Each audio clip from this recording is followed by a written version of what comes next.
Welcome to This Week in ExMormonism, your one-stop show for the latest and greatest from the ex-Mormon community. Each week, we'll bring you the top clips from your favorite creators like John Dellin, ExMoLex, Nuance Ho, RFM, and more.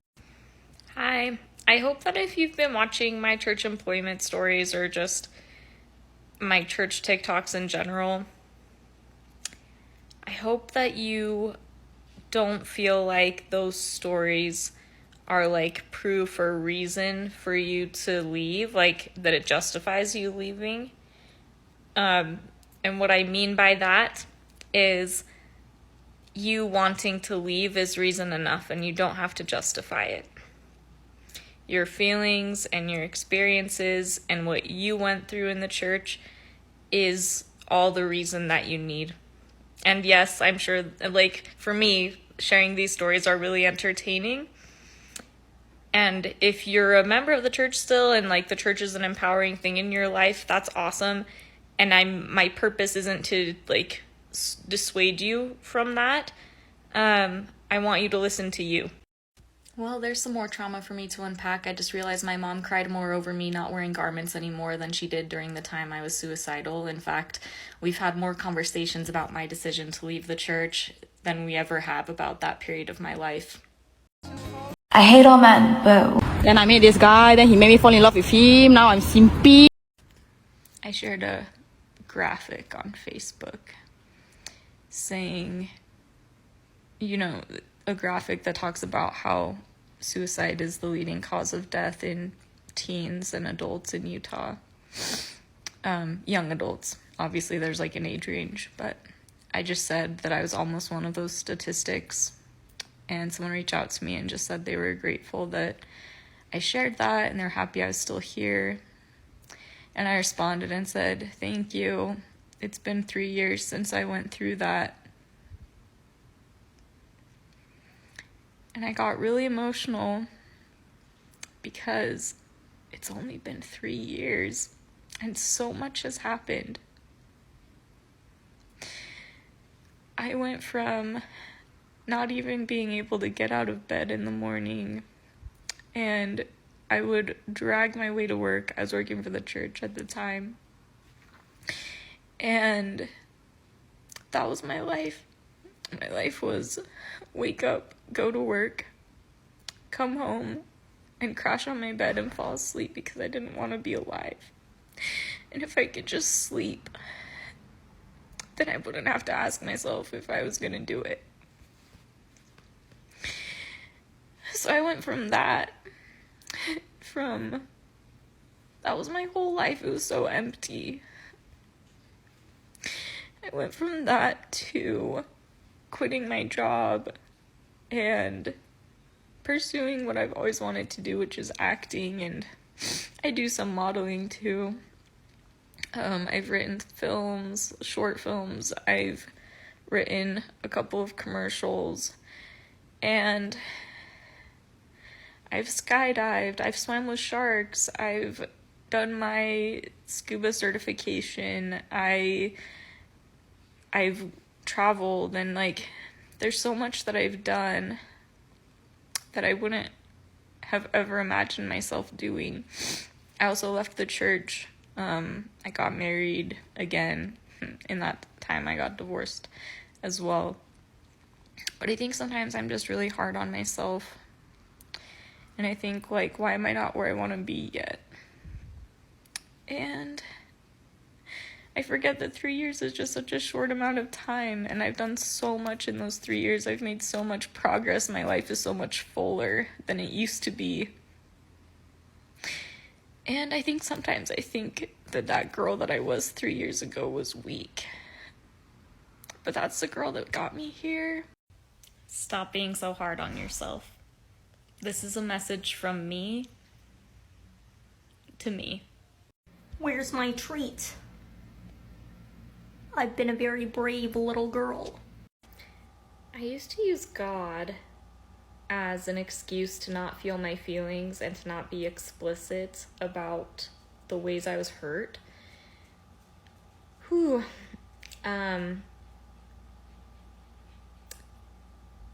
There is somebody in my life who has really hurt me. And I'm fine, like, I'll be fine. But I almost wrote a letter to that person's bishop describing everything that happened. And when it came down to doing it,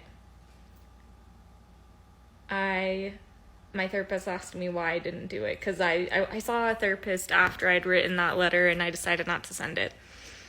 My therapist asked why I hadn't sent it. And I said, well, judgment is like for God. Like, God will judge him, and like God will hold him accountable for those actions. And the thing is, I don't believe in God anymore.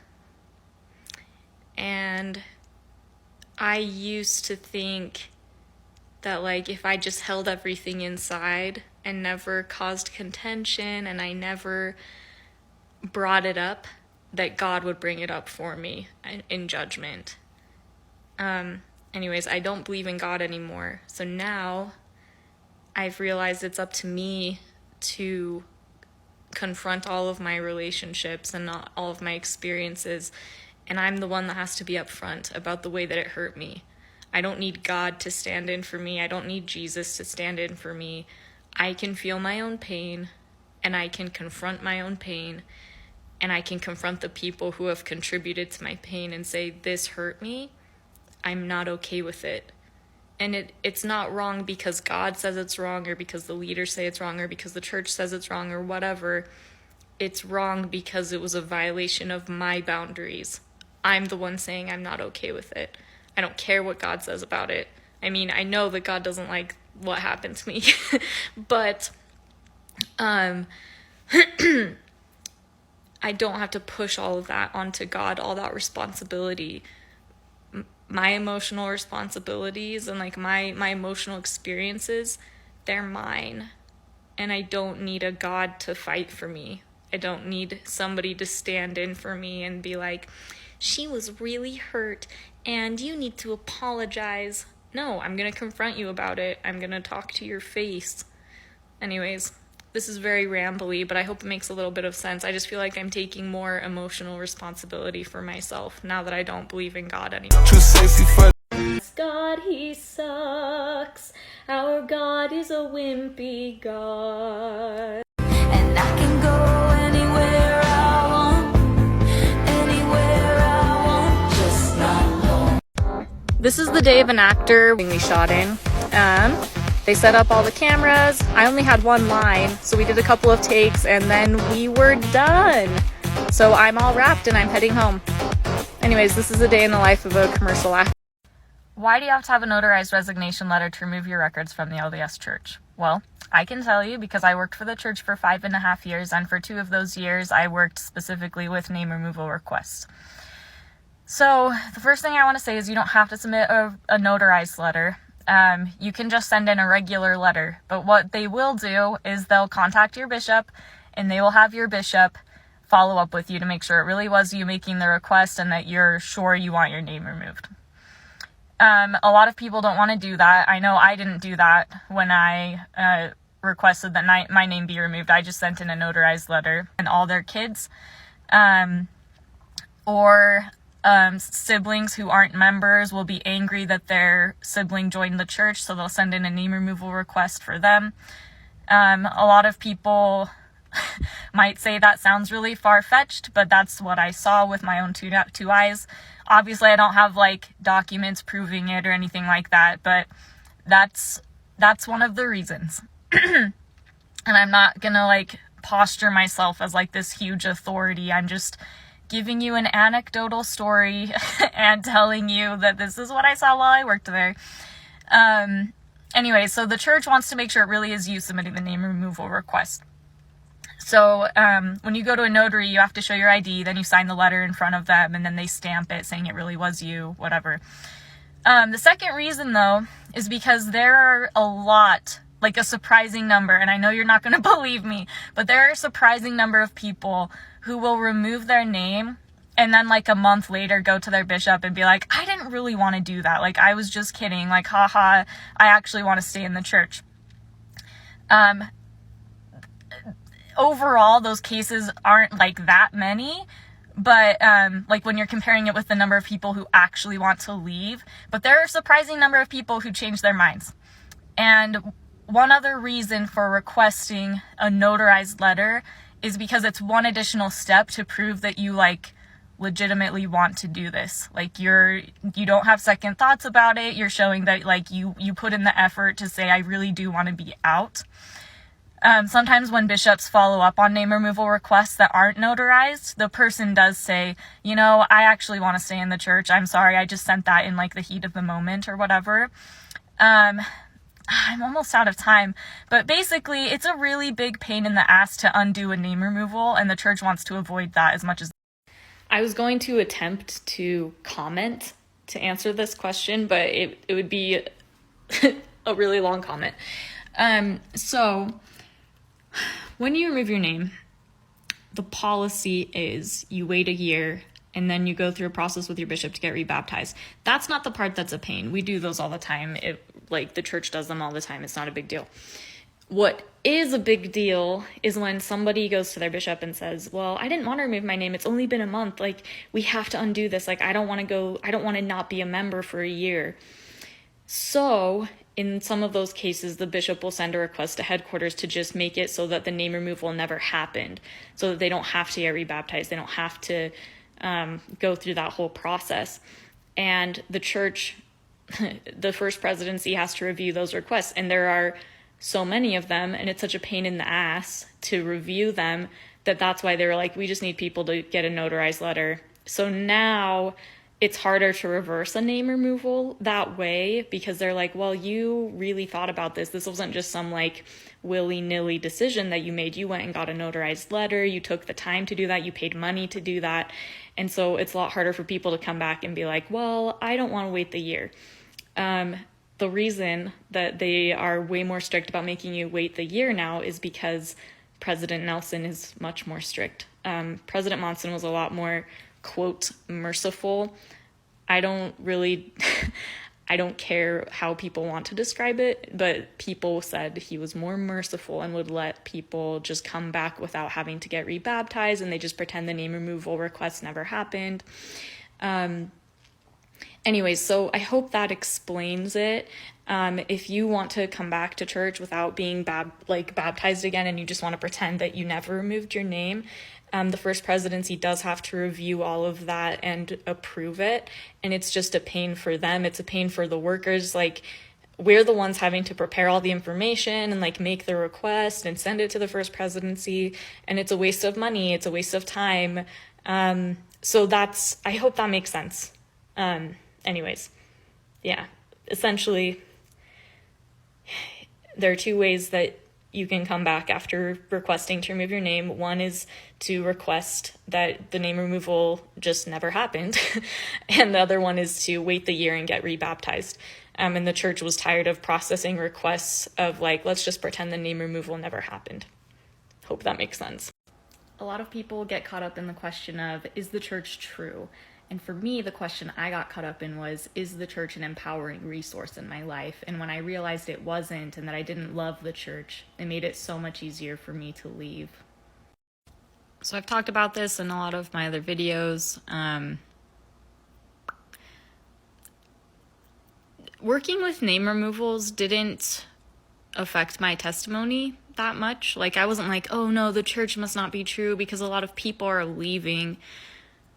I didn't care that people were leaving, because I was like, they're making a decision that works for them, and they might come back someday, they might never come back, and that's just their path and their individual journey. Yeah, it didn't really bother me at all. What did lead to me leaving was just asking myself if the church was something that I wanted in my life, if it was an empowering resource for me. And the ultimate answer was the church was severely hindering my personal growth and my personal goals that I've always had. So I decided to leave. And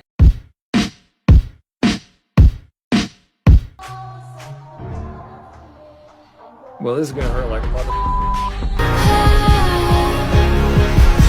You see me in hindsight, tangled up with you all night.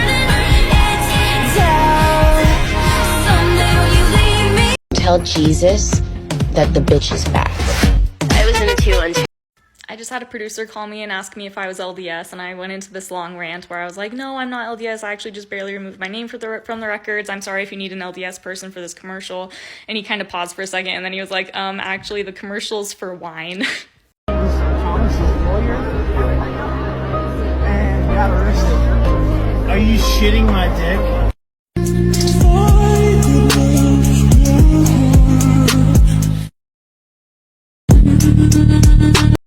Today I drove to Salt Lake and I got off at the same exit I used to get off of when I was working for the church, but instead of driving to church headquarters, I drove a few blocks in another direction and I played an IT manager in a commercial. Feels good.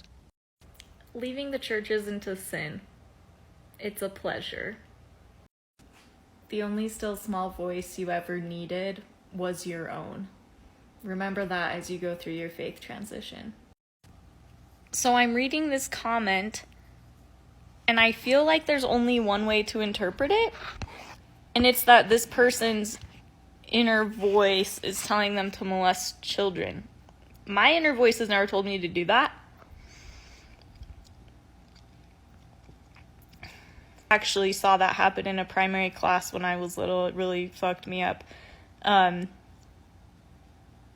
So I'm not really sure what you're saying. Yeah. Anyways, weird. Very weird. And it just kind of sounds like you're a child molester, to be honest. So first off, I just want to say I think this is hilarious. I mean, it's bad. Some of the topics are really horrible, but, like, it's hilarious to me.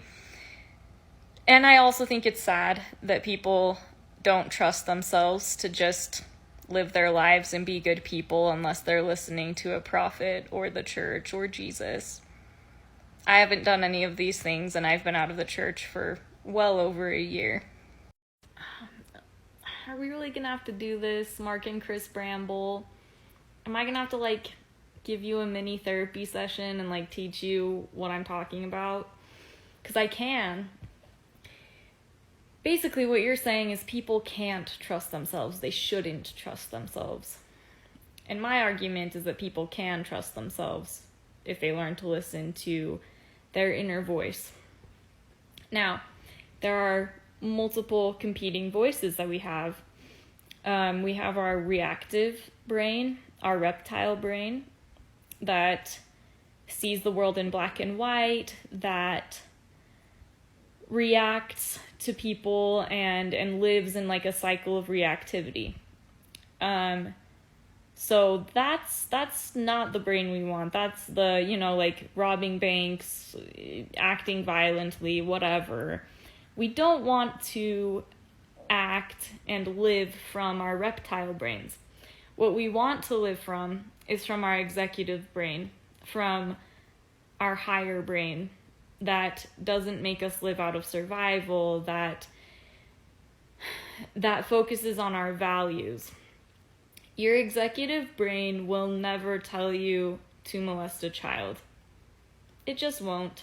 Your reptile brain could, but that's not the voice I'm talking about when I'm talking about your still small voice. I'm talking about processing your trauma, processing your triggers, confronting all of those things. And once you've worked through all of them, your inner voice, your executive brain will tell you the most fulfilling way to move forward. And you can learn how to do this in therapy. So, yeah, you can learn how to trust yourself, and you can learn how to listen to your inner voice. My values won't be the same as your values. Maybe you really value, I don't know, your family. I value my family too, but we're just gonna have different values and different things that we want out of life, and that's okay. Anyways, my point is, your executive brain is never going to tell you to harm another person, like purposefully harm them and take away their agency and, like, violate their rights. That's just not a thing. Healthy people don't molest children, and unhealthy people can learn how to listen to their inner brain and not have those voices anymore. I grew up in a coffin. I say that because I was expected to live and die in the same place, never open to anything, spending my days in darkness, with nothing but cobwebs from self-proclaimed prophets past to keep me company. The nails could never be taken out, because then how would I have a savior? Because then who could save me from the wickedness that was me? It was excruciatingly lonely in the coffin, but I spent my days praying to God. I told him I was sorry for being so wicked, so permanently lost, and I was lost. I knew nothing of who I was. I was supposed to wait for God to take me to heaven, but the days grew so heavy. I could not see myself choosing to stay until tomorrow. I thought of throwing myself in front of, well, you know. I also thought of spending the next 50 years in that coffin, 2 impossible choices I couldn't bring myself to make. There had to be more to my life than a box I barely fit in, a box I continually had to starve myself, spiritually, emotionally, mentally, to stay in. The world is evil, they said. Do not venture into the world or you will be lost, they said. You will never be happy outside of this box, they said. Do not deny God's love for you. God's love for me was shaped like a cross carved by dozens of men from a tree long dead. I was supposed to be happy, and my heart knew I wasn't. And there was a world out there, a world I had tasted as a child and then been shamed into never tasting again, but it was there. I had felt alive once. I had loved myself once, singing on a stage, writing out my thoughts, running through the grass. How could I be lost there? How could something that filled my soul like nothing else be evil? I asked God these questions, and he did not answer back. My soul grew restless. I wasn't afraid of the world anymore, and there was a curiosity that set my soul on fire like no Holy Spirit ever could. How would it feel to dive into the sea? How would it feel to fall from a plane from thousands of feet? How would it feel to fall out of love and back in love again? How would it feel to hike to the very top of a mountain? How would it feel to be me?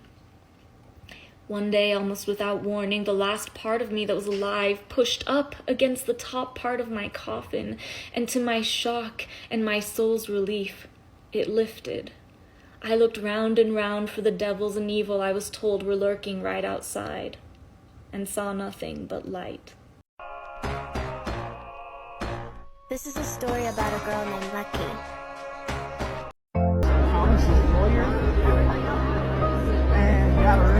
Are you crapping my tallywhacker? Being a Mormon is so cool because, like, if you stop wearing the kind of underwear your parents want you to wear, they cry about it. And they ask the whole family to pray to God that you'll start wearing their same kind of underwear again. Did you guys know that after you remove your name from the records, when you die, your family can write to the first presidency and ask that you be baptized again?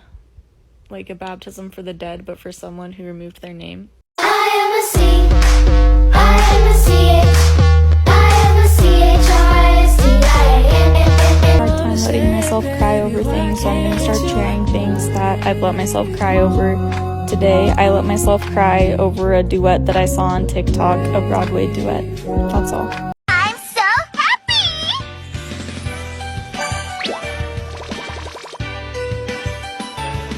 I'm so sad! Actions complete. Wouldn't you think I'm the girl who has everything? I've got gadgets and gizmos aplenty. I got who's its and what's its galore. You want thingamabobs? I got 20. And I think to myself, what the fuck? Erasing myself from the narrative. I put myself back in the narrative. Oh well, it was nice while it lasted, right? The whole thing was horrible. As the still small voice whispers, love one another as Jesus loves you. Try to show kindness. just like that, poof, Lola's gone. Wrong. Lola's right here, you fucking Brussels sprout. Do you ever see a woman on this app? Like the most beautiful woman you've ever seen in your life. Like she is in dress, which normally isn't an issue, but it's a Sunday and I got coffee and we're in Utah. So they probably think that I came back from church and really needed a boost or something. I'm not a member of the church though, and I'm not a hypocrite.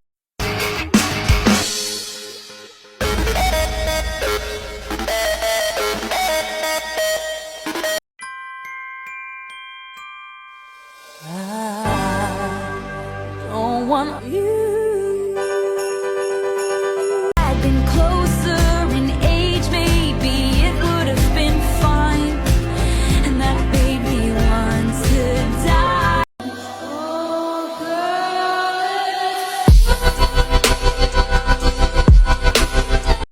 So I always think about how I went on a mission because I was trying to make up for like not being perfect and for like, you know, being a human being. And I just realized it could have been so much worse. Not only could I have gone on a mission, I could have stayed in the church for another 40 years and done another 3 or 4 service missions as like a retired old person because I'm still trying to make up for the fact that I'm not perfect. I just realized that my grandparents went on like 4 service missions. And I'm like, bro, I'm so glad I got out while I was young and while I still have time to fucking live my life and to enjoy myself. That's all. Knowing you're enough is your greatest weapon. People who want something from you and are trying to exploit you will do so through shame and through trying to convince you you're not enough. And if you just do what they say, then you'll be enough. You're enough on your own. I'd like to make myself believe. DJ Khaled! Another one!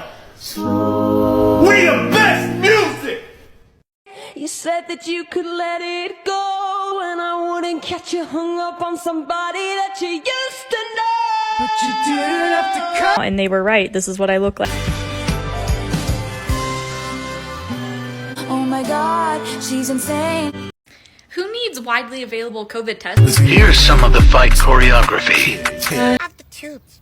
Oh, well, I guess Rocco will never be able to float. Oh, well, too bad. Bye. Right, because it's gross stuff. But it tastes good when it's put all together.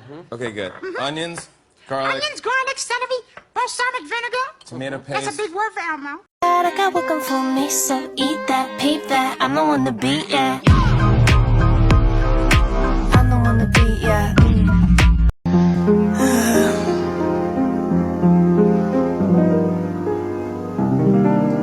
Yeah. But if you close your eyes. Damn it, emotional. Hi ExMo TikTok. I've talked a lot about my church employment stories on here and my experiences in confidential records. I'm currently working on a memoir that will be available for digital and possibly physical copies, like released. But I am also producing a short film that has nothing to do with Mormonism. It has to do with lesbians and sword fighting. And I would love to give you a copy of my memoir and a digital copy of the short film when it's done in exchange for a contribution of $25 or more. So if you hit the link in my bio, you can donate there. You can also donate via Venmo, and I'll put you on the list. You will receive a copy of both on May 10th, if that's something you're interested in. Thanks so much.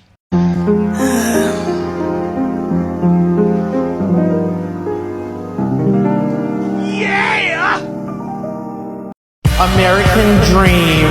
Best country in the world. Won an Oscar. I'm on a feature film right now and there's a dog in it, and it's really difficult to film with a dog and make it look good and make him do what you want him to do. I just remembered Babe won an Oscar. Is that why?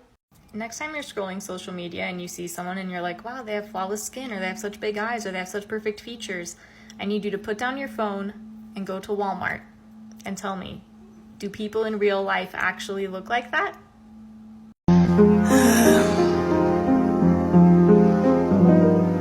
feeling like, well, an ogre. He's got fucked up priorities. God is a bit of a freak. Bitches come and go, bro, but you know I stay.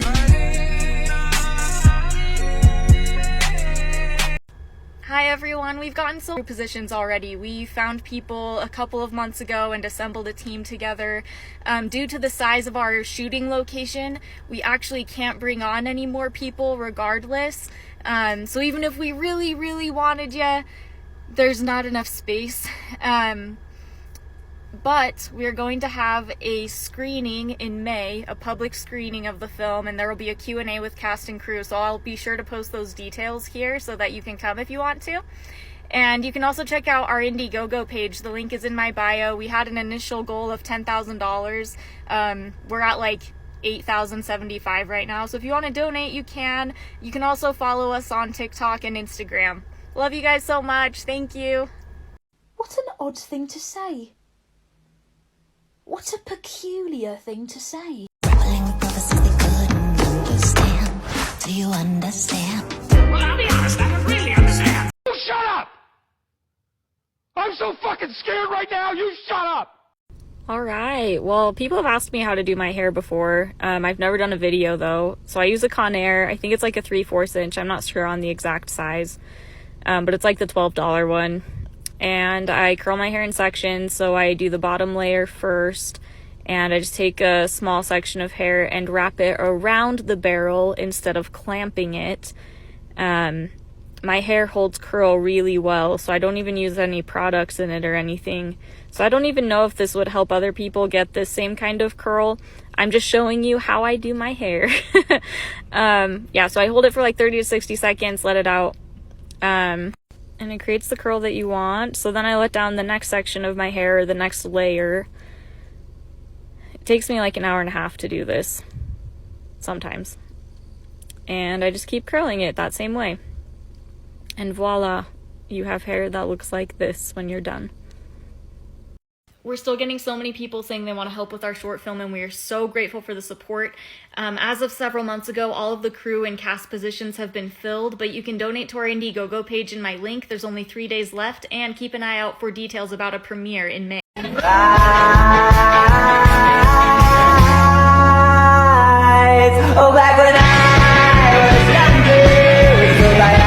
Remember the $1 Bean swashbuckler filming in Utah? This is some of the fight choreography.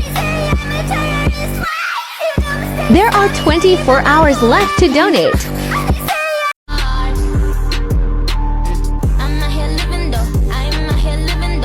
Why would I listen to you? Machiavelli. Ladies, never let a man save you. Pull yourself up by your bra straps and keep going. Hello, and welcome to today's edition of What Is It Really Like Being an Actor Day to Day, Part 1. So yesterday I did some hand modeling for an incredibly well-known brand. It was a very cool experience. I'm so grateful for it. And now I'm moving on, and I've submitted some auditions recently, and today I don't have anything going on. I'm gonna go submit an audition with one of my friends. And it kind of sucks to not hear back when you audition. Like, there's some things that I've submitted for recently where I submitted to just be an extra, like in a commercial, and I haven't heard anything back, and I can't even like book something like that. So my brain starts telling me like, what's wrong with you? Like, why can't you even land a role as an extra in these like smaller things? So there's a lot of self-doubt that comes from being an actor, and this is day 1. All right, day 2. What is it like day to day as an actor? After the video I posted yesterday where I was like, ugh, I'm not booking even extra roles, I did book an extra role in a commercial. So I was an employee. They wanted us to wear the company colors, red and black, so that's what I wore. It was only like a 2-hour thing. I'm not going to be featured. It's not going to be used in my reel. It's not even going on my resume. It's just nice money to have while I book other stuff.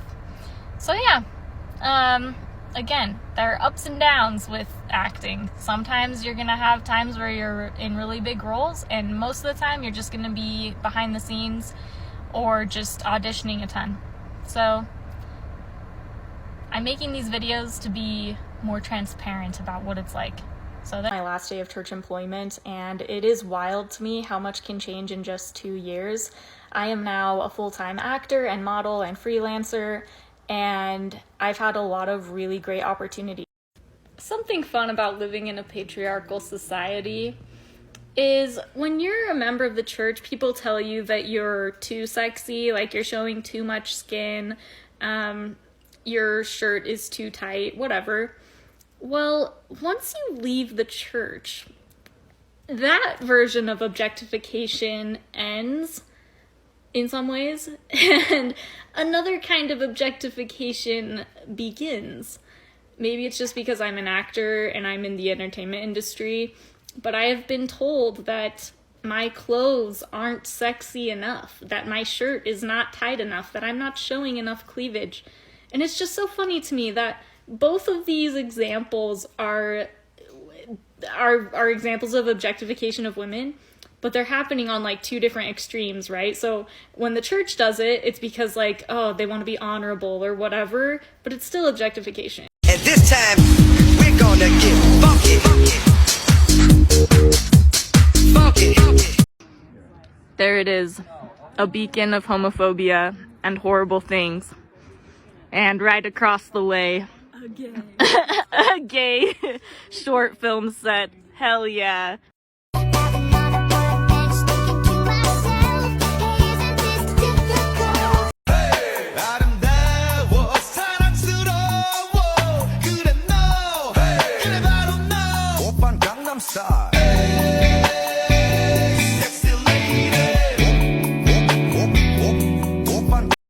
Maybe this is insane, but I'm terrified of having kids, and I do have a dog. So one thing that I try to do is I practice some level of parenting with my dog, where when I'm frustrated with him or when I'm upset, I tell myself, I am one of two sources of love that this dog has in the world. Yes, he sees other people. Yes, people come over and say hi to him. But generally, I am his only source of love besides my husband, who is his other source of love. And I'm trying to cultivate that mentality for when I someday maybe have kids. Because when I get frustrated with my kids and when I have bad days with my kids in the future, I want to be able to remind myself that I am one of their only sources of love in this world, and that unconditional love is one of the greatest needs that children in development have. So I don't know if this helps anyone else, but it helps me feel a little bit more prepared.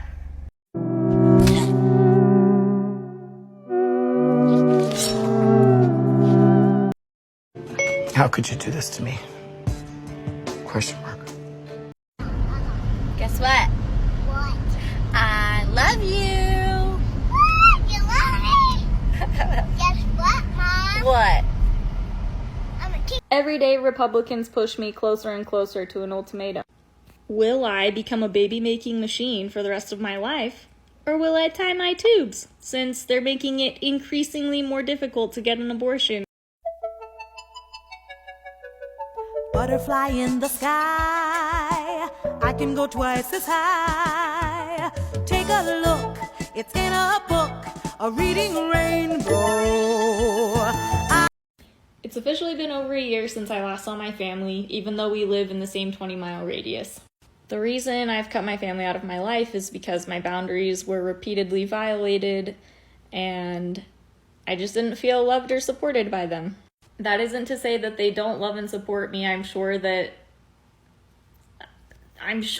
they love me. Not so sure about whether they support me. There have been a lot of comments indicating the opposite. But I just wanted to say, if your family is having a hard time respecting you as a person, respecting your choices, if there's like a huge history of suffering where they're repeatedly violating your boundaries, or it's just a miserable time, even after you've tried to repair things, it's okay to take a break. I'm taking a break. bro, you came to my comment section to say this, to write this banger, because that's not my point. That's not my takeaway. Person, the day that we shot a commercial, I'm a local actor. He asked me if I wanted to audition for a commercial. I auditioned virtually. He hired me. And I met him like a month ago in person. And the day the shoot happened, after it was over, somebody messaged me and let me know about his criminal record and the fact that he's an abuser. Obviously, I fully support Paris, I'm pretty sure that's her name, making this TikTok. I think people should be allowed to talk about the abuse that they've experienced. I just wanted to let y'all know I didn't know when I worked with him, and I won't work with him. Okay, bro, there's a lot wrong about this statement, so I'll just say, first off, I don't live in Provo.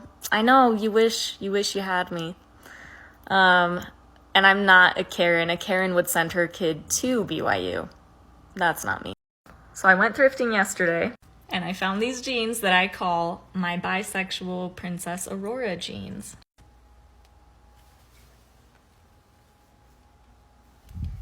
Thoughts? I love them. They're $4. I like this comment a lot because it means that it's typical for white Utah girls to leave the church. That's amazing, and that is a trend I can get behind.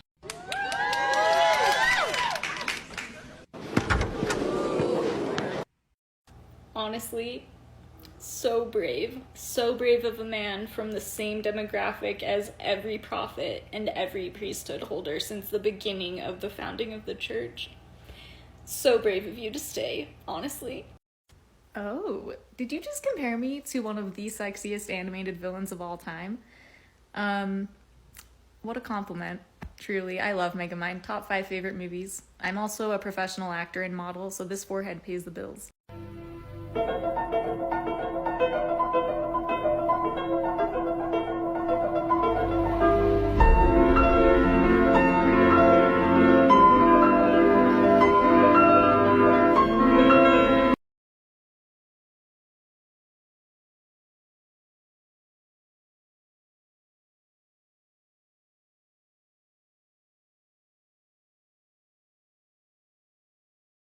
Oh, I get it.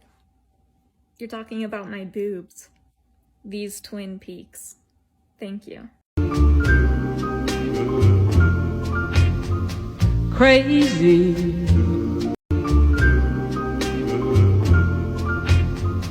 Crazy. Dude, this does not serve you anymore. Why are you hanging on to it? It was a gift from my mother, and you don't just throw away a gift.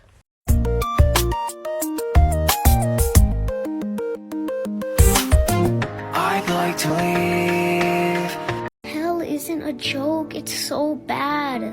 Demons are gonna torture you, you're gonna be burned, you're gonna be stabbed. I think people should start asking the apostles and prophets where they were during the civil rights movement. Like, somebody look President Nelson in the face and be like, you were 30 years old during the civil rights movement. Where were you? Tomorrow, Thursday the 24th at 6:00 p.m., there's going to be a rally in support of transgender youth at the Utah State Capitol building. Let's show up and show trans kids that they matter. As an actor, I spend a lot of time waiting to hear back about projects and auditions and callbacks. And it's really easy to get caught up in the waiting process of, oh, I hope this is my next project, or I hope I get cast in this, which is awesome. I do hope I get cast in things. And to help me in that process of the waiting, because it's excruciating, sometimes I just sit down and ask myself, what kind of stories do I want to tell? And what is my truth that I want to speak to the world? Because then I can focus on my own projects. And I know for sure the next project I'm doing is the one I'm working on right now. And if I happen to get cast in somebody else's project in between, that's lovely. And I do love getting cast. But it's also really great to take time to write what you want to write and be in the projects that you want to be a part of because you wrote it. So. And they're both boys. I'm feeling better than I have in like a week, which means it's time to pull out my bisexual Belle outfit. And for those of you who didn't see my bisexual Princess Aurora outfit, you're in for a real treat. Anyways, here it is. Mostly it's the pants. The pants are really what you want to focus on. I mean, you can focus on the rest, but anyways, I love this outfit. I think it's adorable. That's all. I just think it's funny that in Mormonism, a small child could watch one of the adults in their life literally hit and kick and scream at her siblings like her entire life. And the question that plagues this person's soul for their entire childhood is like, I forgot to read my scriptures. Am I still worthy? I had a bad thought. Am I still worthy? All while this is happening in their home. Of course, that didn't happen to me.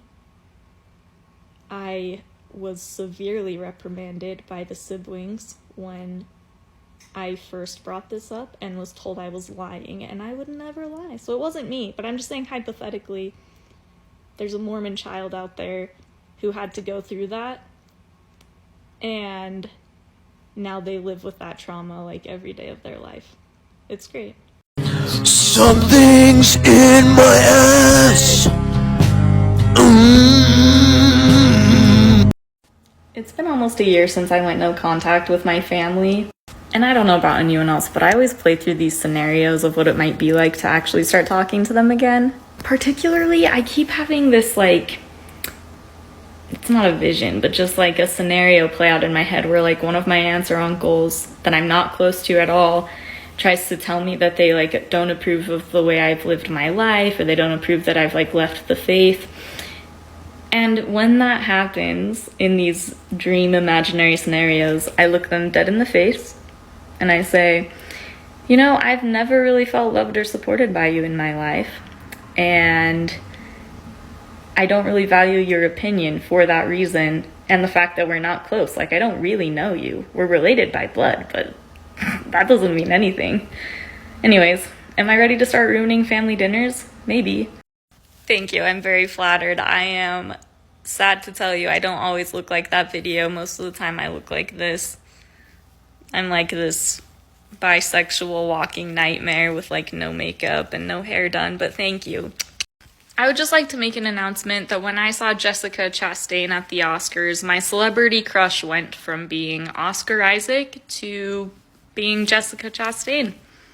I would die for that woman. Yeah, I was asked to go fully nude for a bathtub scene, like a bubble bath scene.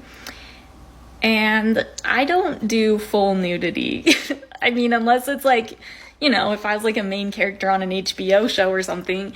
But this was just like an indie short film, and I was like, I don't want to be fully nude in front of all these people who are involved in the project, even if my full nudity won't be showing on screen. So, if any of you are interested in knowing what I did, I wore these. And they stayed on even though they got wet, and they were great. It's still a little bit more intimate than just wearing a bra, but for me, I felt comfortable with it, and I thought I would just pass it along as a tip. That's all. The thing stressing me out the most about Under the Banner of Heaven is that someday when I meet Andrew Garfield and we become best friends who tell each other everything, will he still want to be my friend after finding out that I grew up Mormon? I don't know. Hello and welcome to episode 1 of Could I Pull Jessica Chastain Wearing This Outfit? It's a pretty simple outfit, just like a blue sweater that I got from Savers. Jessica, I really hope that you're into thrifting like I am.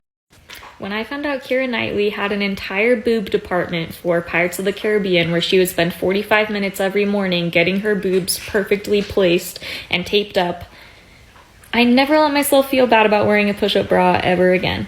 No aquarium has been able to keep a great white shark alive long term. In fact, most great white sharks, when they're put in captivity, die within 2 or 3 days. And I've always wondered how people can stay in the church and seemingly thrive like their entire lives Like, I look at them and I'm like, you're obviously happy. That's weird as hell, but like, you're happy, and that's weird. And I think I've come to this conclusion that I am a great white shark, and I had to choose between death or an ocean that was big enough to hold me and where I could go as far as I wanted without ramming my nose up against the glass over and over again, which actually happened to a great white shark. Their nose got totally blunted. But that doesn't happen to other sharks in aquariums, other breeds, other species. And I think some people are just capable of living a full life in the church, and some people are not. Honestly, what I'm really getting out of this is that all of us are prophets. We are all predicting as a community that we will become either best friends or lovers with Andrew Garfield. And this is an excellent agenda that I personally can get behind. This is an excellent point, Andrew. If you're out there, I spent 25 years in the church. I worked for the church for 5.5 years. We would have so much to talk about. Call me. Hello, and welcome to part 1 of Can Boob Tape Do For Me? What it did for Keira Knightley in Pirates of the Caribbean. So here we've got this top, no bra, that's my dog. And I have, they're itty bitties. We'll see if we can get them looking better. Stay tuned. All right, we are back. I did do a little bit of bronzer as well. I don't feel like this achieved quite the look that I was hoping for, but I do feel like if I could have put it from here and then all the way back, which is what some people do depending on how the dress or the top fits, I think I might have had a little bit better results, but let me know what you think.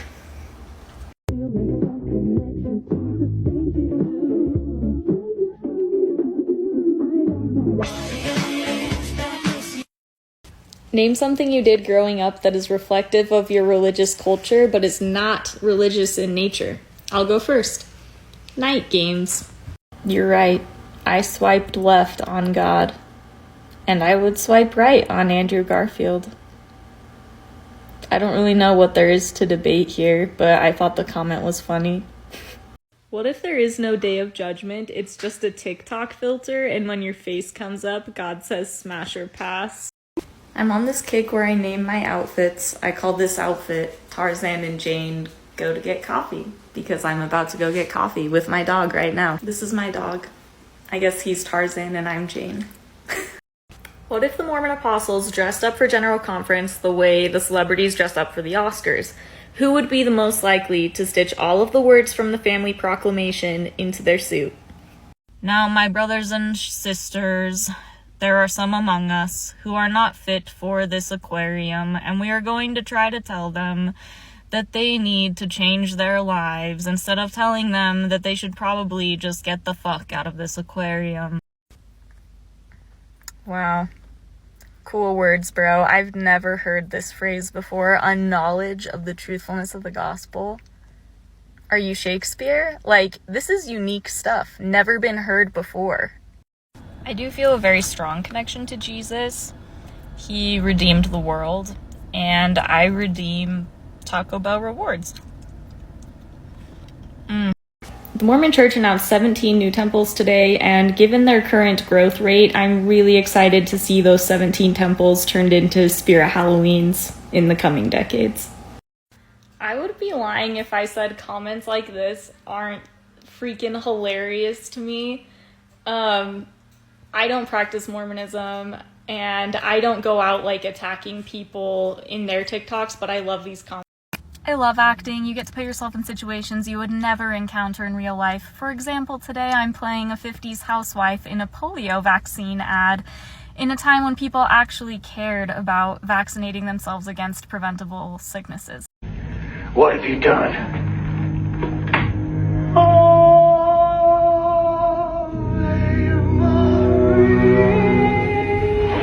When I was 16, I was working at McDonald's, and this guy came through the drive-thru and got really pissed at me because his hamburger with no onions on it said no sliv-o, short for slivered onions.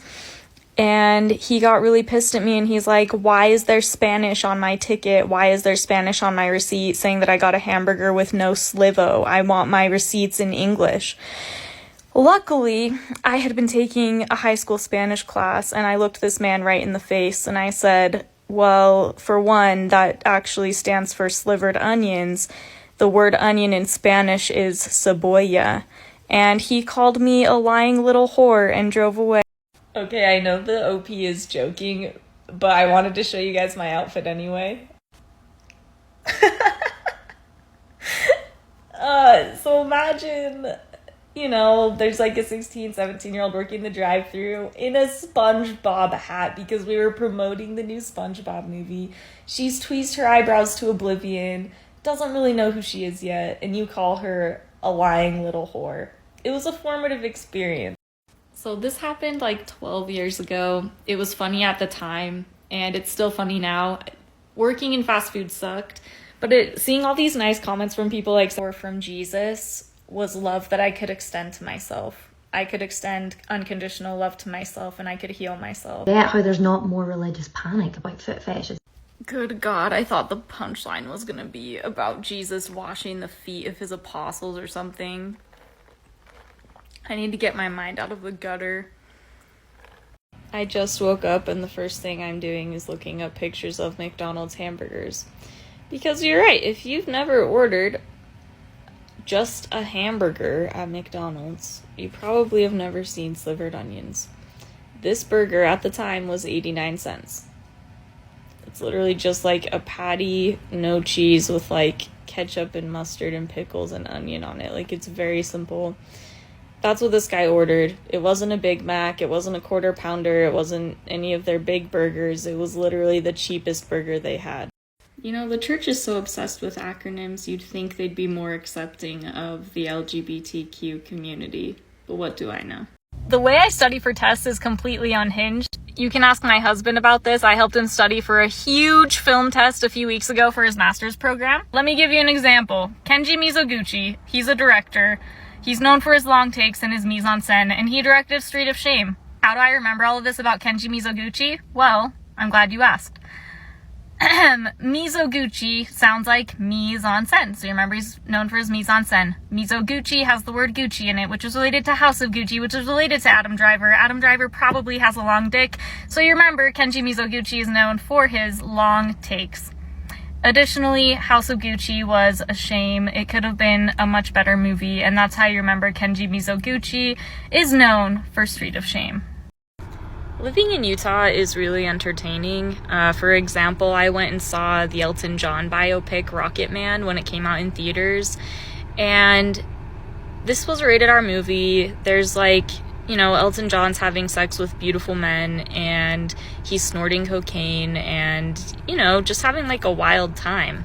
For those of you who aren't familiar with the movie, at the end of the movie, he's in rehab. His songwriting friend comes to visit him and hands him lyrics in an envelope, and it's like a really pivotal point of the story for Elton. Well, as his songwriting companion is handing him the lyrics, someone behind me goes, "Is this the Tarzan song?" Ma'am, this is an Elton John biopic. This is not a Phil Collins biopic. You just watched Elton John have sex and snort cocaine, and you think this is leading up to a Disney movie? Something came to pass. Absolutely devastated at the fact that I always remember Wendy's breakfast exists 5 or 10 minutes after they've stopped serving it. Life is pain. Did anyone else grow up with a parent who was genuinely afraid of food? This went beyond, like, watching your weight. It was literally, all food is going to kill you unless it's organic and non-GMO. Anyways, I'm just glad all this shit about microplastics is coming out as a 28-year-old and not while I was still living at home, because I can't imagine the pandemonium and how much more traumatizing it would be. I love being an actor. You get to experience things that you would never experience in real life and be a completely different person. For example, today I played a woman who threw a baby gender reveal party. Every time I get on TikTok, there's another guy telling me his opinion about what I look like. And I just need every man to understand, I do not give a shit what I look like to you. I am a paid actor. Advanced enough to not be colonizers, and that's why we've never seen them. I went to an antique store today.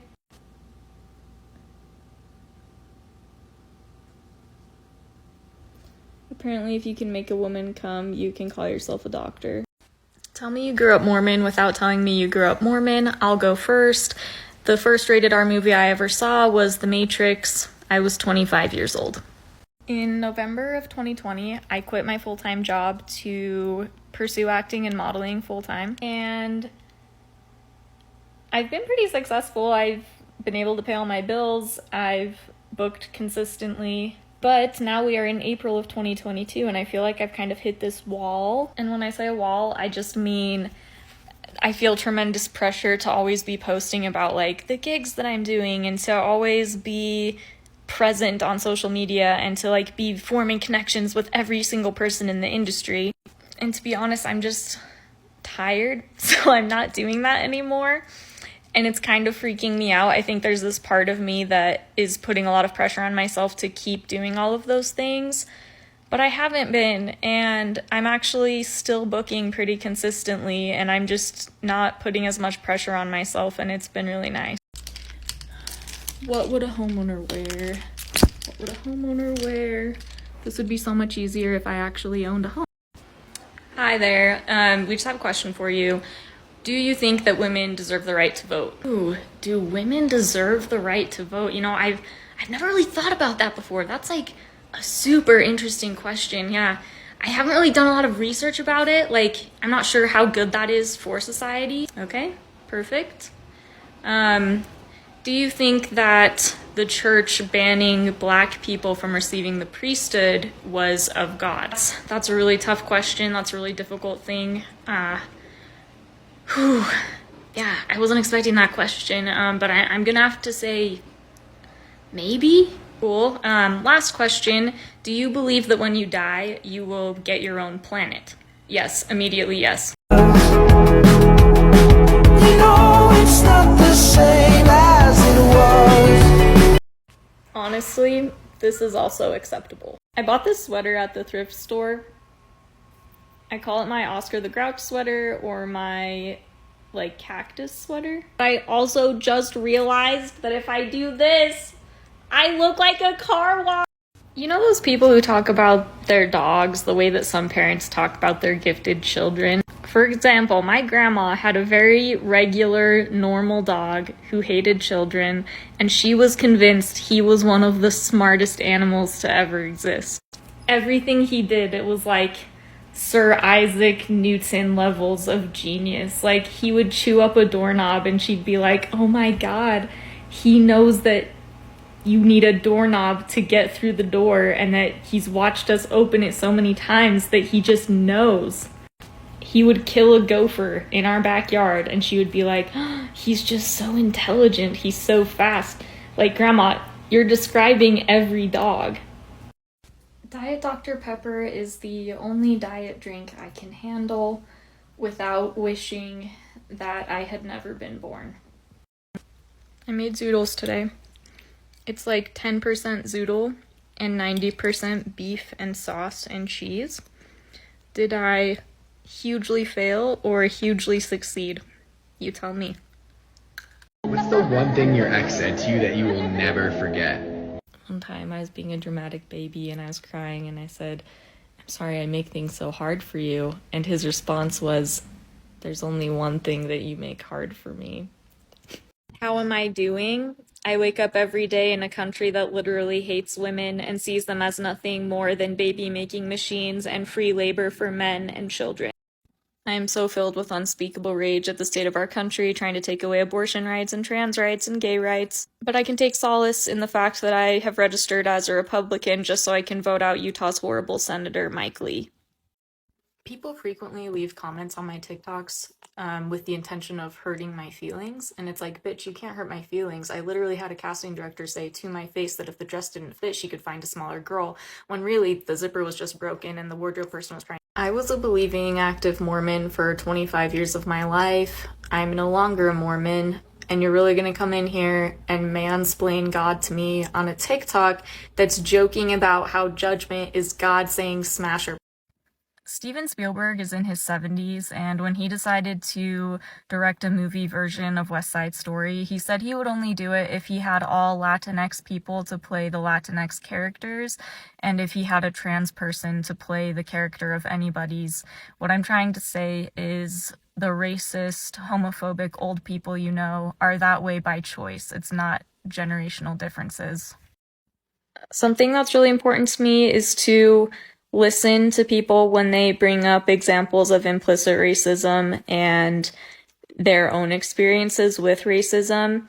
This user pointed out some things that are problematic about West Side Story, some things I didn't know about.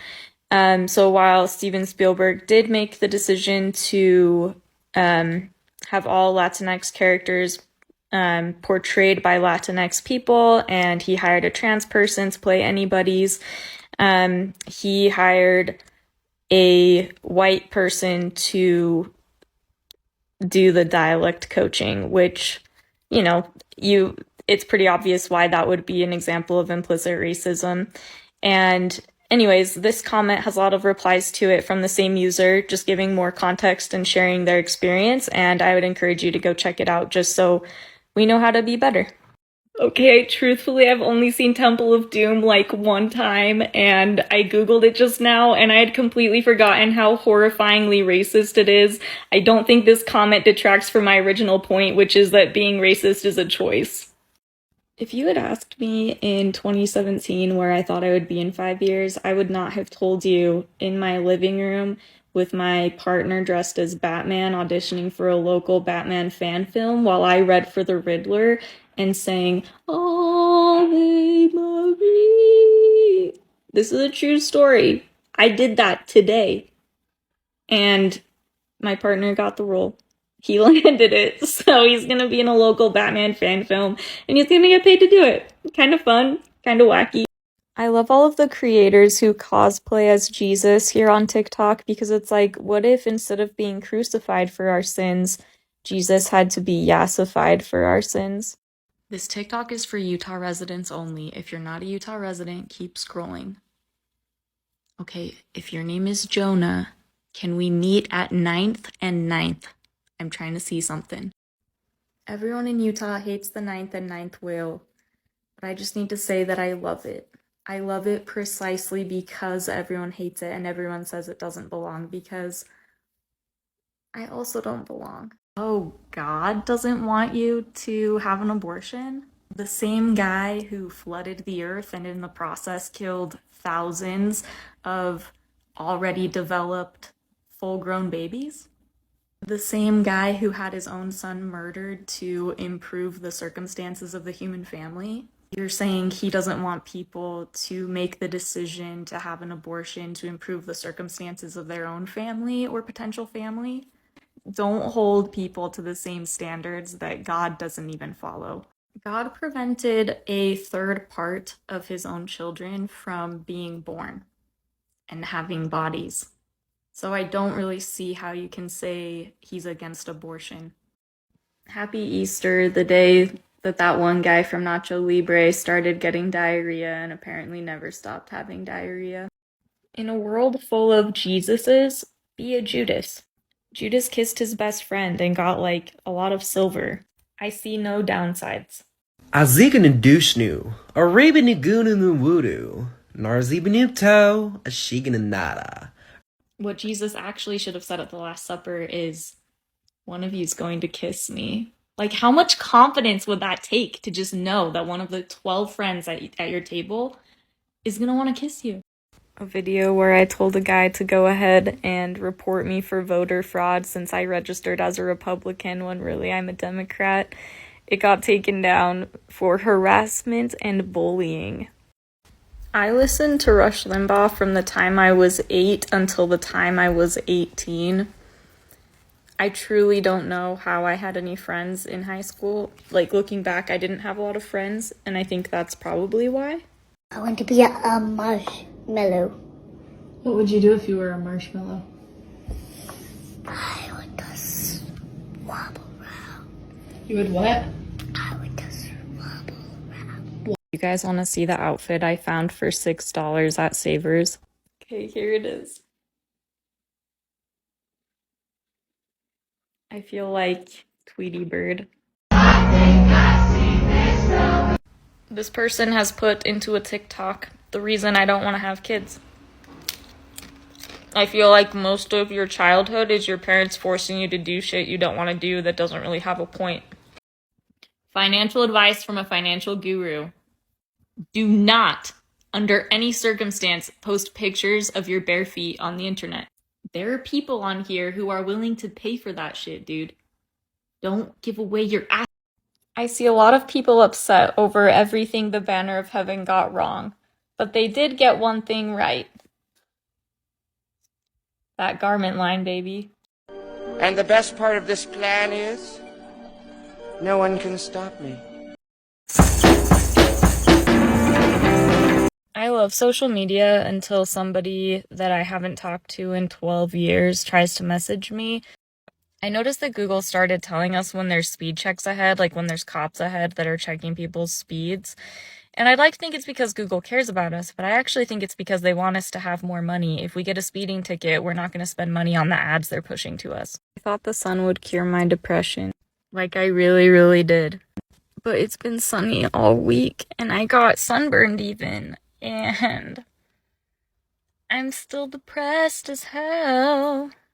I met the guy who played Napoleon Dynamite this week. It was a professional acting setting, so I couldn't talk to him a whole lot or be unprofessional. But it literally kills me that I couldn't tell him that my favorite all-time movie is probably Surf's Up, and one of my favorite characters is Chicken Joe. There's resting bitch face, and then there's also unintentional bedroom voice. Which of my other girlies has this problem? Reagan, it's really weird to comment on people's TikToks and say that you're an exmo when you're not. This you? Follower of Christ? Yeah, I'm pretty sure that's you. I stalked you. April 17th, 14 days ago. Happy Easter, the tomb is empty, he is alive and loves us very much. So unless you became exmo in the last 14 days, bro, you're a liar. I made a tweet, and all it said was, the church has more money than Elon Musk. Let that sink in. And the replies, quite frankly, have been hilarious. I mean, I have people coming into my mentions demanding that I tell them what the church should do with their money. Bro, I didn't say anything about, like, the church is not doing something with its money.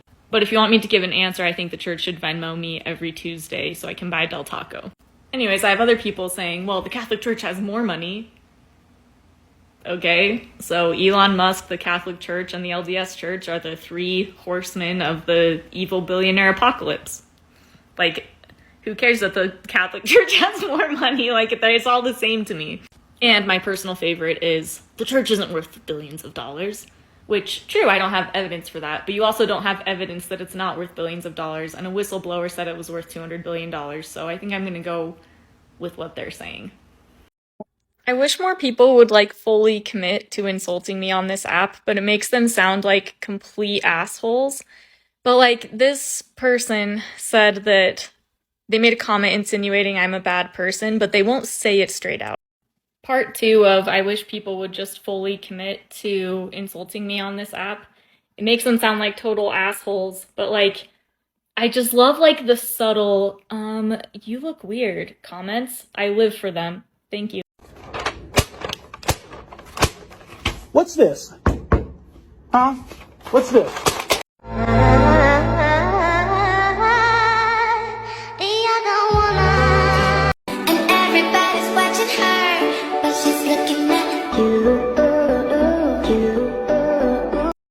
If you had told me at the beginning of January that it would be possible to raise $10,000 towards a queer swashbuckling short film in Utah, I would have said, probably not. All of this to say that we did raise more than $10,000 and we filmed the short back in March, and we are actually doing a premiere this Friday. It's free, open to the public. It's May 6th, Friday, May 6th, at the U of U on U of U's campus in the Film and Media Arts Building. So this Friday, May 6th, University of Utah campus, Film and Media Arts Building at 7 o'clock. We will be doing a premiere of our queer, gay, swashbuckling short film. We'd love for you to come. Again, admission is free. Anyone's invited. The film's pretty short though, so get there on time or you'll probably miss it.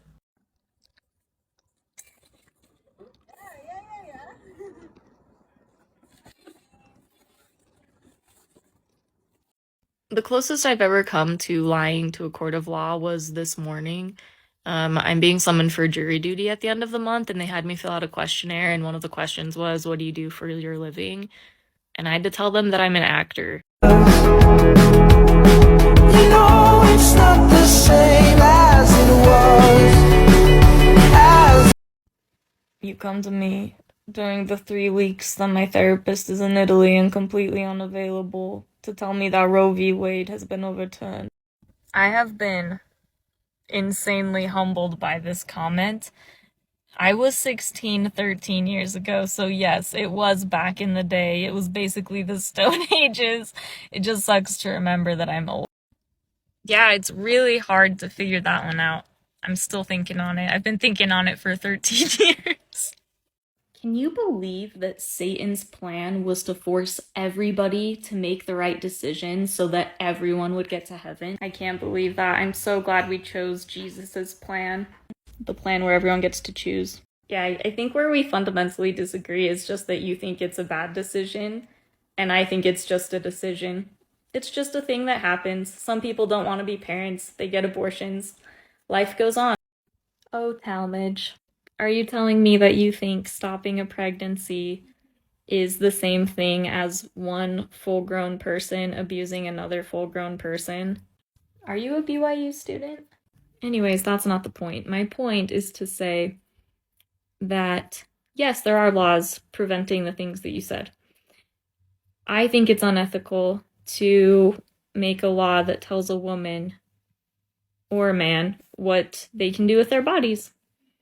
If it only affects you and doesn't affect anybody else, there is no reason there should be a law against it.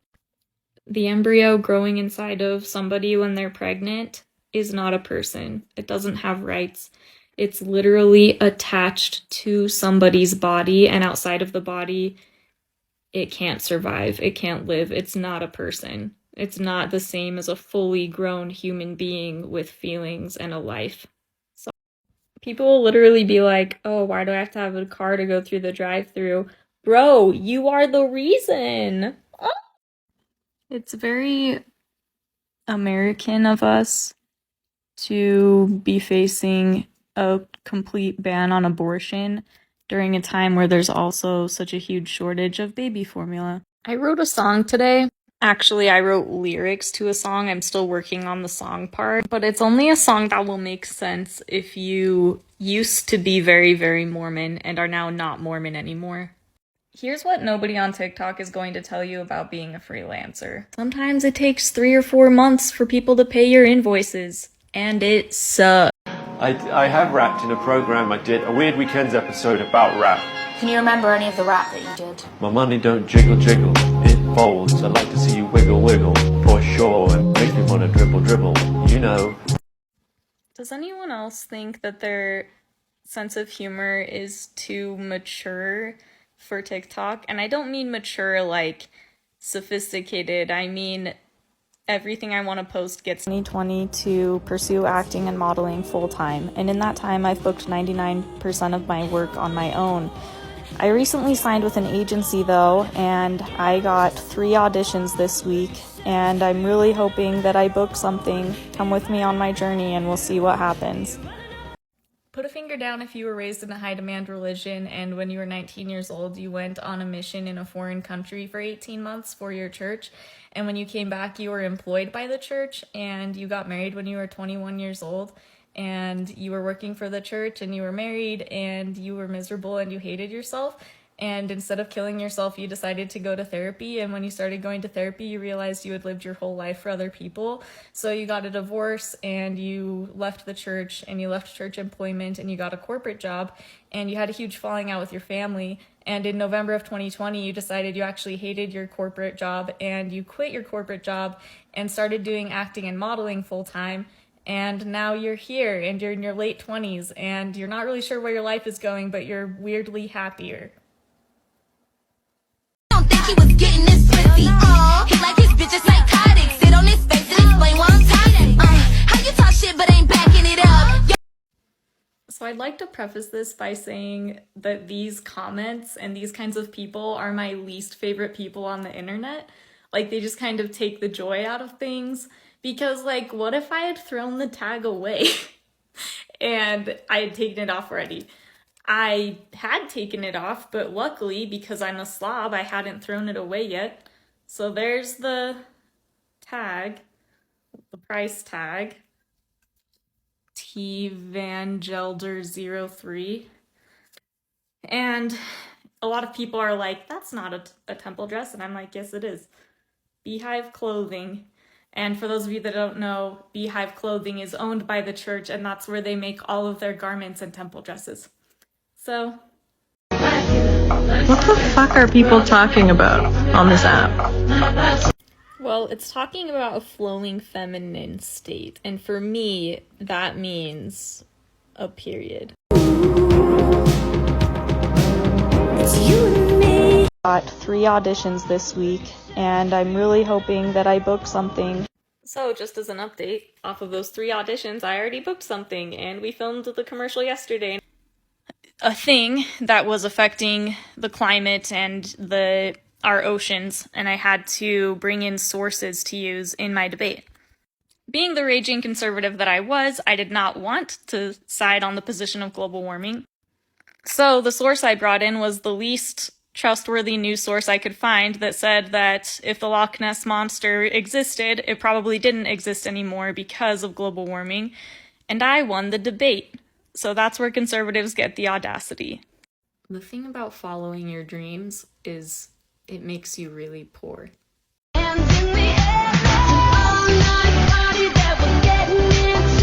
Oh my god. If this is relatable to you as well, I'm so sorry, but wow, that was really funny. Is it just me, or does everyone at the gas station look depressed as hell lately? Including me. So I got an acting job hosting for a brand on TikTok, like doing TikTok videos in front of a teleprompter. Super easy job, very scripted, but hey, it's a job, and it's an acting job. But the thing is, this account has only been up for like a month, and it already has more followers than me. And I don't have that many followers, but I've been on TikTok for so long. And so now I'm like, crap, it's true. If you really niche down your content, you get so many followers. But I don't know how to niche down my content because I'm a former Mormon who quit her corporate job at a religious corporation, and I'm an actor now. And how do you make content about that? Career paths are bullshit. 3 years ago, I was working for the Mormon Church, and today I'm an actor, and I got paid to make mocktails today. That was it for a commercial. Diet Coke is one of the worst things that you can put in your body. I can name like 100 things that are worse. This replica of a sonic screwdriver, 32 ounces of hand sanitizer, dishwasher detergent, a Tide Pod. Hi, so someone asked this question, do you have an agency that gets you work? And the answer is yes. They don't necessarily get me work. What they do is they get me auditions. And from there, if I book it and do a good job on my audition, then I do get booked for work through them. So yes, the answer is yes. I'm going to Italy in a few weeks, which yes, is very exciting. On the way back, I do have a 12-hour layover in New York. And my husband was very concerned about this and wanted to like change the flight, and said that he didn't want me like suffering for 12 hours doing nothing at an airport. And I just have to laugh because I've spent 12 hours as an extra on a Hallmark movie. And you don't know hell until you are an extra in a Christmas Hallmark movie in Utah, in the snowy canyon, freezing your ass off, wondering if you're gonna die of hypothermia. Like, you think I'm exaggerating, but I'm not. And they had to shuttle you up the canyon in the snow, and you're driving back down the canyon in the dark, in the snow, wondering if the bus is going to slide off the road after a 12-hour day on set. So I think I can handle a 12-hour lift.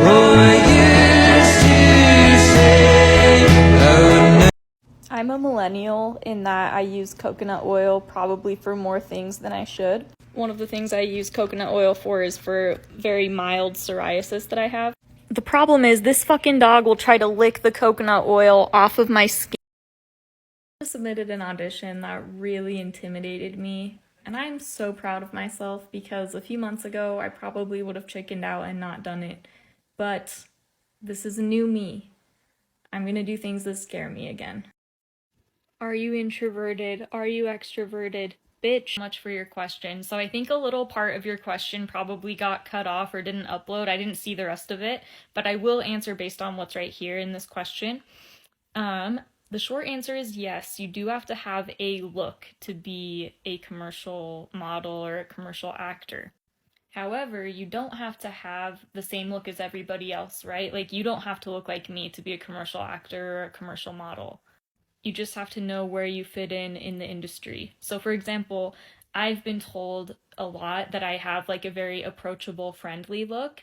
So I probably am not going to be cast in roles that make me out to be like a Karen or something.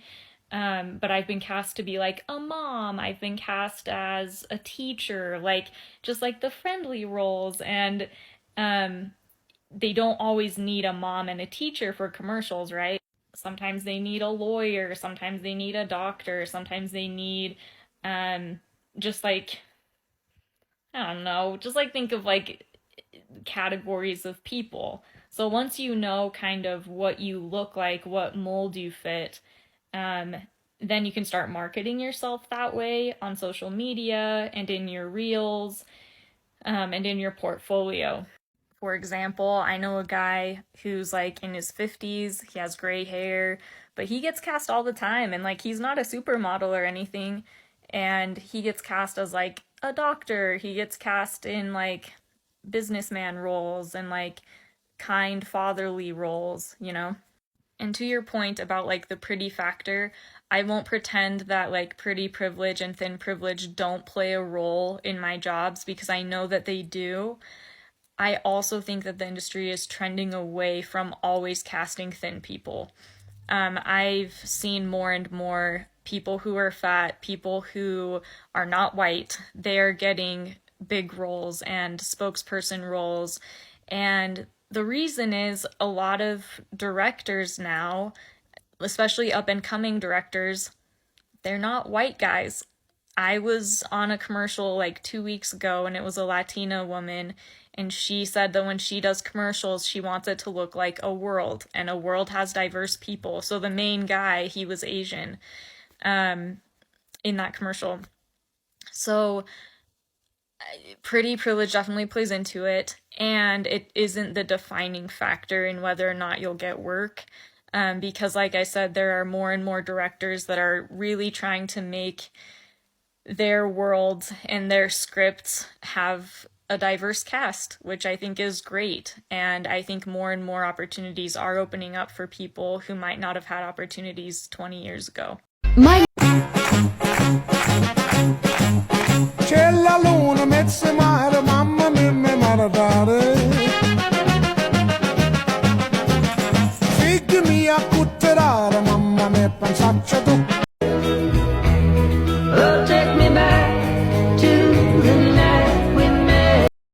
A lot of Christians are upset when I say that I have set a boundary with God. My boundary is I don't devote my whole life to someone that I haven't spoken to face to face. God isn't obligated to show up to me, but until he does, we're not going to have a relationship. I don't day drink. It gives me a headache, but I do buy myself a 10-pack of Capri Sun every once in a while, just for fun. It's thundering where I am, and because I read way too much as a child, I know way more than I should about lightning. Like, I know about this guy who was struck by lightning 10 different times and survived, and this other girl whose bag of chips exploded when she was struck by lightning, like all sorts of— Death is the idea that you nurture a smaller group of people for a longer period of time. Okay, but he's right. You don't have to focus on going viral. I don't know why I've never thought about that before when it comes to TikTok, because I already know this from Twitter. I've never had a viral tweet on Twitter, and I have 11,000 followers. And that's not like a huge following, but like I've built that following over so many years and so much time just showing up and being authentic. And it's more sustainable, like you said. I don't know why I haven't thought about that in regards to TikTok, but it's true. We always make fun of our pets for sighing, but what goes through our pets' heads when we sigh? When we're like, do you think they think, bitch, you can go outside, you have keys, you have hands, you have a credit card? I don't know who needs to hear this, but you can't self-care your way out of not having rights. Chrissy, wake up! I don't like this! Chrissy, wake up! When a child is the size of the bullet that will one day kill them, pro-life politicians fall all over themselves to ensure that a living, breathing, fully developed child is brought into the world. They do this by screaming and crying in the faces of pregnant parents, holding signs. The most dangerous place in America is the womb. Baby murderer.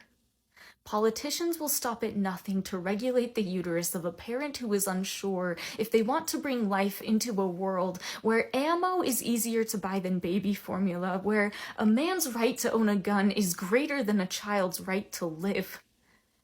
Because you see, once a child is bigger than the bullet that will one day kill them and they live outside of a womb, politicians fall all over themselves to ensure that a man with the intent to kill them has the means to do so. They will go on to blame video games, mental illness, a lack of faith in God for the death of that child. A child who, when they were the size of the bullet that would one day kill them, had never seen sunshine, did not comprehend death, did not even know they were alive, knew nothing of fear, but would one day grow just big enough to comprehend all of those things, yet still be small enough to cower under their desks and wonder why no one stopped it.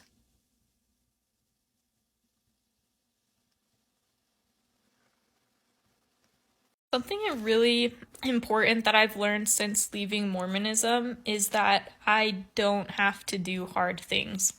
I always thought the more something made me suffer, the more pain something inflicted on me, the more obligated I was to do that thing.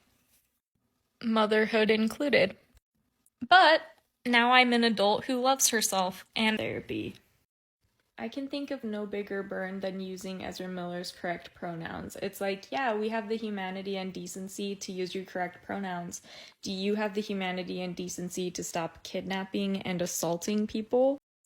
In the olden days, this woman would have been tied to a stake and burned alive. I feel like having a dog is like having a Pokemon. Like, look at this fucking thing. Like, what is this?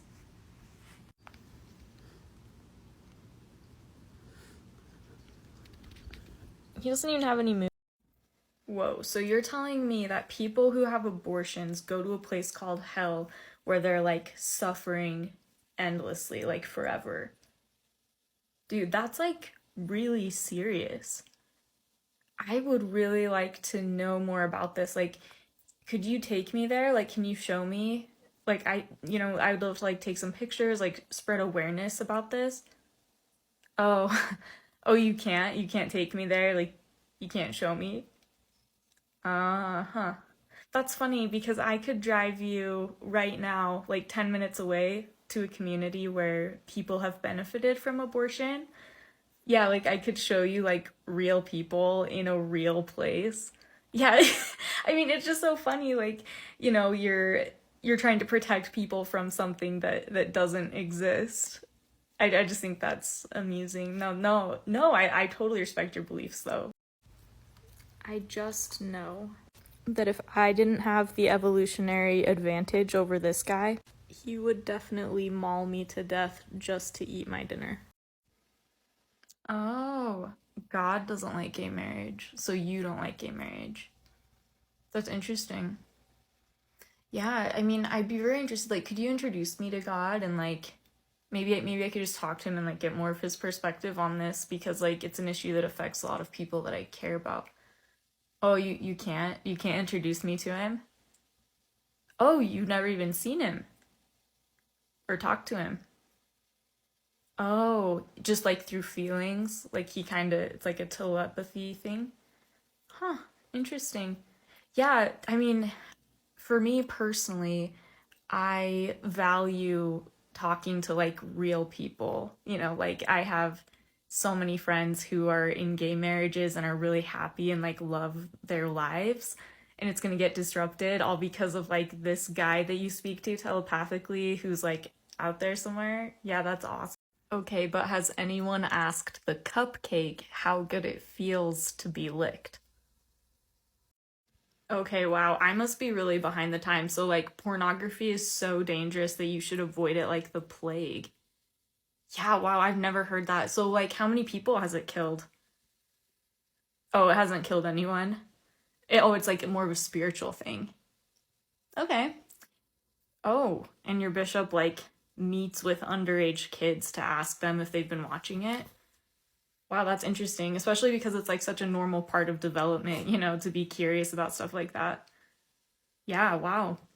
So when your bishop's meeting with like those underage kids, is he also asking like if they're being beaten at home or if they're like, if they've ever been essayed by like youth leaders, you know, because that's a pretty big issue in the Oh, he doesn't ask that. Oh, your prophet didn't get a revelation about like kids being mistreated in the church?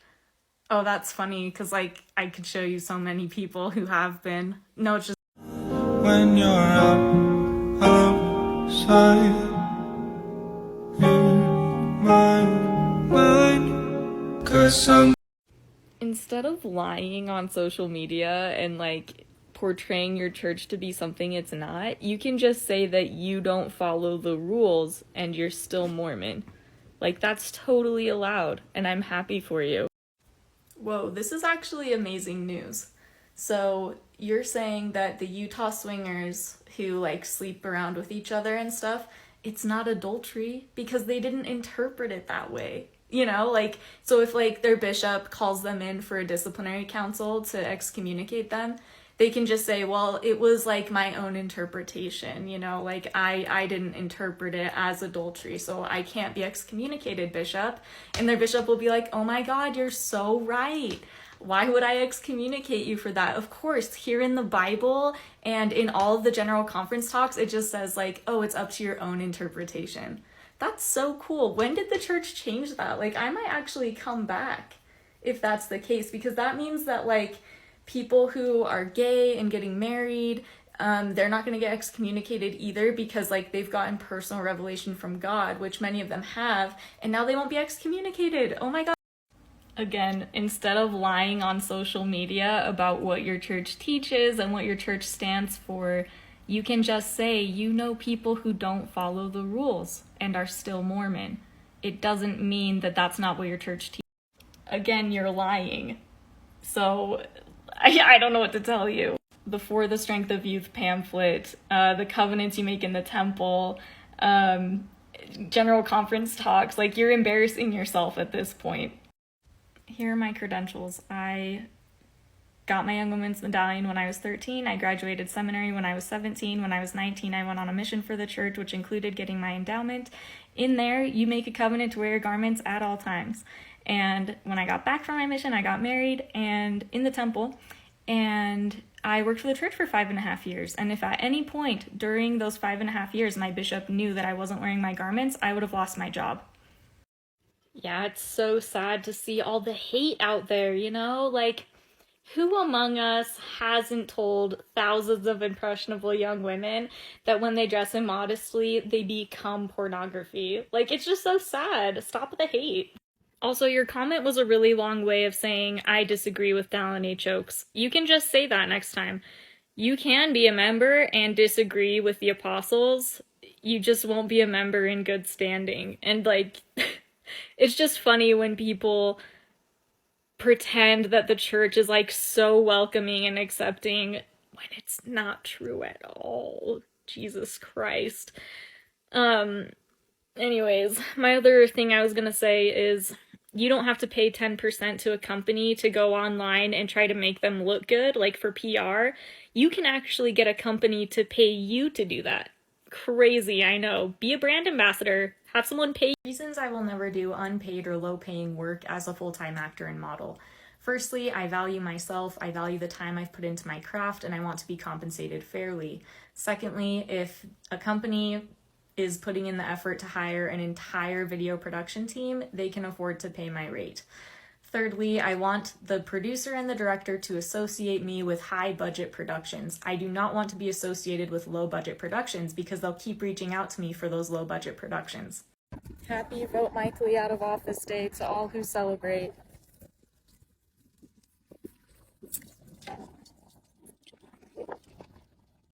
The only thing you need to know about Mike Lee is that he compared Donald Trump to Captain Moroni. Like, come on, guys. If you're unaffiliated, you did not get a ballot mailed to you, but I believe you can still vote. I'm going to put a link in my bio. That's a thread on Twitter that shows all of the information that you need to know about voting today if you're interested in voting out Mike Lee. So maybe Chris Stewart said it too, but I know Mike Lee said it. Yeah. Okay, y'all, I've had this shirt for almost 10 years, and this is my first time ever wearing it. When I was Mormon, I would have had to wear it like this with a shirt under it, and it's just not as cute, so I'm just really happy. Cishet pro-life fathers will really be like, no one is allowed to ruin that fetus's life except for me. I have big news for you. We live in Utah where we get more than just the freedom of religion. We're actually governed by religion here, which is why abortion is illegal. You can't sell hard liquor in stores. Me making TikToks does not infringe on your freedom of religion. You want to go outside? You want to go out and watch the thunder? Yeah, you want to go out and see the lightning? Yeah.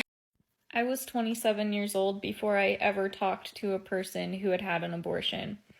And the person who had an abortion said that she'd had 2 abortions, and one of them was right after giving birth to one of her kids, and she just wasn't ready to have another one. And then another time, same situation, she had 2 or 3 kids at that point and just didn't want another one. And she went in to do a 3rd abortion after having multiple kids, and when she saw the ultrasound, she said, oh, that's a baby. I'm going to keep this one. So I just feel like we should trust people to know their bodies and know what they are okay and aren't okay with, and we should not force other people to decide that for them. I know this is supposed to be like some kind of sick burn, so I just wanted to show you something. See this catalog of products? That's me. So, I'm a full-time actor and model. This forehead pays the bills. And you can try to insult my looks, tell me I'm ugly.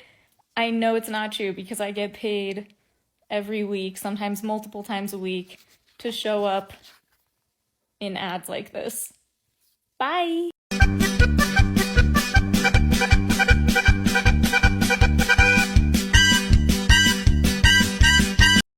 Let me talk really slow for you. So the first 2 times that she got an abortion, she was okay with it because she didn't want more kids. And when she had the ultrasounds, she was okay with terminating the pregnancy. Are you here? You follow?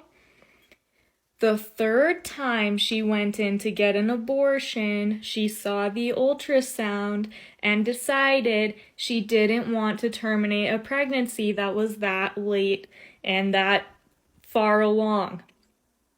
You following? Yeah? Perfect.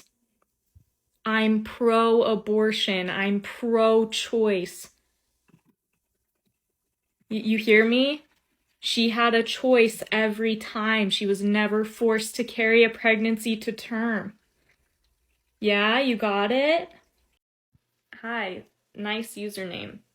Yeah, I don't think I'm gonna move. I kind of like it here. And I'm allowed to not like it and still live here. Just so you know, as much as you'd love for it to be different. So you agree? The church is an awful boyfriend.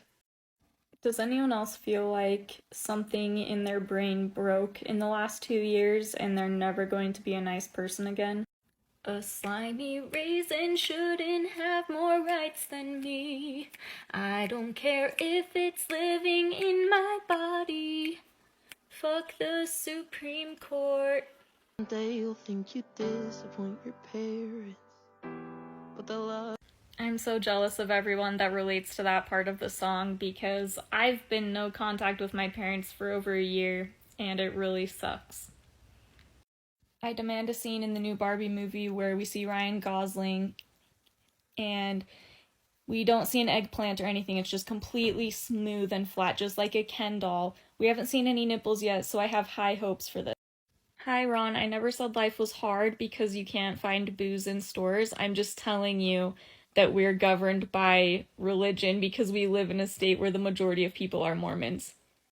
God, you guys are so funny. Like, I don't know if you're just not watching the video or if you're, like, unable to comprehend words, but I never said that I was unhappy and I never said I didn't like it here. You realize that. I feel like you aren't watching my video or you don't comprehend words because I didn't say that I hate it. Right? Go back and watch the video again. Don't you know who I am? Remember my name. Say, I'm gonna live for. It's pathetic to make the same comment on multiple people's TikToks. Also, you're not being honest in your dealings with your fellow men, Trevor. What's your bishop gonna say? I didn't know me and Mormon God were in the same ward. Cis men are just so infuriating. Like, the moment that a video isn't completely tailored to the male gaze, if there's a bad angle, if they're not wearing makeup, if their hair isn't very flattering, suddenly it's like this huge issue that they have to comment on when it has nothing to do with the video. I just think it's funny, and this is what I have to say to you. I can film my calls me a lying little whore in the drive-thru. You're not little. Excuse me? I said you're not little. Oh. Yeah. Were you listening to my story? Of course I was. And more importantly, I was looking at you, and you're not little. Right, because I didn't say that. It's this misogynistic dude that said it in the drive. Look, I don't care. I'm just making an observation. Uh-huh. Well, I never said that. Did you watch the video? Of course I watched the video. How else would I know that you're not little? Right. I mean, for what it's worth, I am very, very privileged and thin privileged. I don't really want to get into that because regardless, the fact that you feel okay with coming into these people's videos and just saying that, that's really fucked up. Like, I think you need help. Okay. Isn't it like a free country? Like, I have my freedom of speech, dude. You female types. Anyways, I'm gonna get back to telling my story that has nothing to do with weight or appearance or anything like that. You're just taking this, you're way too sensitive. Yeah, it's just funny, like, this story about, like, a guy being super misogynistic and you come in here to be super misogynistic. It's just funny, that's all.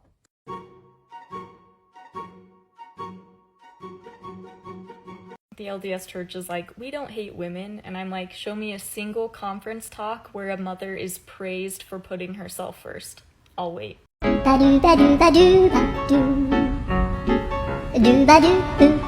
Nothing is more annoying than a Mormon that insists you've made being ex-Mormon your whole personality. Because I make TikToks about other stuff. It's like, bro, why are those the only TikToks coming up in your For You page?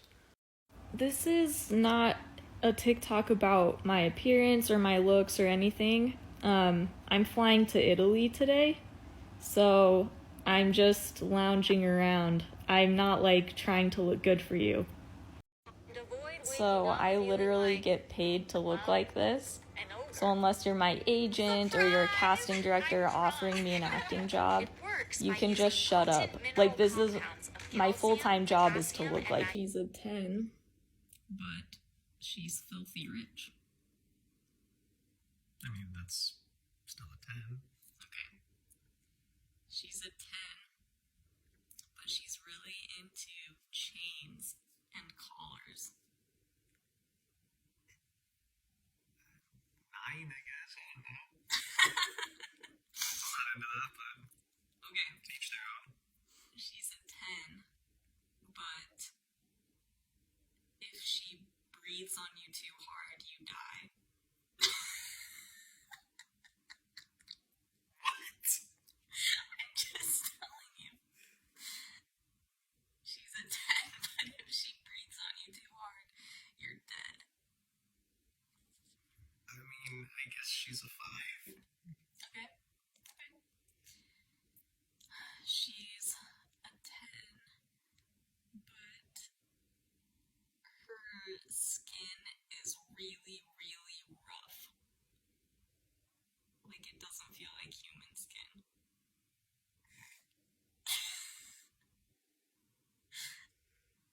I'm not going on a date with the Shrek for the drag race Shrek. How did you guess it? How did you guess it? I got multiple comments like this, and every time I have to laugh, because basically what you're saying is the church doesn't hate women because they also hate men.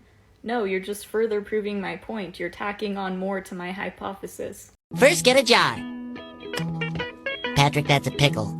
Yes.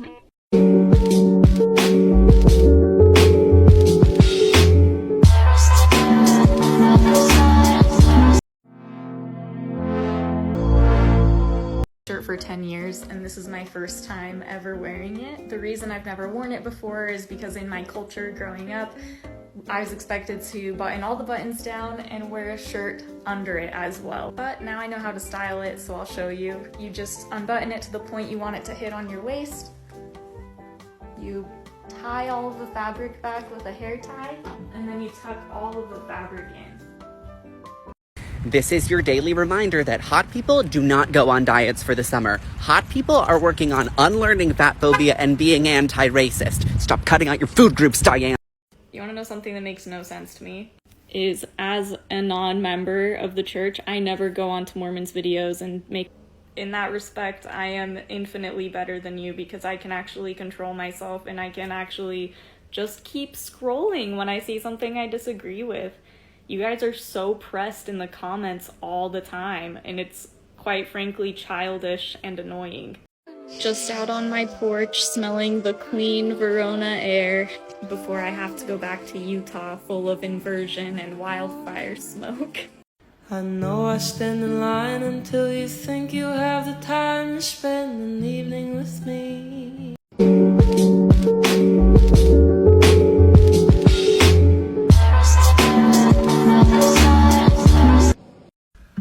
I think happiness is about letting go of what you thought your life was supposed to be and just embracing where you are now and how special it is.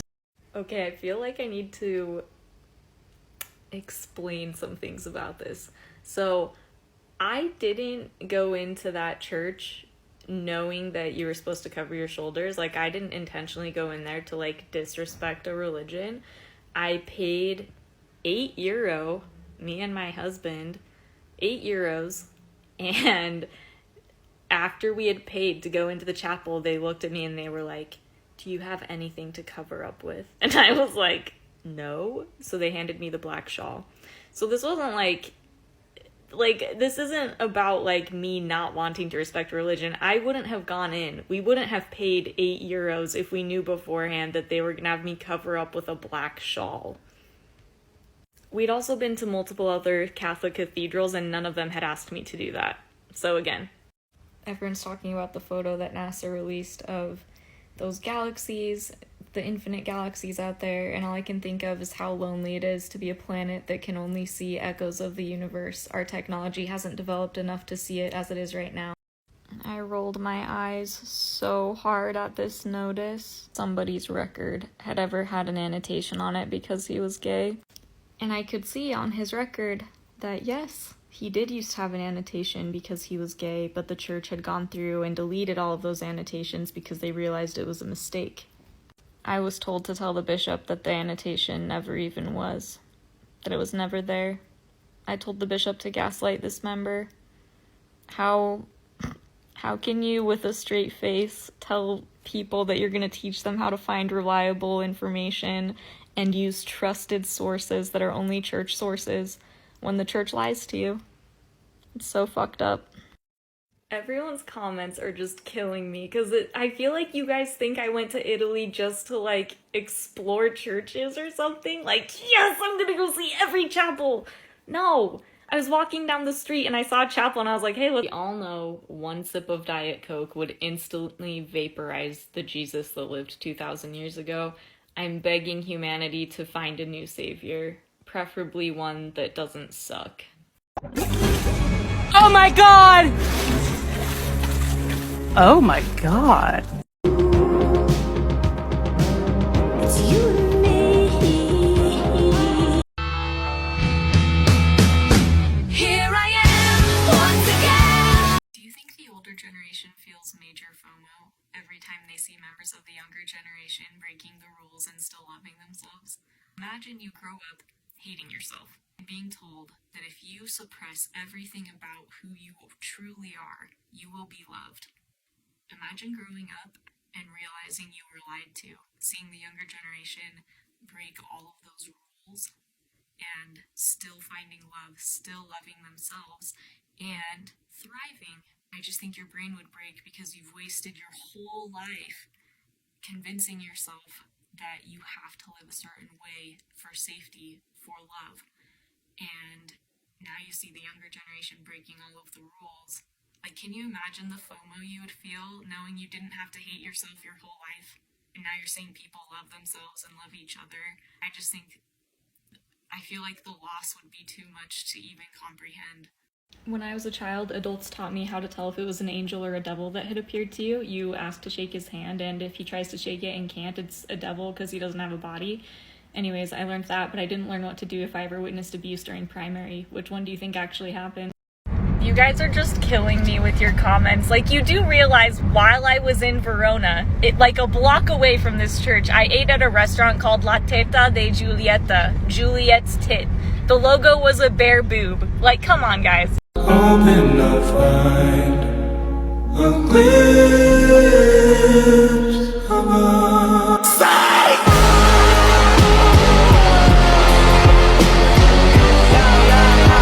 Utah is just one big Hallmark movie. We have dozens of cookie shops and they're all suing each other. We have women falling in love and getting married way too quickly. And it's taboo to say the word fuck. Rating video game characters based on whether or not I think they pay child support. Let's go.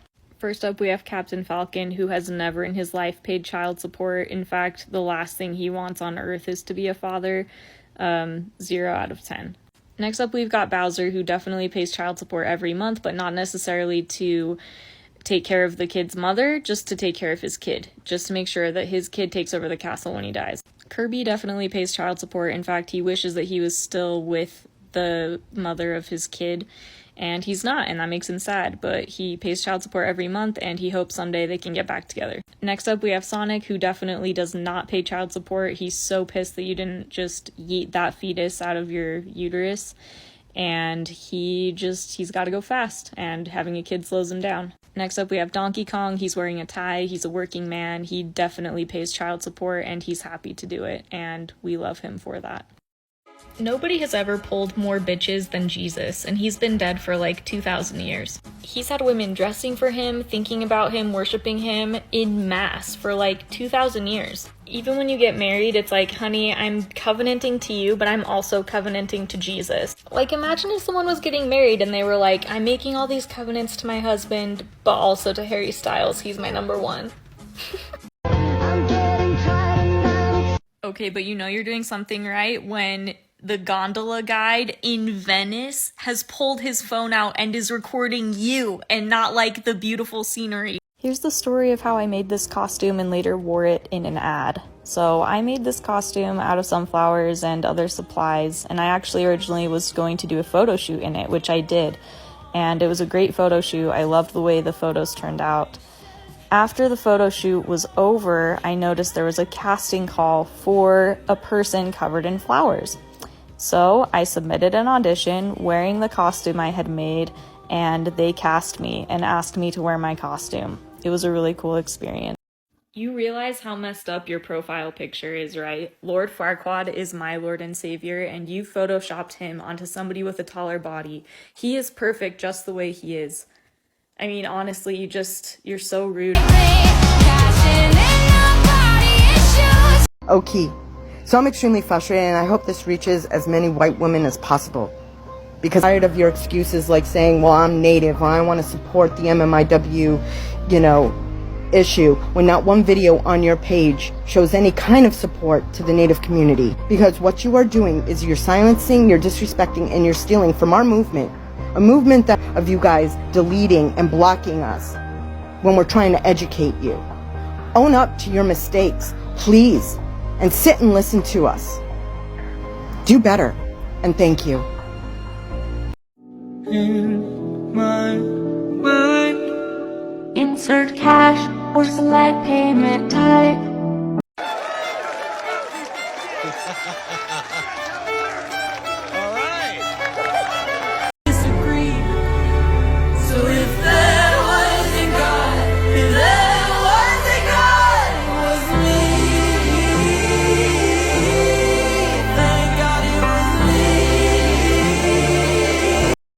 It's very weird to tell people that I'm an actor because I think a lot of people automatically assume that means that I want to be famous. But that would be like telling someone that you want to be a CEO and having someone be like, oh, like Elon Musk? Like, sure, there are famous CEOs and they have a lot of influence on like pop culture and things, but that's not what every CEO is, and CEOs still make plenty of money and make a living for themselves without being famous. The same production stages, nobody knew that it was going to blow up and be one of the biggest things ever. Like, the people auditioning were not like, yeah, this is going to make me famous. It was just like an indie show that Netflix was producing, and they've produced plenty of flops. So, I don't know, it just is a funny thing to me when people think you just want to be famous because you're an actor. Okay, hi, let's talk about why I keep my menstrual blood. This came up on my For You page, and I was expecting it to be stitched with something. No, the algorithm thinks I wanted to see this. Bro, I'm sorry. But the LDS Church made me covenant in a temple to avoid loud laughter. No further explanation, no other details. Like, I basically covenanted not to express joy. I'm trying to touch grass once a day. Metaphorically, that is. What did I do to touch grass today? I bought a Happy Meal. And it comes with ears. I'm really excited to try this. I'm 29 years old, so I'm from the original first generation of Pokemon users. I had a Pokemon-themed birthday party when Pokemon 2000 came out. Like, I was obsessed. I'm trying to pop out the ears because they go, right there, I'm pretty sure. We'll see if I can do this. Okay, I think I'm making progress here.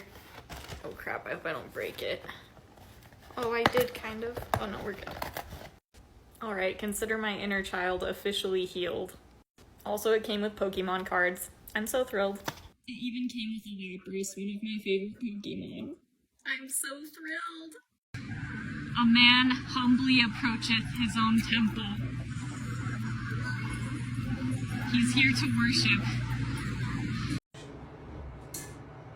Ooh, that was good. They can use a new blade every time. But that kills. I have visibility into my supply chain. Our traditional supply chain was working okay. I have visibility into my supply chain.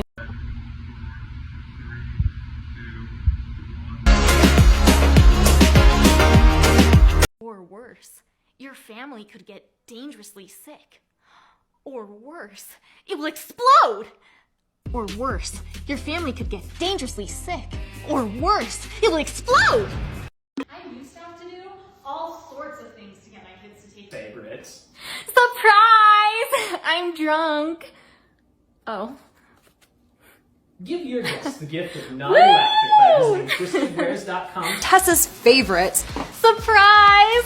I'm drunk. This photo on Pepsi's Instagram was taken in an apartment in Sandy, Utah, using an IKEA table as a backdrop. And this one, and this one, and this one. How do I know this? Because I was the hand model. This was one of my favorite shoots to date. I didn't have to audition or anything. Someone I knew was like, hey, I'm in charge of Pepsi's Instagram. I'd love to have you shoot. So they ordered nails from Etsy, somebody who custom designs acrylic nails, and he just set up a little shoot in his apartment, and it was super fun. I still have all of the nails, and I also still have, the agreement that I signed with Pepsi. So, I can build our fleet management app on our public or private cloud. So, I can build our fleet management app on our public or private cloud? Absolutely. To all the firstborn daughters of conservative Christian families out there, how's that extremely belated teen phase hitting for you, now that you're in your 20s or 30s and are finally individuating? Why do you think Zendaya turned down an offer from Paul Schrader to be in one of his movies? Now, I have some interesting theories about this. Firstly, Paul Schrader is notorious for doing really low-budget films and doing a really good job, so I think he probably wasn't willing to pay Zendaya what she's worth to be in that movie. There's also the fact that he has a history of having really inappropriate conduct with his actors on movie sets. When he was filming The Canyons with Lindsay Lohan, she was uncomfortable doing a scene that he had written that was very, very explicit, and he ended up stripping down and just saying, come on, Lindsay, loosen up. So I wonder if that had something to do with it as well, if Zendaya was just like, I'm not interested. Anyways, what do you think? Why do you think Zendaya turned down a role in The Master Gardener and declined the offer from Paul Schrader? Let me know in the comments. Here are 3 actors that have ties to Mormonism. First off, we have Jon Heder, who is probably most well known for Napoleon Dynamite, but he was also in Blades of Glory. He played Chicken Joe in Surf's Up, one of my favorite characters ever, and he also voiced a character in Legends of Korra. Next, we have Will Swenson, who's probably most well known for Sons of Provo and the Singles Ward Mormon parody movies. He was also in The Greatest Showman, starring Hugh Jackman, and he was in 8 episodes of First Kill, which was a popular Netflix series that came out this year, I think. Lastly, we have Aaron Eckhart, who actually graduated from BYU, and he was in Mormon seminary videos before taking his spotlight as Harvey Dent in The Dark Knight. Are there any other people that you know of who are Mormon and are famous? Let me know. Oh, and most of these people aren't Mormon anymore. Jon Heder is, but the other 2 are not, and I'm very happy for them. Oh my goodness, oh my damn, oh my goodness, they're going ham. I'm sorry, but you weren't a teenage dirtbag. You were in Seussical. Bruce Willis earned $115 million for his role in The Sixth Sense. He negotiated $20 million for himself just for playing the role, and on top of that, he negotiated to get a % of total box office sales and video sales. To my knowledge, that's the most anyone's ever been paid for one movie. I'm open to being corrected, though. The least someone has ever been paid for a movie, though, is Lindsay Lohan. She filmed The Canyons back in 2013, and Paul Schrader only paid her $100 a day, which I think only added up to less than $10,000. Now this is after she made Mean Girls, which gave her $1 million just for filming. So it's crazy to see how negotiating and knowing your worth is important even after doing huge roles, because Lindsay Lohan was a big name. She did Freaky Friday, she did Mean Girls, and Paul Schrader only paid her $100, which is pretty shitty. Oh, you're Catholic. It's really hard to make it as a Catholic. So which archdiocese would I know you from? I just assumed that when you said you were a Catholic that you were like an archbishop or something. You're more like one of those more local, small Catholics. Yeah, it's so hard to make it big as a Catholic, you know? Yeah, I wonder, are you okay? Like, how do you even survive? That's not fair. That's not fair! That is not fair! Deep down, we're lonely demons from hell. Roll for your life! Drowning your sorrow and fears. Choke on your blood and your tears. Bleed till you've run out of years. We must do what it takes to survive. This year marks 2 years since I quit my job to become a full-time actor and model. I've done mostly commercial acting and modeling. I'd love to move into other areas as time goes on. It's just that in Utah, there's a really big commercial market, so that's what I've been focused on. It's kind of crazy because I wouldn't say that there have been a lot of tangible benefits of quitting my job and doing this full time. I don't live in a bigger house. I'm not making more money. I'm not like famous or anything, but there are some important things that I think I'm realizing about doing this. And for context, I was making over 6 figures when I was married the first time, and I had a stable job, and quite frankly, I was miserable. I had to start going to therapy because I wanted to not be alive anymore. And in my very first therapy session, I broke down crying and told my therapist that I knew why I was sad. And it was because I was 25 and I hadn't been in a musical in 7 years, and I hadn't been writing in 7 years, and I hadn't been singing in 7 years. I'd sung in like church choirs and stuff, but that was all I had let myself do. And I look at that person that I was when I was 25. The person who thought that she wasn't ever going to live a dream and that she was never going to have the permission to do what she really wanted to do. I would go to musicals and I just wished it was me up there. That's all I wanted. The whole time I watched, it hurt so bad to watch and to know that I hadn't been in a musical in so long and that I hadn't let myself. And I gave myself the permission to just do it. And again, the tangible benefits, I'm not famous, I'm not rich, but something that I felt so much pain over not doing, I don't feel that pain anymore. I don't feel that pain of I can't do that or my ship has sailed.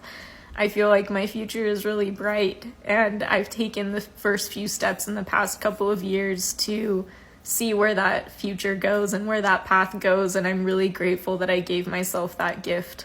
It's been unbelievably rewarding.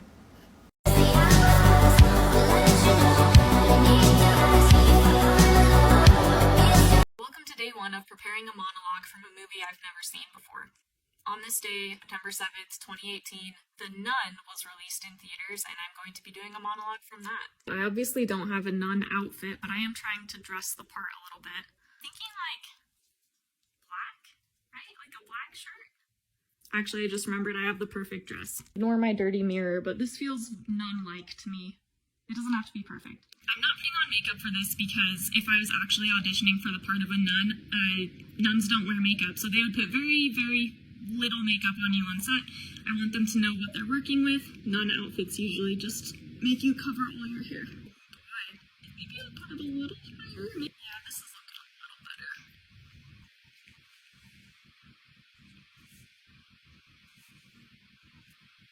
I don't know. Thoughts? I might try a headband. Yes, we're going with a headband to imply a nun look. I'm going to memorize and I will show you the final results. Do you see her too? I've seen her stalking the hallways at night. We all have. She looks like us, but she's not one of us. It's something unholy. It takes on different forms to deceive us and prey on our weaknesses. It appears in the form of a nun, so it can hide among our cloister until it can corrupt us all. I fear her presence means the portal has opened again. It made Sister Victoria commit the ultimate sin. I did yesterday.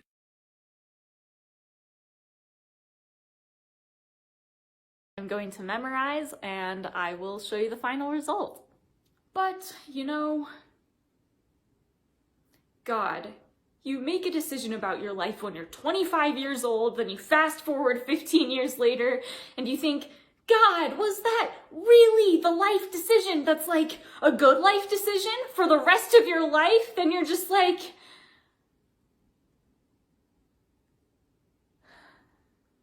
I don't know. Welcome to day 3 of preparing a monologue from a movie I've never seen before. There aren't a lot of movies that came out this day. In fact, today I will not be doing a monologue. I'm actually going to be doing a very short scene. On this day, September 9th, 1988, Running on Empty was released in theaters, and I will be doing a little scene from that. I actually already had a real audition today, so I already have makeup. I like the way my hair looks already. So I'm thinking a sweater with jeans. I actually haven't unpacked from my last day on set yet, so we can just look through that. Here is my set basket. I don't really love the green. We could go with yellow. It's come down to this sweater. Or this sweater.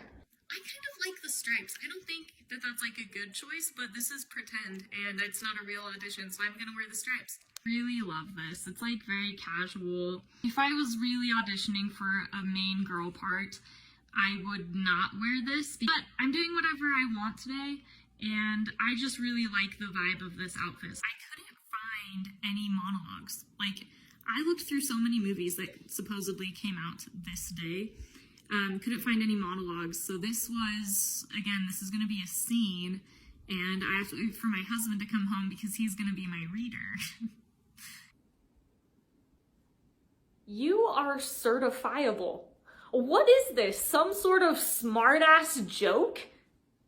You're taking cooking? I want to learn how to cook. Yeah, right. You have some burning desire to learn how to make apple brown Betty? What are you doing here if you think so highly of it? Well, they wouldn't let me take the auto mechanics class, and I didn't have time to take the issue to the Supreme Court.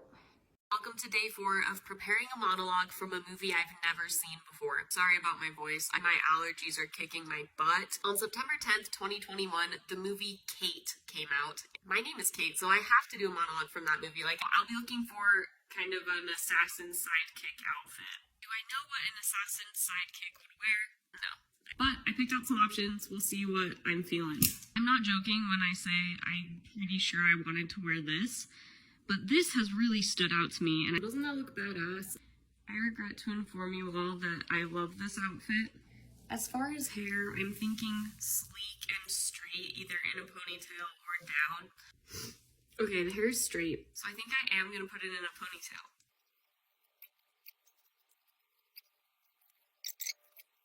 It's more just what do I want to do, right? Because this is all pretend. I'm just going to go for it. I'm going to do a bold makeup look.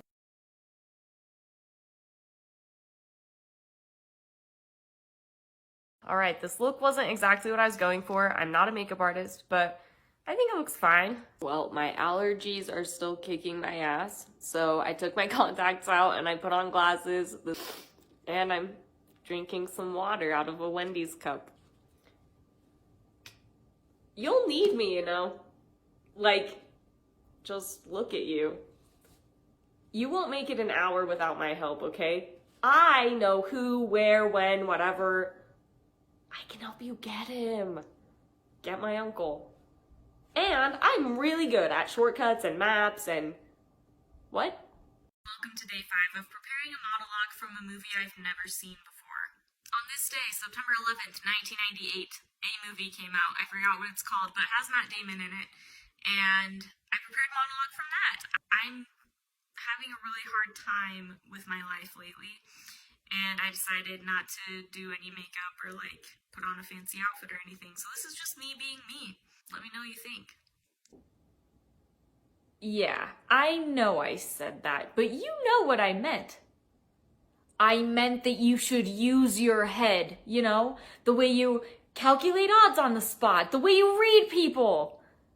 I didn't mean it as a way to con your way into a summer job. I don't think you get it. You'll be just like one of those ex-college athletes, you know? Have a great job at the DA's office as long as they don't miss a lawyer's league game. It's true.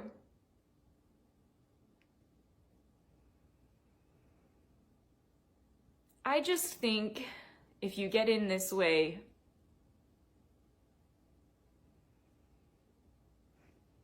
you'll always be a hustler to them. A couple weeks ago on a shoot for a huge brand with like millions of followers on Instagram, I locked my keys along with all of my wardrobe options in the car. It was horrifying. But I have another shoot today, much smaller brand. I have my key, I have my wardrobe options, so it's already looking to be a better shoot. Actually thought today, I thought to myself, you know what would be cool is if McDonald's sold pumpkin spice iced coffee. I pulled up today, I manifested this into existence. I'm super stoked to try this. I am McDonald's biggest fan. I worked for them for a couple years. I go there religiously. I don't care if it's trash. Oh yeah, this is it. Oh, I hope they never stop. The best news I could have had all day, I'm not kidding. Happy Monday, everyone.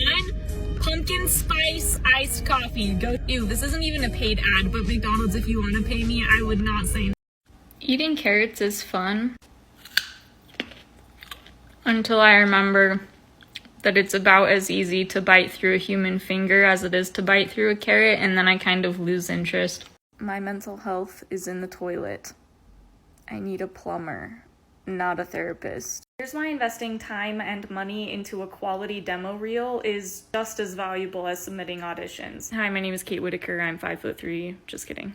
I signed with an agency 3 months ago, and in those 3 months, I've only booked one job from an audition, and I've booked multiple jobs off of my demo reel. If you have a demo reel, you have examples of your work already, and people can take a look at that and book you straight from that. I can't tell you how many auditions I've done for narrative work that I just never heard anything back, and I got a direct booking for a short film because somebody went and watched a bunch of short films that I've been in. So having examples of your work is just as valuable, if not more valuable, when you're first starting out than doing multiple auditions where people don't know you, they don't know your range and skill level. Yeah, they're invisible, and she just in the background. And she says, I wish that I could be like the cool kids, 'cause all the cool kids. Mormons believe that Christopher Columbus was inspired by God to come to the Americas and commit genocide. It's literally in their scriptures. This is straight from the church's website. It says Nephi sees in vision the church of the devil set up among the Gentiles, which is in Europe. He also sees the discovery and colonizing of America. Here's the specific verse. And I looked and beheld a man among the Gentiles in Europe who was separated from the seed of my brethren by the many waters, and I beheld the Spirit of God that it came down and wrought upon the man, and he went forth upon the many waters, even unto the seed of my brethren who were in the promised land. It goes on to say, I beheld the Spirit of the Lord, that it was upon the Gentiles, the Europeans, and they did prosper and obtain the land for their inheritance. And I beheld that they were white, and exceedingly fair and beautiful, blah, blah, blah. Anyways, genocide and Christopher Columbus, that was all inspired by God, according to the Mormons, and according to their holy book of scripture. You know, this wouldn't have happened if you hadn't decided to swoop in and try to rescue me. And just like any hard-to-please princess, all you want is to find a pillow that works. Believing in God is out. Believing in yourself is in. That's me in the corner. That's me in the spotlight, losing my religion. How many men show up to photo shoots throwing a fit because they have to be? I used to be in a relationship like the one she's describing, but I just want to show you my current relationship. It's me. Hi, I'm the problem. It's me. Hey, does anyone know what Sam Bankman-Fried is up to? Maybe he could buy Twitter. Day 2 of year 3 of being an actor, and I'm playing a mom who just woke up. No, I'm just...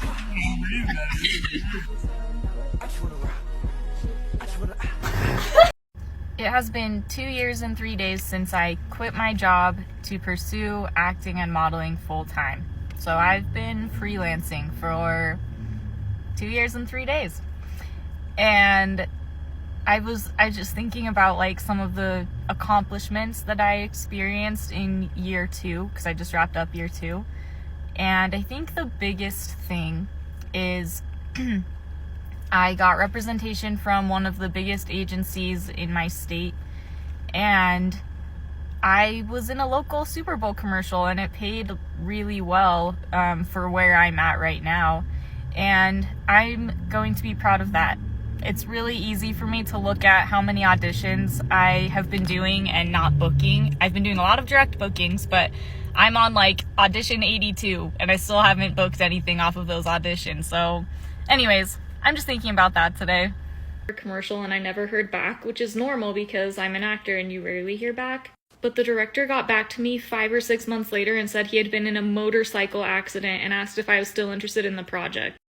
Hello. Today marks 2 years and 6 days since I quit my job to be an actor and a model, so I've been freelancing for 2 years and 6 days. My update for today is I submitted my 83rd audition, so it's been 83 auditions since my last audition that I booked, and I've been getting direct bookings, but I just think it's fun to give you updates on like how many auditions it takes before you actually book something. It's quite a few. I have my acting class tonight, and I'm about to go into therapy. I have 2 more auditions waiting for me at home. One of them I don't need a reader, so I'll do that one probably when I get back tonight. And then the other one does need a reader, and it depends on how fast my husband recovers from his COVID booster, because COVID boosters lay you out, dude. They're really, really tough. So we'll see. But that's my year 2 6-day update. I'm way more excited for Black Friday than Thanksgiving. And no, it's not because of capitalism, and it's not because I'm gonna be hitting up all of the stores on Black Friday. It's because we're doing a Lord of the Rings marathon, an all-day Lord of the Rings marathon with a ton of delicious food with people that I really love. I'm very excited.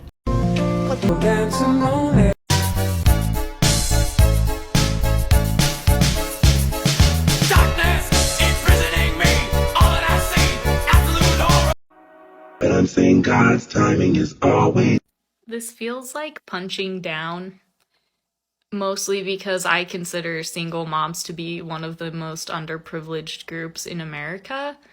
They usually are subjected to a much higher rate of violence. They live in poverty. They don't have the financial or social or community support that they need to take care of their kids. It's one thing to make fun of a woman who goes on to like get botched plastic surgery, right? She's wealthy. She like, I don't know. There's just a lot there where it's like, yeah, make fun of something like that if you want to make fun of the girls who bullied you in high school. But why would you make fun of the women who are like probably legitimately suffering? Like, I cannot think of a worse scenario than being a single mom. I just can't. Like, I'd rather die. Porn wasn't enough for Ted Bundy, and he started actually doing the acts, and I started doing the acts. Christian men, are you okay? I'm serious. Are you okay? That is my exact question, because somebody commented on my TikTok and was like, I deleted the comment, but she was like, well, porn is really dangerous. And I'm like, bro, if you know people who are unaliving people, that's not a porn problem. Oh, I know this was based off of Ted Bundy's interview because my dad would talk about it a lot. And yes, to your point, I think he was just messing with people at that point because it's preposterous to say porn made you kill people. Like, it's just insane. It would be so awesome. It would be so cool.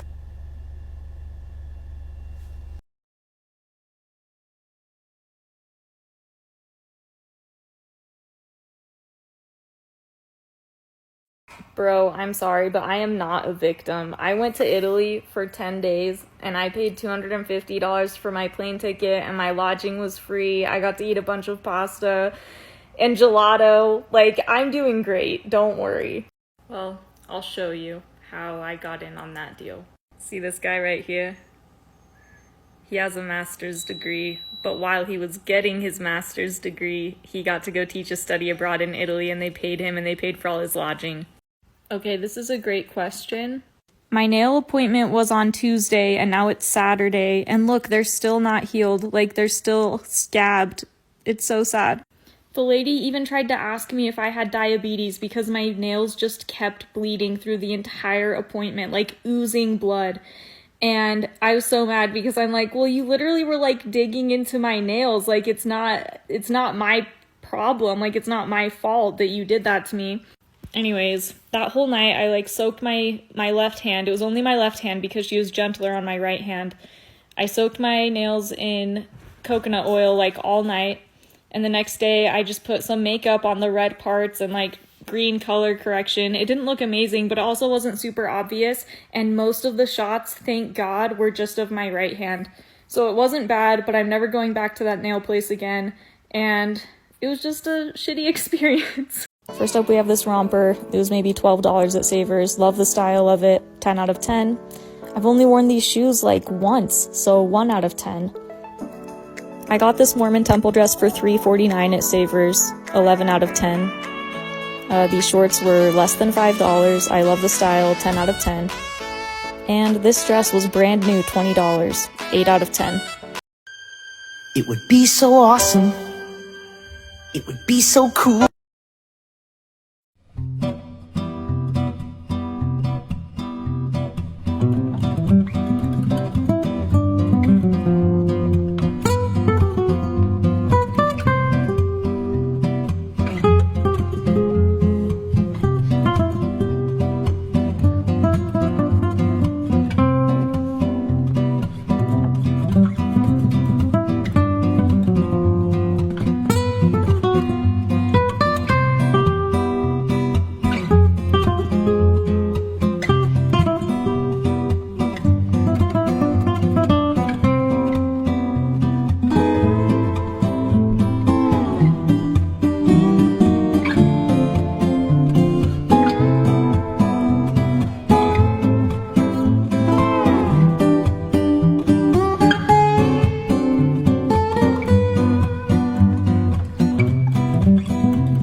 Ever since I saw this comment, I was like, damn, this guy's right.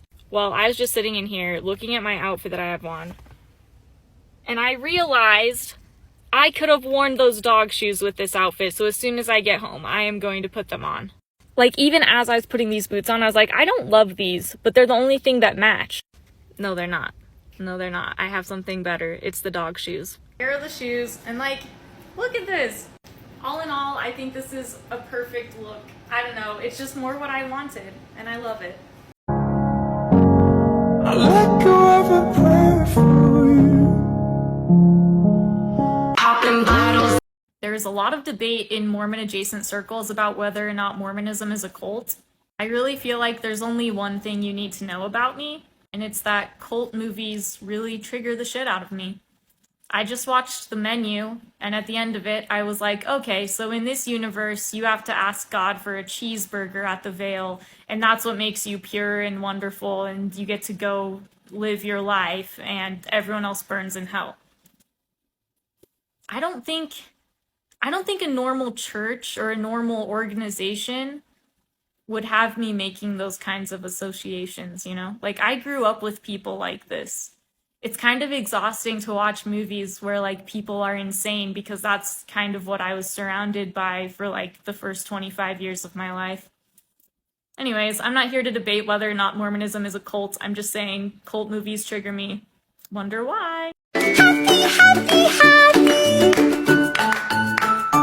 Love being a woman. Bro, 75,000 people thought they had a chance with you. That should be a huge ego boost. I am sorry about your loss of followers, though. That does suck. Oh, you're an Eagle Scout? Tie my tubes. You used to be nice. Or did you never used to be? Oh, God. Maybe you never used to be. I'm watching every single Oscar-nominated movie, so you don't have to. The first movie I want to talk about is Living. It got 2 Oscar nominations this year. The first was for Best Actor for Bill Nye, and honestly, I think that performance deserves an Oscar nomination. He did a wonderful job.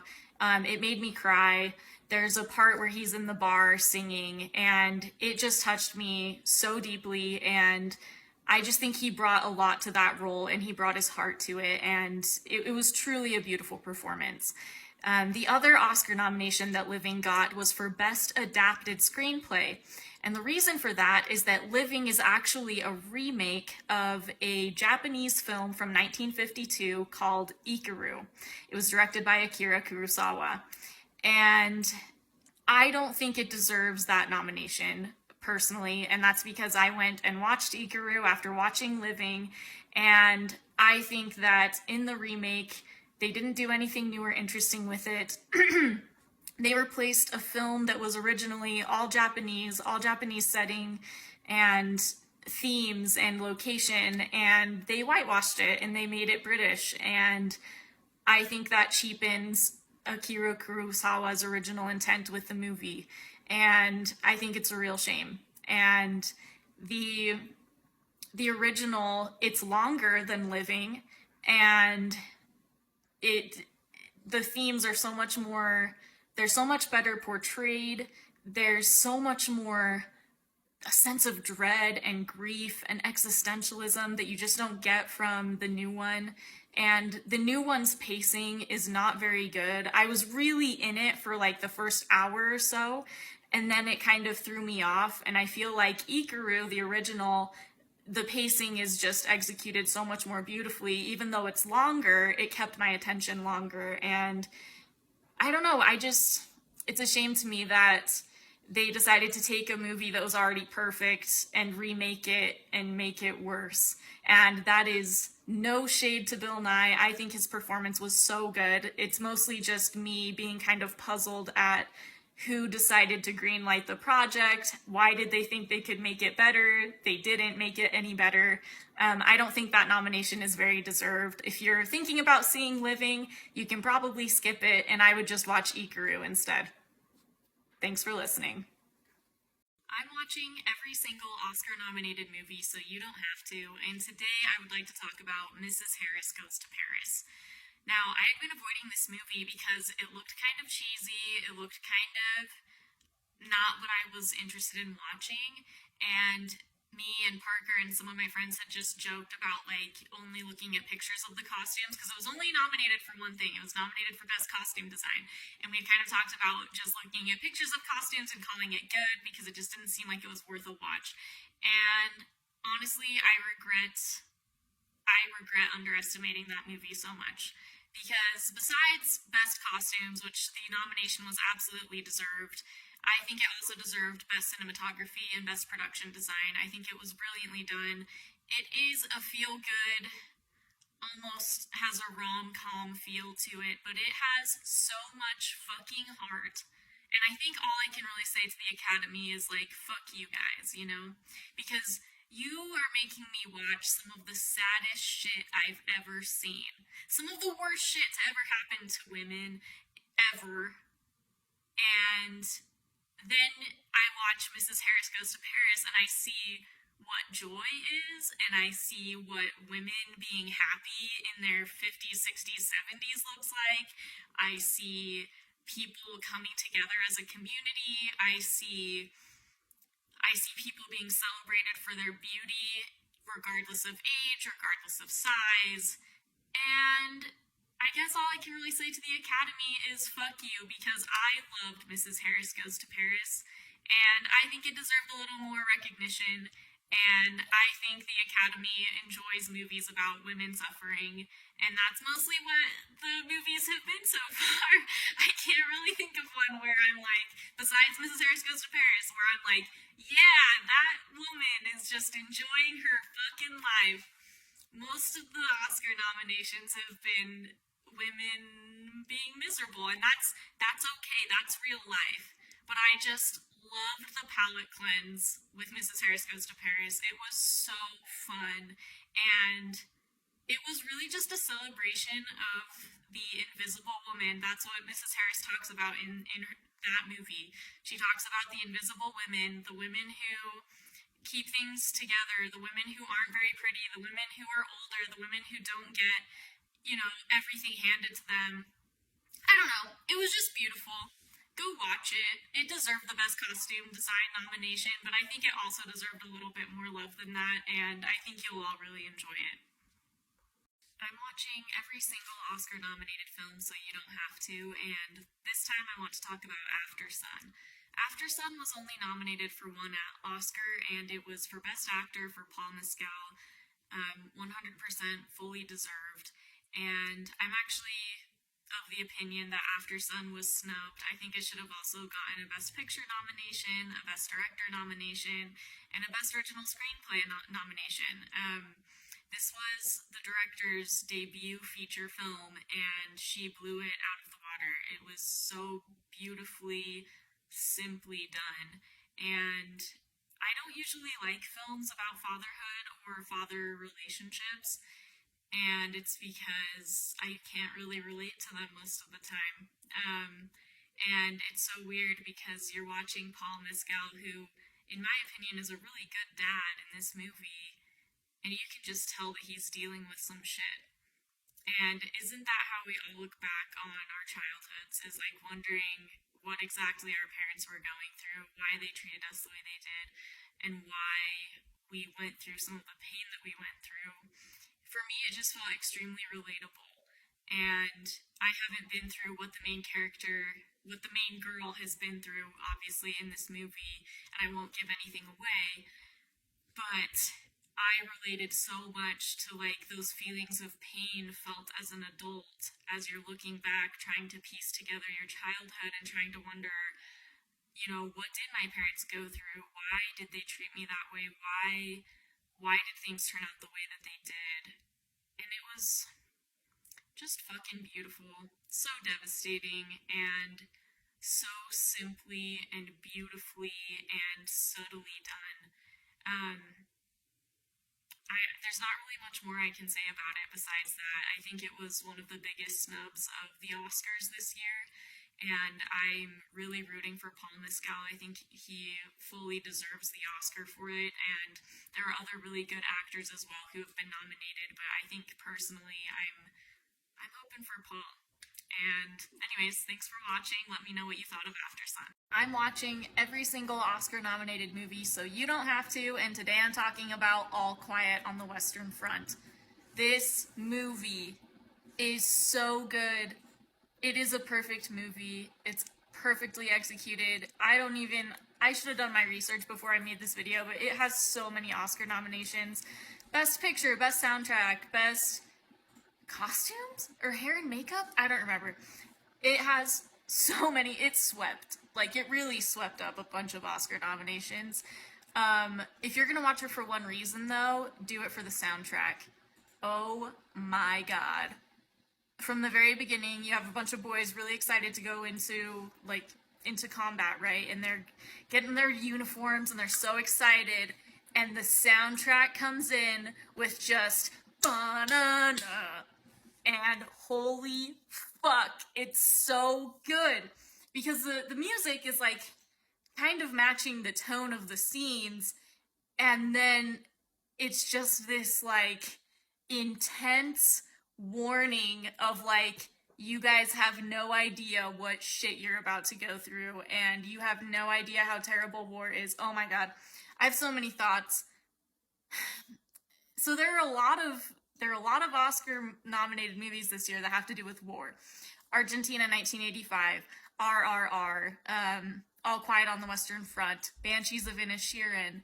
I don't know if I'm missing any, but so many of the Oscar-nominated movies this year are about how shitty and terrible war is. And they're all... Oh, and House Made of Splinters also has to deal with war a little bit. It has to do with the effects of war. So you have all of these, like, amazing foreign films about how shitty and fucked up war is. And what does the US have to contribute to the conversation? Top Gun Maverick. War is just a fun time with the boys. And honestly, I understand Top Gun, like, kind of saved the box office last year.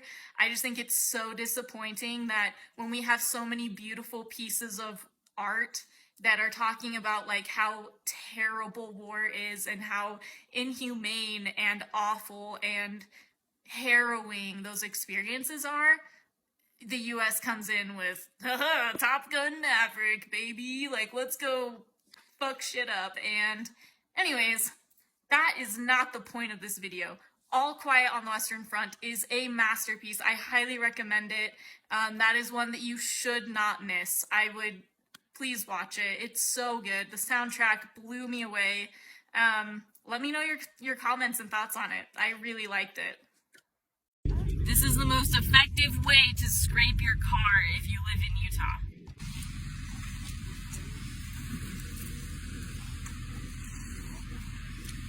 Have you guys ever thought about how addicted the church is to aligning with total losers? Like, Boy Scouts of America, they were aligned with for decades, gave them so much money, ended up being responsible for the essay of thousands of children. Jody Hildebrand, the church was like, oh, we'll pay her to be a therapist for our members. And then it turns out that she's, like, a horrific child abuser and a horrible person. Tim Ballard, he's a serial sexual assaulter. He's a major grifter. He was on ketamine talking to Nephi. Like, the church really knows how to pick winners, you know, where it's like, yeah, do you have revelation? Are you connected to God?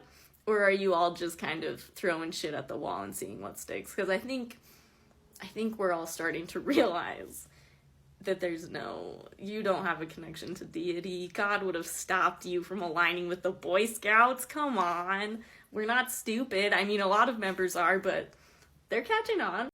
I feel like it's kind of cute when two religious people meet and they're like, oh, God wanted us to meet, he wanted us to get married. Like, those interests brought them together. It's like if a film bro met another film bro and they were like, oh, Hitchcock wanted us to meet, he wanted us to get married.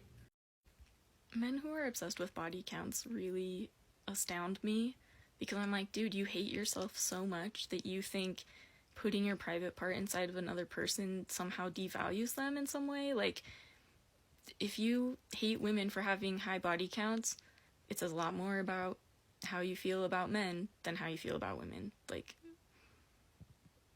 a D does not devalue me in any way. But why do you think that devalues me? Like, you need to really unpack the hatred you have for yourself and for your own gender. No, I love coffee. I like mine with oat milk, actually. Are you passionate about alternative?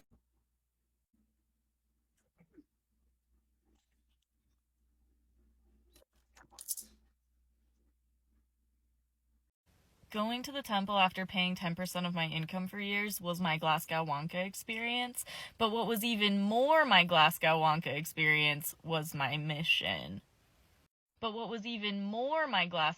experience was my mission. The public is asking, how was your mission like the Glasgow Wonka experience? That's a great question. I would love to tell you. The way it was like that experience is I was the sad Oompa Loompa handing out jelly beans, pretending like it was gonna fix people's lives. Like this Jesus pamphlet, you don't have running water and your country's been exploited by imperialism, specifically my country, but this Jesus pamphlet, that's gonna fix all that. Like, you're not gonna have any problems anymore. If you just read the Book of Mormon, You know, like, yeah, it'll all be, like, magically fixed. And not only was I participating as, like, an employee or an actor in the Glasgow Wonka experience, I was also, like, I had bought in. Like, I was a customer. Like, people had told me in their testimonies for years that my mission was going to change my life, that it was going to be the best experience, all, like, rainbows, roses, and butterflies. And then, like, they don't tell you that you're going to get pooped on by dogs and that you're going to want to unalive yourself every day and that it's going to be Women don't dress up for men this. Women dress up for themselves that. Girl, speak for yourself. This fit is for Oscar Isaac Daddy Atreides. May he rest in peace. It's not for me. It's for him. Nearly 2 decades ago, my grandpa was operating a forklift and smashed his thumb against the wall. And he had to, like... This is actually really sad. His manager had to, like, scrape his thumb off of the wall and, like, send him to the hospital. Well, nearly a decade after that experience, I met this really hot guy, briefly. And then we never spoke again for, like, 8 or 9 years. And then we started hanging out last year. And this really hot guy is the son of the manager that had to scrape my grandpa's thumb off the wall, and now we're dating. That's my favorite piece of lore about myself. I mean, tithing created unmet expectations, but also, like, you're told the most spiritual experiences of your life are gonna be in the temple, and that just hasn't been the case for me, man. I can pay $50 for some shrooms, you know? Oh, the white boy who tried to mansplain sandwalking to you is actually a massive dick. The white boy who tried space drugs and says it opened his mind but is gonna start a holy war, he's not the one? I think if there was an Oscar category for using the same color palette as a pumpkin chocolate chip cookie, Dune would sweep it. Like, they did a masterful job. Reason why I left the Mormon church. I'm seeing a lot of Mormons being really upset that this man left the church after taking advantage of his BYU education, and they're saying, you know, your tuition is subsidized by church members, faithful church members who are paying their tithing. You wasted my tithing money. And I just want to point out, it's also my tithing money. I know I left the church, but I paid a significant amount of money to the church before I left, and I haven't seen any of that money back. So I don't mind that my tithing money went to somebody's BYU education who ended up leaving the church. In fact, I love it. I'm like, yeah, do it. Take my money and then leave. I'm glad it went towards a good cause. I really like Sebastian. I think he's amazing, so good job.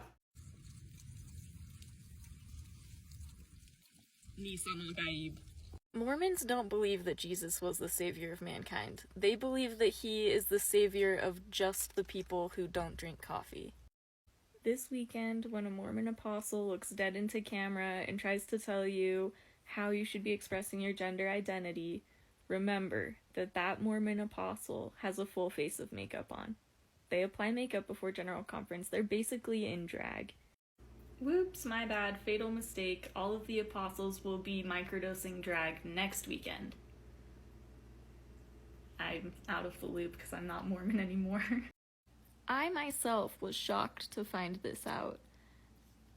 Mostly just because the apostles are so rigid about things, like, they're so homophobic, they're, like, so strictly, like, into gender roles and stuff.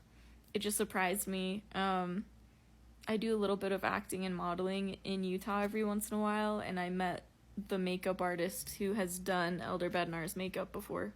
So that's how I know.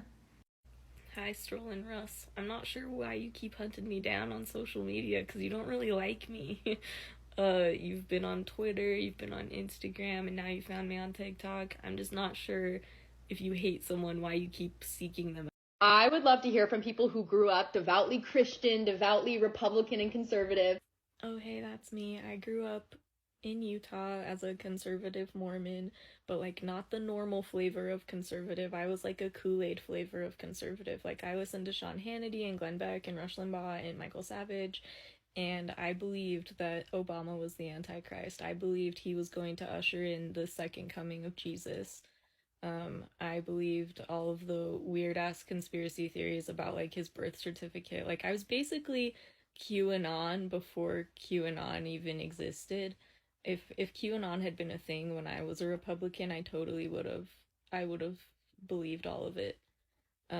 What changed for me was my mission. I met immigrants and realized that I'd been lied to about immigrants and who they are.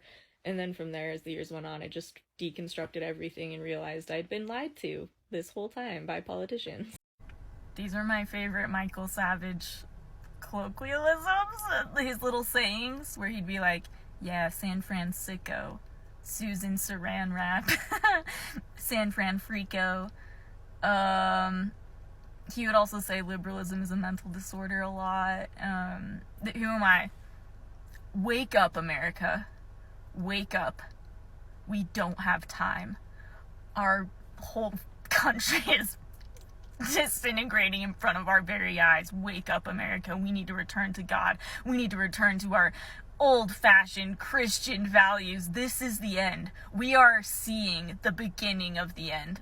Anyways, that's Glenn Beck. That was him every day. I listened to him from the time I was like 8. So every day I was like, oh God, oh fuck, America's gonna it's gonna disintegrate overnight. And now it's been like 20 years. And I'm like, oh, that was dramatic. Happy Trans Day of Visibility. If Jesus could turn water into wine, you can turn yourself into any gender you want. Every day on social media, I talk about what I was taught in the Mormon church, and my comments are filled with Mormons who are like, that's not true. My guy, yes it is. Like, I served a mission. I graduated seminary. I was the Laurel's president. I worked for the church for 5.5 years. I watched General Conference every weekend. I know what the church teaches about families being together forever. I know what they, like, President Nelson in, like, 2019, as the prophet, gave a talk where he's like, yeah, a lot of families won't be together forever because they haven't made covenants and they're not righteous enough. Your prophet said that. So, like, unless you don't believe in prophets, which is fine. I did believe in prophets when I was a member of the church. Anyways, I just needed to rant about that for a second because I feel like I'm being gaslit. Yeah, kind of fucked up. Like, the church teaches 5- and 6-year-olds that they won't end up in heaven with their families if they're not obedient and if they're not good enough. Let me guess. Utah? You were taught that in Utah, because in other states, other Mormonisms, they don't teach that. So when I was a 5- and 6-year-old, I lived in New Jersey, actually. So I was not taught that in Utah. I was taught that in New Jersey. And, I mean, besides the fact that, like, your scriptures, like, have you read the Book of Mormon? Like, have you read the Doctrine and Covenants? Yeah, because that backs up everything that I just said. Like, the scriptures also say you won't be with your family in heaven if you're not good, right? And in 5- and 6-year-olds, they read the scriptures. Yeah? Are you catching on now? Like, 5- and 6-year-olds, they read the Book of Mormon, and they read the Doctrine and Covenants, and they hear all the conference talks, yeah? It's not just a Utah thing. Actually, the scriptures teach that God saves you after all you can do. I wish your parents had taught you that. I'm so glad that you know that scripture. It doesn't really cancel out anything that I just said, though.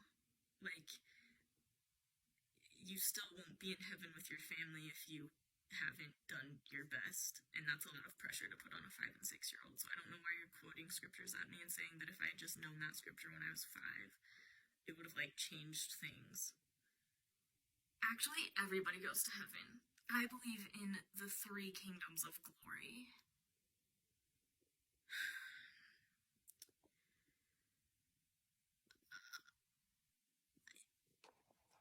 So you're saying that in those 3 kingdoms of glory you can live with your family for, like, are we just arguing about semantics at this point? Like, you apologize, but you're full of shit? What's wrong with you people? Is this the best thing you have to do today? No, I had a fine day. I don't want to have anything to do with you guys. We don't either. Stop running your mouth at me and I won't react to you. Got it. I want nothing more than to rip off your head and spit down your throats. Got it. Yeah, we're sorry. You cyclists screw up all the streets. Okay. Like, you're unbearable. You run around in your spandex and your baggy little helmets, and then you run your mouth at me as I try to drive to work. You're such bitches. Sorry about that. I'm sorry Elon Musk said things that hurt your feelings. No, we were just trying to poke fun at the gas pedal issue. Yeah, you're trying to be a bitch. Oh, sorry. Yeah, yeah. Honestly, it was just the recent the gas pedal headlights. The recall. People when you're on your bike as they drive by. Well, we get. What's wrong with you people? Is this the best thing you have to do today? No, I had a fine day. I don't want to have anything to do with you things. We don't either. Stop running your mouth at me and I won't react to you. Got it. I want nothing more than to rip off your head and spit down your throats. Got it. Yeah, we're sorry. You cyclists screw up all the streets. Okay. Like, you're unbearable. You run around in your spandex and your baggy little helmets, and then you run your mouth at me as I try to drive to work. You're such bitches. Sorry about that. I'm sorry Elon Musk said things that hurt your feelings. No, we were just trying to poke fun at the gas pedal issue. Yeah, you're trying to be a bitch. Oh, sorry. Yeah, yeah. Honestly, it was just the recent the gas pedal headlights. The recall. People when you're on your bike as they drive by. Well, we get heckled a lot by people in cars, and we're sorry. We're just being stupid kids. Yeah. Honestly. Someday you're gonna say the wrong thing to the wrong dude. Understood. Might have been that dude. Understood. Yeah. Sorry about that. Have a good day. Angry man who can't regulate his own emotions threatens to kill 2 people on bikes and calls them homophobic slurs. That's the story. Angry man in Cybertruck gets mad. Cry me a fucking river, dude. Cry me a fucking river. I don't want to set the world on fire. I know I'm not equal to Jesus because I'm better than him. Well, it's really simple. Number 1, I'm not all-powerful. Or number 2, I'm not all-knowing. But God is. So why don't you pray and ask him that same question? What's stopping you? Why aren't you asking him that? Also, if I was all-powerful and all-knowing, I would stop it. That's what makes me better than God. Okay, I just want to say firstly that you are holding me to higher standards than you hold God. And I want to say secondly that you're moving the goalposts with every comment. Because your first comment was, oh, why don't you stop children from being harmed? And I was like, well, it's because I don't know about it. And I'm not all-powerful like God is.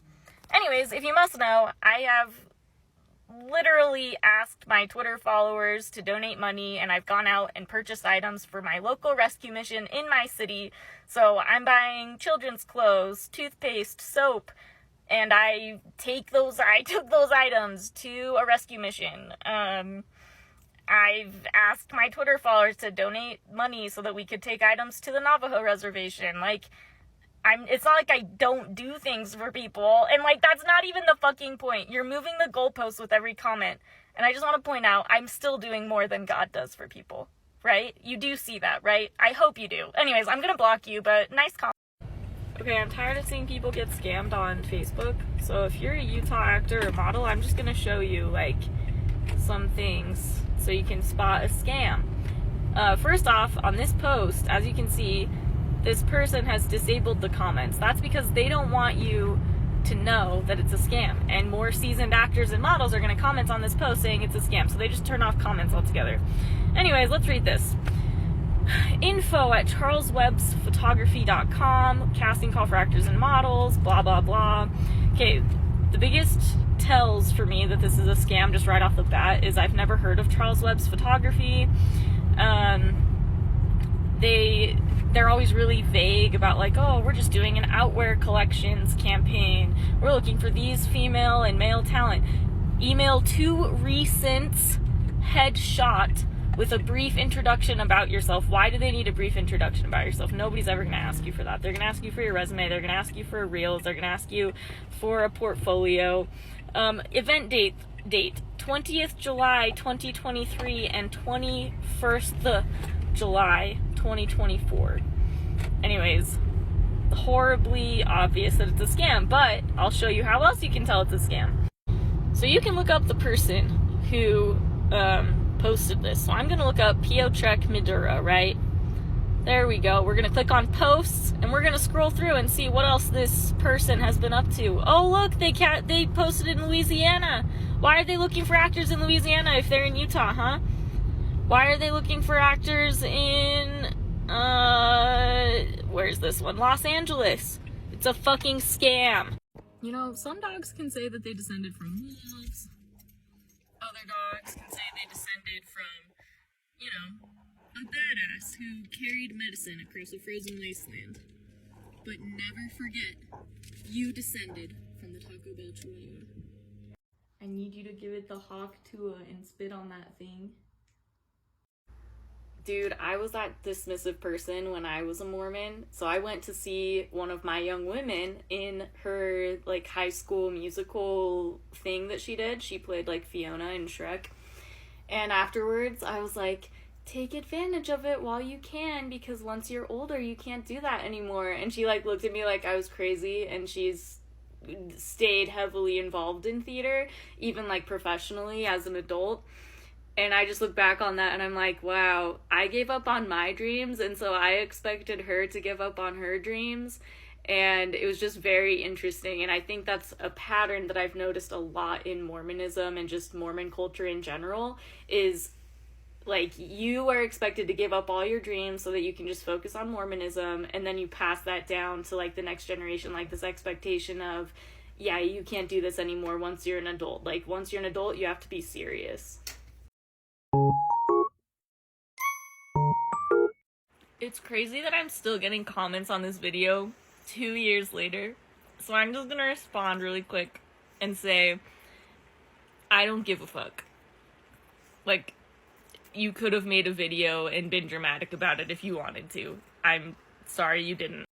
I don't think it's disrespectful to point out that Jesus was shirtless in a chapel and I was expected to cover my shoulders. That's not disrespectful. In fact, they're disrespecting me for the double standard. Like, I don't know what to tell you guys. Also, how am I still getting comments on this? There's this really cool concept called you don't have to believe in God to appreciate something beautiful. So the cathedral is very pretty, but I don't have to believe in Jesus or his goodness to appreciate it. Abortion is a really big topic right now, and I'm really tired of conservatives and anti-abortion people in general just being like, just wear a condom, just keep your legs together, wait, don't have sex until you get married, all that shit. So I wrote 50 pages of a screenplay in 1 week, and it's a really shitty first draft. I don't expect it to be very good, but I'm writing a screenplay that is an attempt at normalizing promiscuity and abortion and extramarital sex, because those are all normal things that normal people do. And I think it's really valuable to have media that depicts those things in neutral, if not positive ways. So wish me luck. I'm going to finish it this week and then, of course, do rewrites, and it's going to take months and months. I do have a short film version of it, though, that I want to film soon as a proof of concept. So anyways, wish me luck, internet.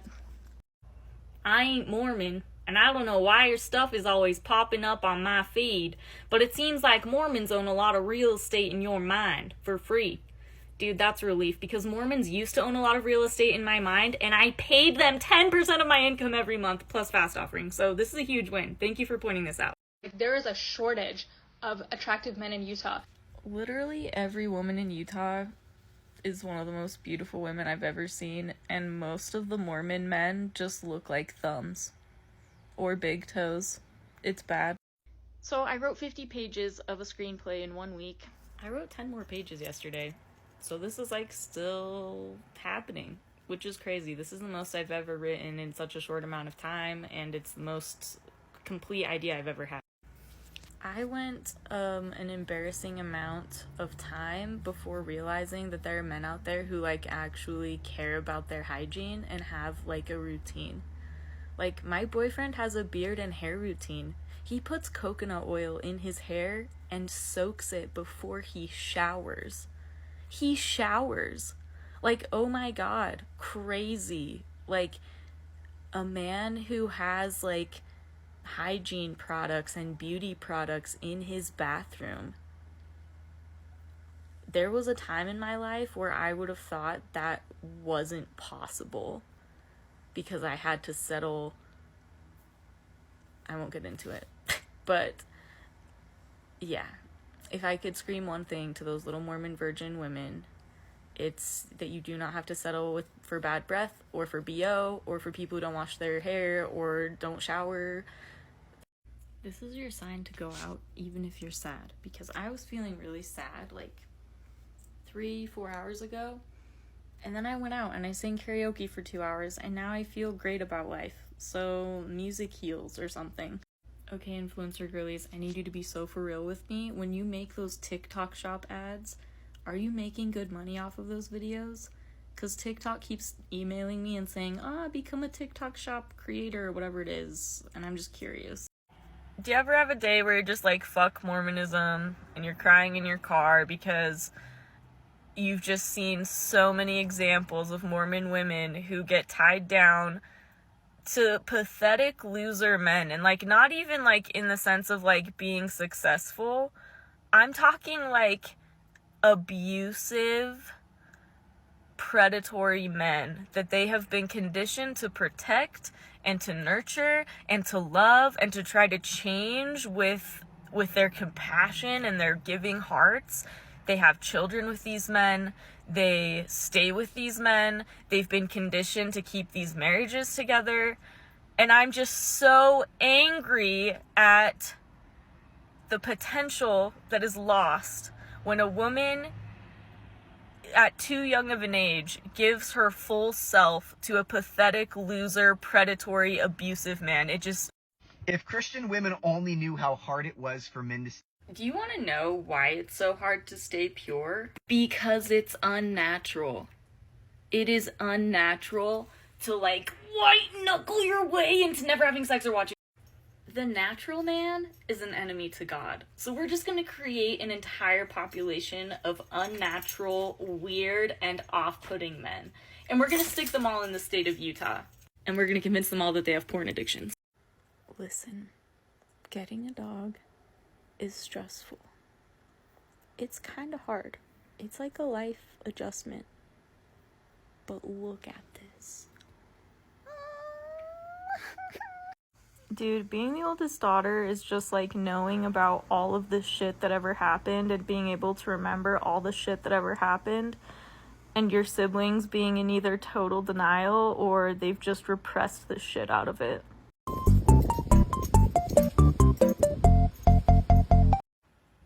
Therapy? I wish I could like sit in on those sessions and like hear what you're saying. What are you saying in therapy? Wow, that's so beautiful. So when the Catholic Church publicly crucified me by making me wear a shawl, I also was showing my shoulders. So me and Jesus are even. I know I'm not equal to Jesus because I'm better than him. Christians are mad at me for this video, but I just need to say I think most people are better than Jesus. Like, this isn't just like I think I'm great. This is Jesus sucks so much that most people are better than he is. And like, so let me give you an example, okay? So like, think to yourself, if you had infinite resources, if you had infinite knowledge, if you knew somebody needed food and they were like starving to death and you had infinite resources, would you give them food? If you knew a child was being abused, would you stop that from happening because you have infinite power and infinite knowledge? Most people are better than Jesus. I'm just a girl. Yeah, it's so true. Like, Christians are so humble. Like, that's the reason the Crusades happened, right? Is because they were just, like, so humble and, like, chill with other people. And that's also why, like, the Catholic Church has, like, covered up so many abuse cases, is because they're just so humble. You want to know my favorite part of grocery shopping? I love going to the regular checkout, not the self-checkout. But I love just being in the regular checkout with, like, a bunch of grandmas who also are like, wow, this world is becoming way too technically advanced for me in my old age. I need somebody who is going to scan these items for me so I don't have to sit at the self-checkout awkwardly with my hand raised, being like, hey, can somebody come and help me? Why does grocery shopping send me into fight or flight? Yeah, I said flight or flight because that's literally what it sends me into.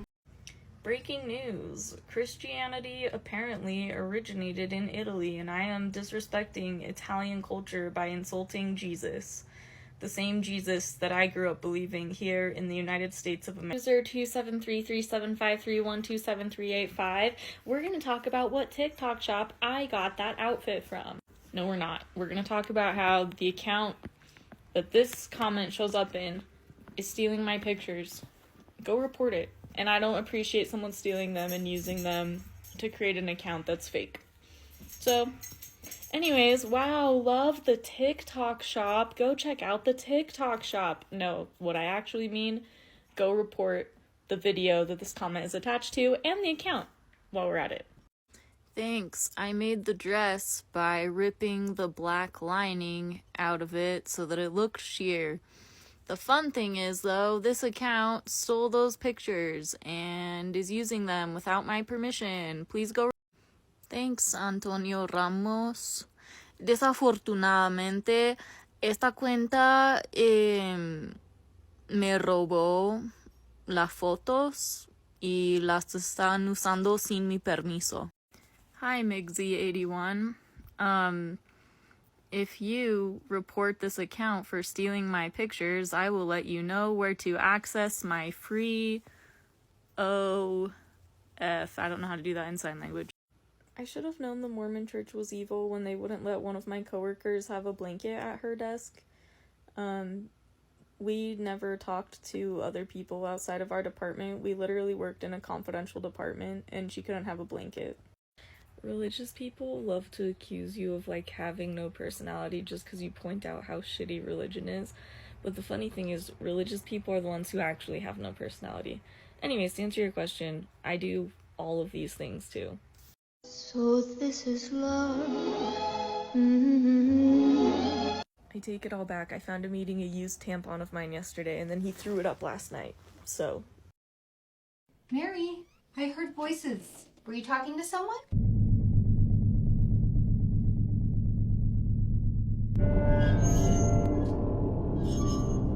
Hello, Mary.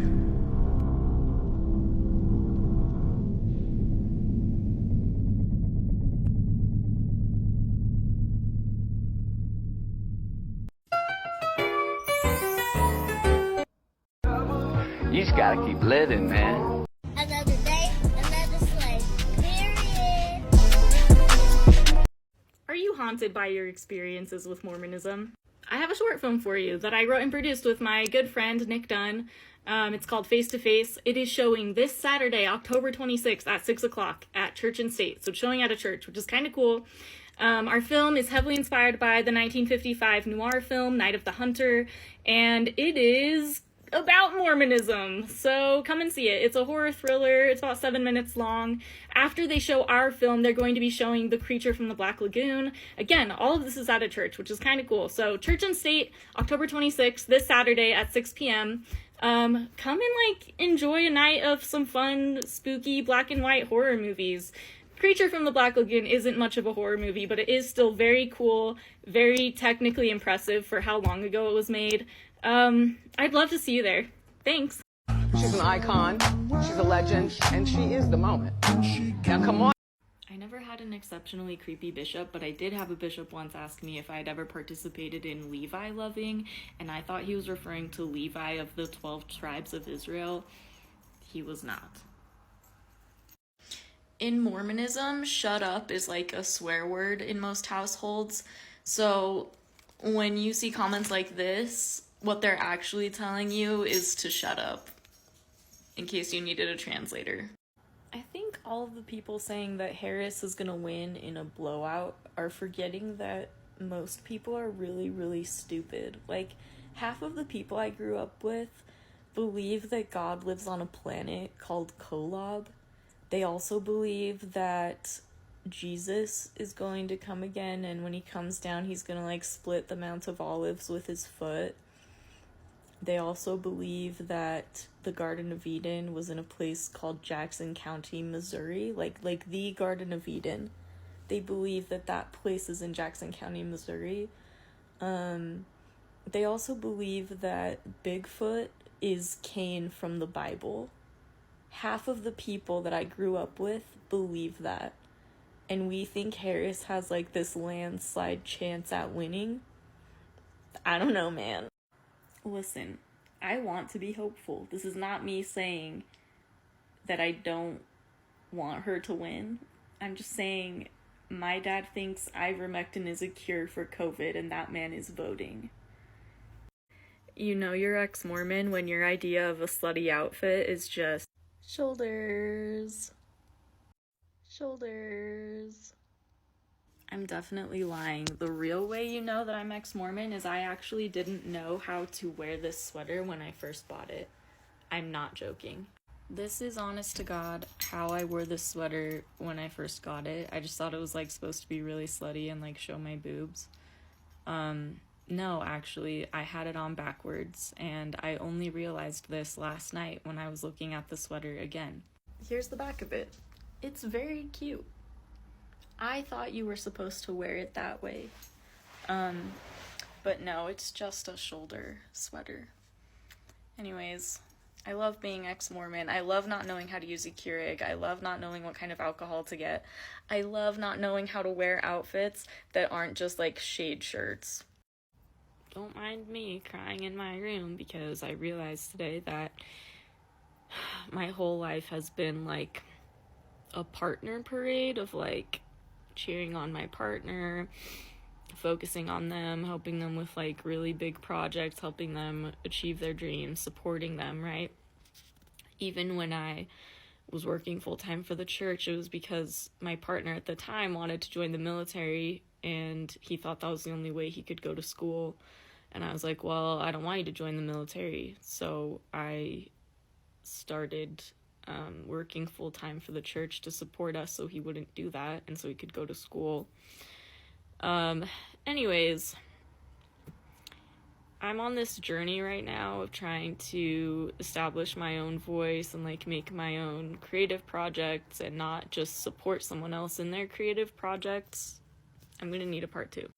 This sweater is from Savers, and that's part of the reason I wore it backwards on accident, is because there's no tag on it.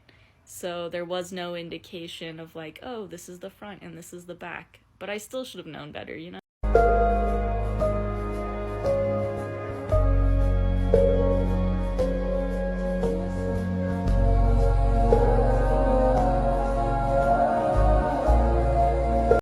We talk a lot about a handful of almond moms, but did any of you guys have a bone broth mom, which is, like, someone who would only eat bone broth for a week, nothing else, just bone broth, as a cleanse? Just curious. It's 11:27, and I have some auditions to do, and I really don't want to.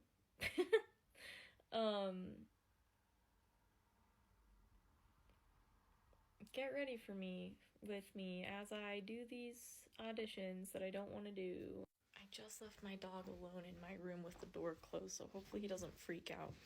But this audition requires somebody to be eating chips. Fortunately, my pantry is basically all snacks and chips, so.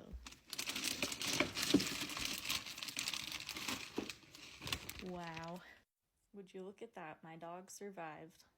He's so tired. He wishes so bad I would just go to bed. Sorry, dude, I have an audition. I gotta do an audition. Chips have been acquired.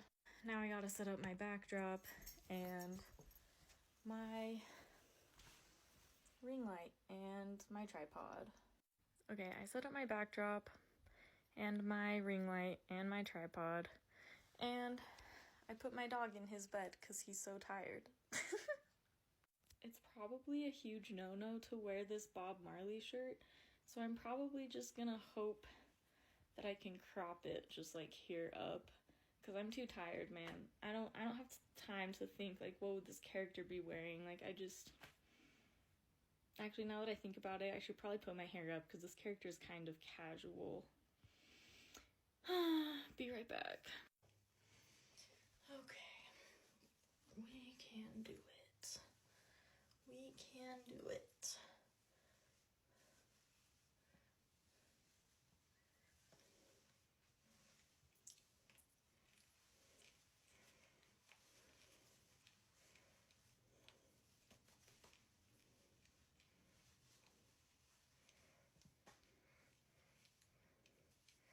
Dude, I don't even know. I think that actually works. Whatever. It's whatever. Wish me luck. It has been submitted. Thank you for coming along this journey with me. Oh no! My dog chewed through his sweater this morning, so I guess we're just gonna have to cuddle all winter. Oh no, I'm gonna have to cuddle that adorable little man. One time a company gave me like 60 pages of product description and they asked me to boil it all down into a 3-minute video. And we kept asking them like, hey, what do you want us to focus on in this video? And they kept giving us non-answers and like really didn't know what they wanted. So I took it upon myself to do a shit ton of research, and I wrote what I thought was a pretty good script, and we sent it over to them. And as soon as they saw my script, they knew exactly what they didn't want, and they actually just wrote their own script. They paid me to write a script and then not use it. And they literally just wrote it themselves. They didn't keep a single thing that I had written. So, I don't know, man. Capitalism sucks. And your work just can get thrown away. And I don't really care. I'm not that, like, married to my work when I turn it in, but it's just funny. I mean, I don't really think there's like a right way to look at it. Like, I'm still very grateful that I get paid to be creative and that I got paid to make the script, but I do think it's just kind of funny that they can be so insistent that they don't really know. Like, it's just crazy that in the process they can like not know what they want at all until they see like a script in front of them, and then they're just like, oh, we do know what we want and we're actually gonna write the whole thing right now. It's kind of crazy. Like, you can kind of tell who someone's gonna vote for just based on how they've treated the women in their life. Like, for example, the only man who has ever hit me is voting for Trump. Like, obviously. Yeah, it's so crazy. Like, a guy I know who hit his own mom is pro-Trump, and it's like, yeah, man, we know. You hate women. Of course you're voting for Trump. You know, you grew up in Utah when this guy you had a huge crush on dumped this huge bomb that, like, he doesn't celebrate Halloween and his family doesn't celebrate Halloween even though you're in the same religion. And so then you're, like, struggling for a while, like, damn, like, he's so hot and he's, like, such a spiritual man of God, but his family doesn't celebrate Halloween, and that's, like, a little bit too weird for me. Anyways, not that that's, like, a personal experience I actually had in 9th grade in seminary or anything. Nope, unfortunately, I am referring to a Mormon whose family did not celebrate Halloween. And we went to Mormon seminary together. He was a Mormon. Do you guys know what my costume is?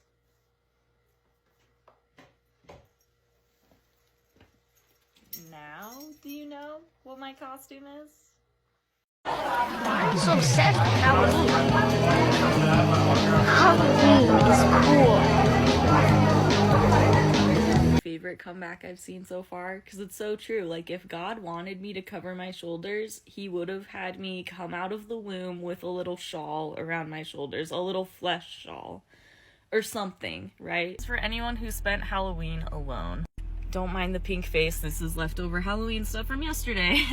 But last year I spent Halloween completely alone, didn't dress up. I handed out candy to a couple of trick-or-treaters, and I was honestly, like, feeling in a pretty good mood about it. Like, I was going through the process of, like, finalizing a divorce, and I was like, you know, it's nice to just have, like, a quiet night in and not worry about any of the decorations and costumes and all that stuff. But I asked some of my friends, like, hey, what are you guys all doing tonight? Like, I'm handing out Halloween candy. What are you guys up to? And I slowly pieced together that they were all having a party with my ex at the place that me and my ex used to share together. And it really sucked suddenly. Like, I suddenly felt so alone. I need to do a part 2, I guess. Damn. Oh, come on. It's just a bunch of hocus pocus.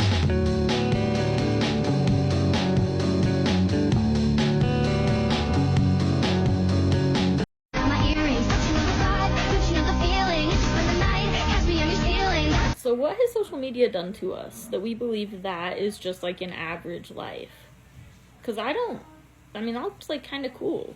Like, am I stupid? I was raised Mormon. Of course my mom sobbed in the bathroom for an hour when she found out I had my first kiss at 15. What, didn't that happen to everyone?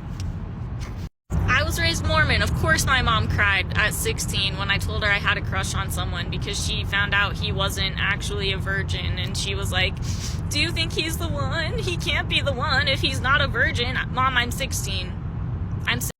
I was raised Mormon. Of course we smashed up all of our PG-13 DVDs and buried them in the backyard because our bishop told us to bury our weapons of war. We buried our Lord of the Rings trilogy, man. We smashed it to pieces and buried it. Yeah.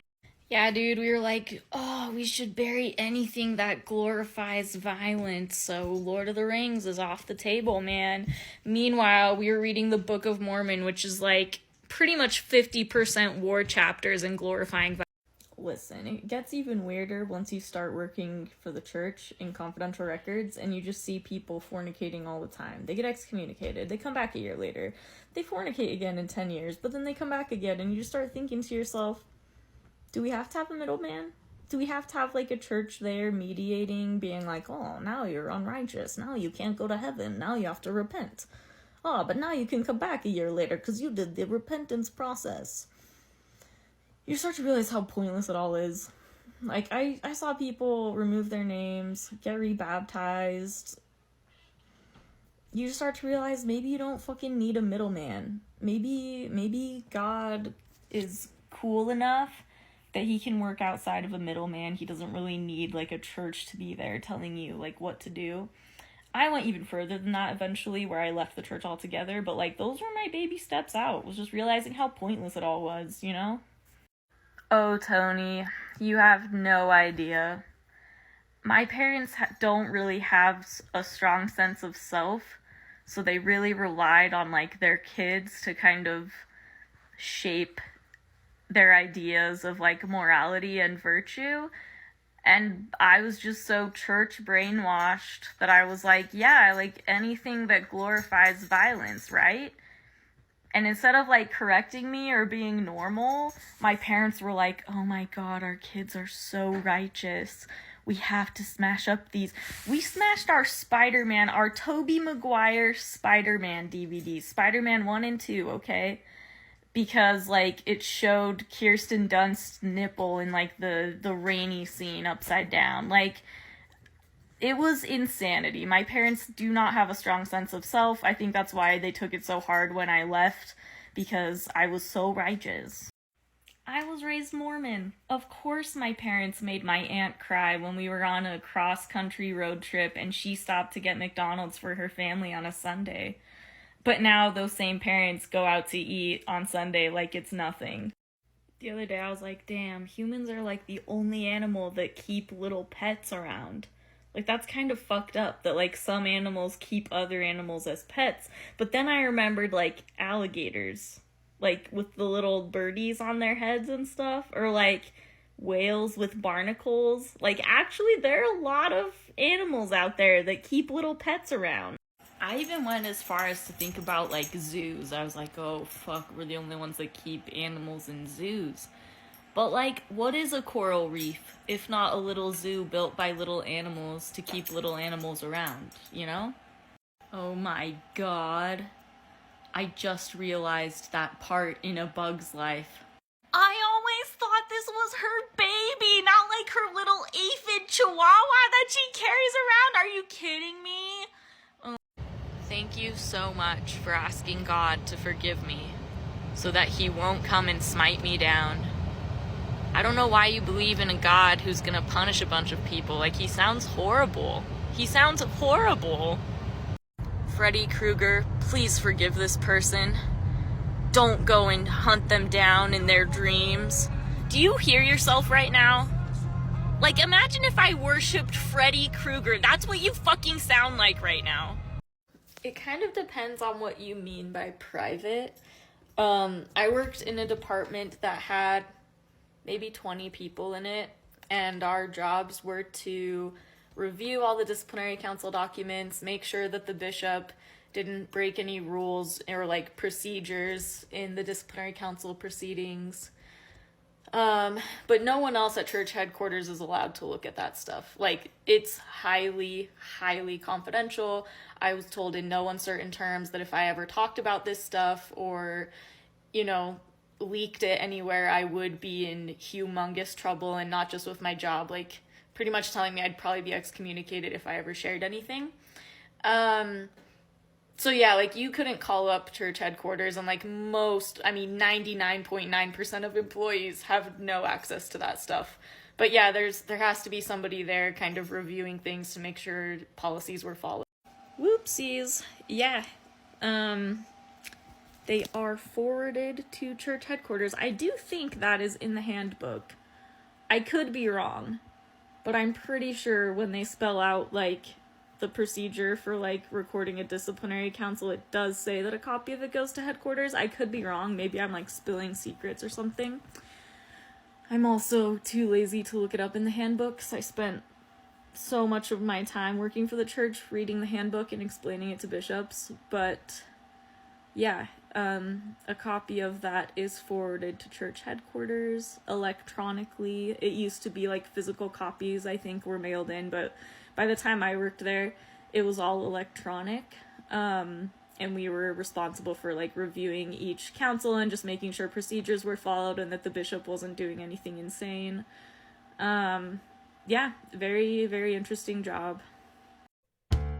Kate, poop. Kate, poop poop poop. Kate, poop poop poop poop poop. Here's the thing, guys. I don't really care that much about wealth or money, but I'm starting to realize that like most of the people I really admire who are doing a lot of work in their communities, and I'm not talking like, oh, they're civically engaged. I'm talking like the people who have shown the fuck up for trans people, for marginalized people. It's people who have resources and wealth and power and who redistribute that. So I have a friend, for example, who let a trans woman live with him for about 10 months until she could leave and go to Colorado with her partner. And he charged her very little in rent. He provided like a safe place for her to live and to, you know, breathe and get back on her feet until she could move on. But the only reason he was able to do that is because he owns a house. So now I'm like, damn, do I care about money? Do I need to like save up and buy a house so I can do that? You know, I did take enough courses on how to detect like a phishing scam. I took enough courses like that and got enough emails about it when I worked for the church that I know not to answer this question, but also I think if I answered it in detail, I would probably get an angry letter from church headquarters telling me that they're gonna pursue legal action if I keep the video up. So I don't think you have to worry about how secure it is. If that's, it sounds like you're very worried about security. I don't think you have to worry about that. Let's just say that. Let's just say I don't think you have to worry about somebody hacking Dallin H. Oaks' Google Drive, if he even uses Google Drive. Like, the church is more sophisticated than that. So that video that I posted was kind of just like me talking off the cuff. I was not expecting it to resonate with so many of you. And when I say so many of you, I mean like only like 3,000 of you. But still, for me, that's a lot because I just barely got back onto TikTok pretty recently.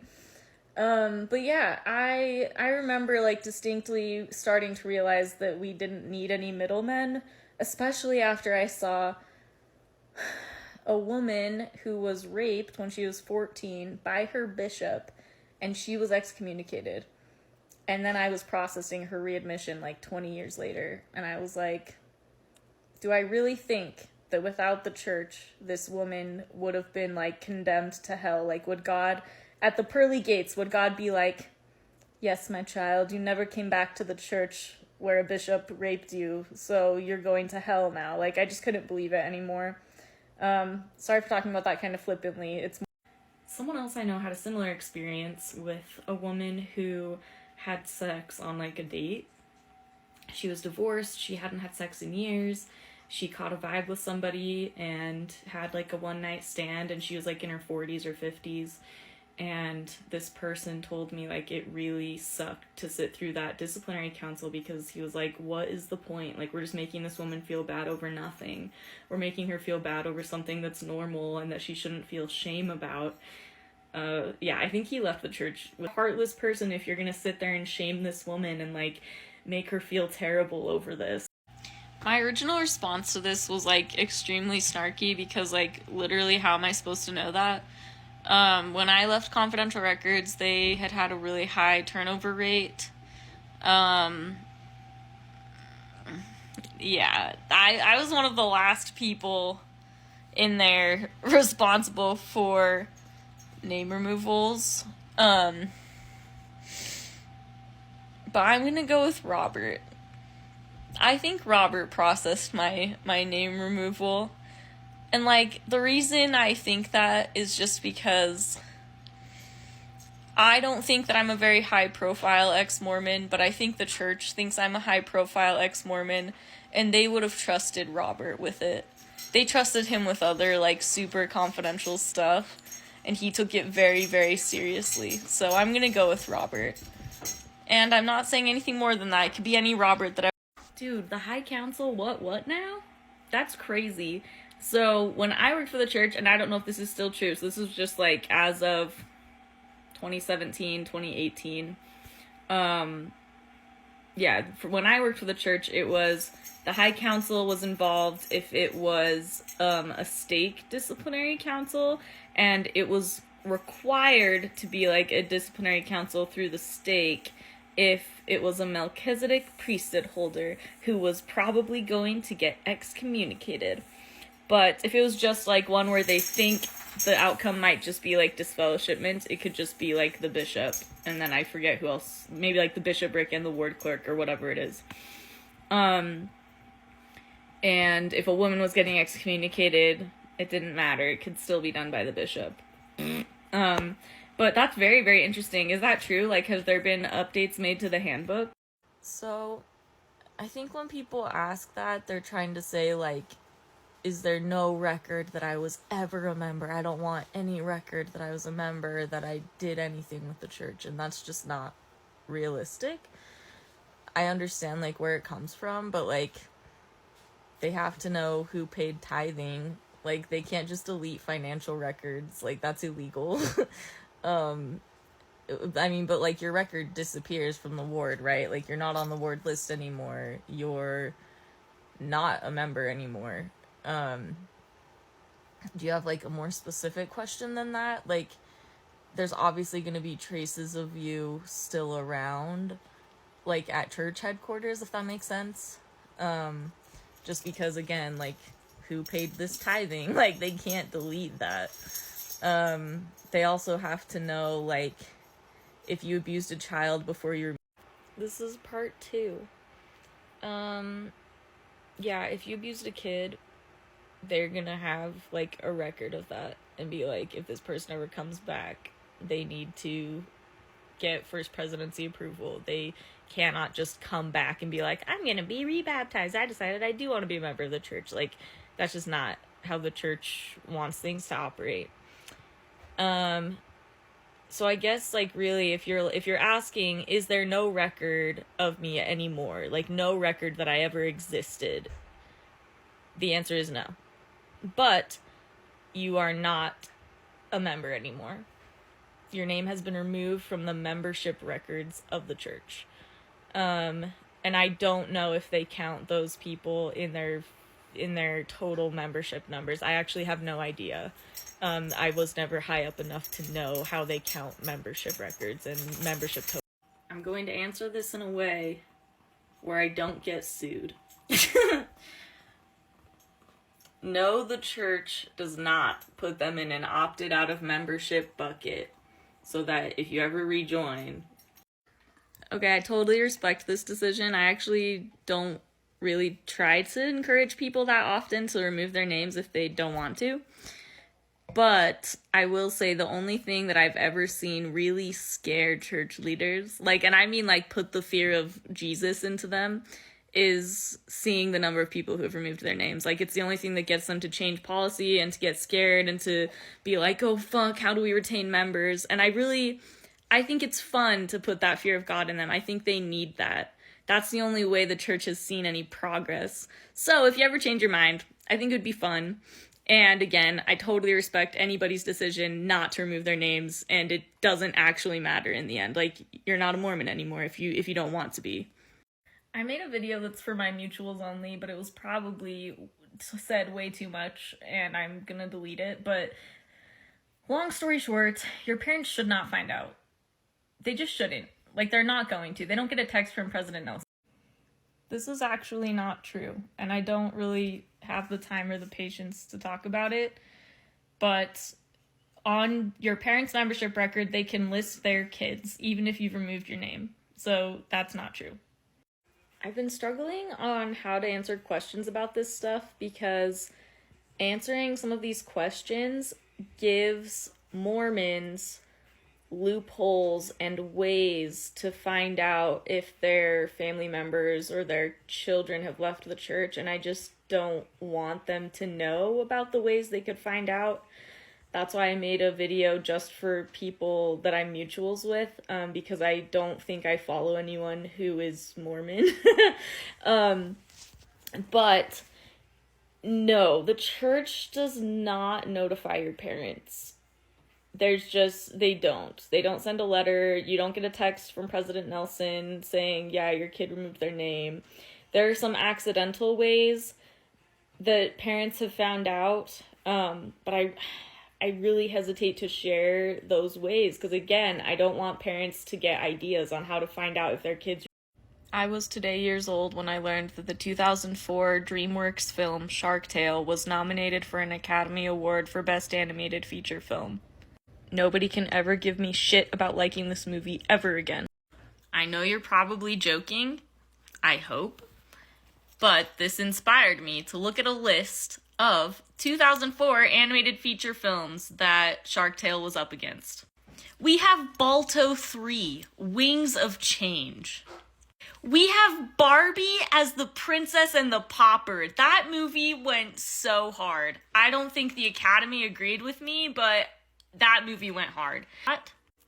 We also had Clifford's Really Big Movie, Home on the Range, Howl's Moving Castle, The Incredibles. I'm pretty sure that's what won the Oscar. Yes, that's what it says here on Wikipedia. Winner of 2004's Best Animated Feature, and yes, it did deserve it. But let's see, what else did we have? Oh, Lion King 1.5. Mickey, Donald, Goofy, The Three Musketeers. Let's see, anything. Oh, My Little Pony, Dancing in the Clouds. That was a big year for people who like My Little Pony and Care Bears and Barbie and Bionicle. Oh, The Polar Express came out that year. That one I don't think was nominated, but maybe I just don't see it on this Wikipedia page. Scooby-Doo and the Loch Ness Monster. Scooby-Doo 2, Monsters Unleashed. And of course, Shark Tale, which we were talking about. Shrek 2. The SpongeBob SquarePants movie. Let's see, anything else worth noting? I mean, 3 VeggieTales movies. Big year for Christian parents. And Winnie the Pooh, Springtime with Rue. And let us not forget Yu-Gi-Oh! The movie, Pyramid of Light. So, you are incorrect. There were not just 3 animated films that came out that year. There were many, several. Shark Tale could never be made today because one of the main plot points is a shark dad learning to accept his shark son who likes to dress like a dolphin. And the dad, at the climax of the movie, hugs his son and says, "I don't care how you dress or what you eat." Shark Tale was nominated for an Academy Award for Best Animated Feature Film. I posted about this on Blue Sky and the screenwriters responded! Shannon and Swift, thank you for making my childhood better. You know, I'm just gonna say it. Shark Tale walked so that Uncut Gems could run. This is exactly why conservatives shouldn't like Little Mermaid either, because it's literally about a mermaid getting bottom surgery so she can become human.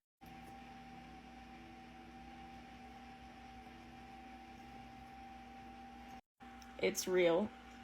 Robert De Niro, the shark, hugs his son, Jack Black, the shark, and tells him he doesn't care how he dresses or what he eats and that he loves him regardless.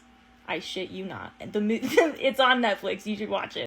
I want an episode of Shark Tank now where Mark Cuban is hugging a drag queen and telling her that she's amazing and he loves her no matter what. Okay, I agree. The Lego Movie was snubbed. I haven't seen The Boss Baby. Maybe I need to look into this. But the bigger crime is the fact that Coco won over Loving Vincent. You guys, Loving Vincent, each frame of that movie was hand painted by artists. Oh my god. I've seen Coco and I have seen Loving Vincent, and I cannot believe that a Disney movie won over Loving Vincent. You guys have to see Loving Vincent if you haven't. I don't know where you can find it. Maybe I'll Google it really quick. Okay, you can rent it on YouTube, and apparently you can also rent it on Amazon Prime. But holy fuck, every time I watch that movie, I cry. I shit you not. It's so good. Anyways, sorry, I'm not focused on the Lego Movie. I'm focused on Loving Vincent now, because that movie was a masterpiece. Fair, but Lenny literally wears a binder on his nose so he can look like a dolphin at one point in this movie. So, I don't know, man. The signs are all there. I'm sorry for drawing conclusions based on the clear themes and ideas that were presented in a movie made for children.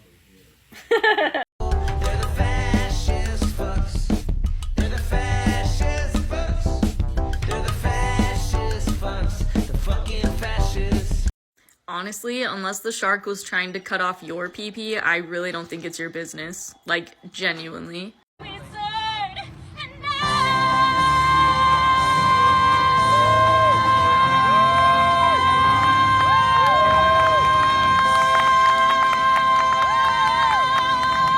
It's actually insane to me that pro-lifers will tell me I don't have the right to yeet a poppy seed-sized embryo out of my uterus, but then they'll turn around and say that they have the right to deport millions of people, ripping them away from their jobs, their children, their livelihoods. What the fuck? When fascism comes to America, it will be draped in a flag and carrying a cross. This TikTok is for ex-Mormons only. Do you think our parents ever pray that we'll have like an Alma the Younger experience where we're like on our deathbed and we see an angel and he like rebukes us? Like, imagine if that happened to all of us at once. I would freak the Okay, Javert. Fucking fascist. This is how I know that most conversations around securing our borders are rooted in racism. I bet you I will not find a single comment where you're asking the FBI or the government to investigate the Mormon Church or the Catholic Church for all their abuse cover-up. I just microbladed my face and it's super red everywhere and inflamed. You can even see it on my eyebrows. Anyways, I keep hearing people pronounce it heretic. Isn't it heretic? That's the only way I've ever heard it pronounced. Heretic. When are we going to admit that dermaplaning is just shaving? You're just using a smaller blade. Oh, cool, the guy who owns a car company whose cars don't reach a net zero carbon footprint until they've been driven daily, every day, for 7 years. He's in charge of government efficiency now. But that's fine. I'm sure it's totally fine. When directors get hired to make a movie with A24, there must be so much pressure because, like, you can't blame the studio if it flops. You can't be like, oh, they didn't give me enough creative license. Like, you're telling me the people that made The Lamb didn't give you enough creative license? My review of Heretic as an ex-Mormon is that you don't have to have a scary atheist man to make a Mormon story horrifying. Mormonism itself is the horror. And that's something I feel like Mike Flanagan does really well. Like, religion itself. This is my 1-minute review of Heretic. So, do we have to have a movie where a man has women chained up in his basement? Like, that feels like every other horror movie. I don't know, man. Like, it's so sad that, like, they went to such lengths to, like, get the culture of Mormonism right, and the missionary stuff, and the rules they follow, and their jargon, and then it's just atheist man does a cult. He does a religion. Atheist man is so anti-religion, he does a religion. Oh god, I have so much to say about this movie, you guys. I'm gonna do like a 10-minute review. And I'm open to being wrong and for other people to love it. I'd love to hear your thoughts, but holy fuck. I need a Mormon horror film where a missionary ends up with an abusive companion and doesn't say anything because all of their letters home are supposed to be really positive and they don't want to rock the boat with their mission president. This is probably really blasphemous to say, but I really want a Mormon horror thriller that has, like, All Quiet on the Western Front vibes. So, like, in All Quiet on the Western Front, all these people are, like, getting super excited to go to war because they're, like, young kids. They don't really know the horrors of battle yet. And I'm not trying to compare missionary work to war. War is much worse. But there is this, like, feeling of, oh, I'm doing something really important for my church. And then you get out to the mission field, the battlefield, and you're like, oh, fuck, what did I get myself into? Like, here I was thinking I was gonna go, like, spread the gospel of Jesus Christ, and then I'm, like, talking to people who don't have food or running water. And I don't know, there's something really hollow about handing a Book of Mormon to somebody who can barely read and who's living in a house with dirt floors and no light bulbs. You know? I have been cast in a Hallmark parody trailer where I play the girl who leaves the big city to go back to her hometown and save her community. I was given some wardrobe inspiration for this shoot, and I went to DI because I am a thrifting girly. My whole outfit was only $21. So first up we have some pants that could resemble work pants. $6. The director sent me some examples of pants with, like, pockets on the legs in addition to these pockets. There is a stain on this, but I don't think it matters because this girl does not really care about nice outfits. She is here to save her community. We'll see if they care about that. But I also got this flannel for $2, gray button-up flannel, and I got this little, I don't know what the proper names for any of this are. I don't know what the proper name is for this, but $5 for this little sweater thing, so to go over the flannel, which has some Christmassy vibes if you ask me. Lastly, I got these work boots. They resemble work boots. I think that's good enough. These were only $8, so I'll try it on and show you what it looks like. Okay, the shoes actually fit, which I was worried about because they're actually half a size smaller than I usually wear. But I think we have ourselves a little outfit.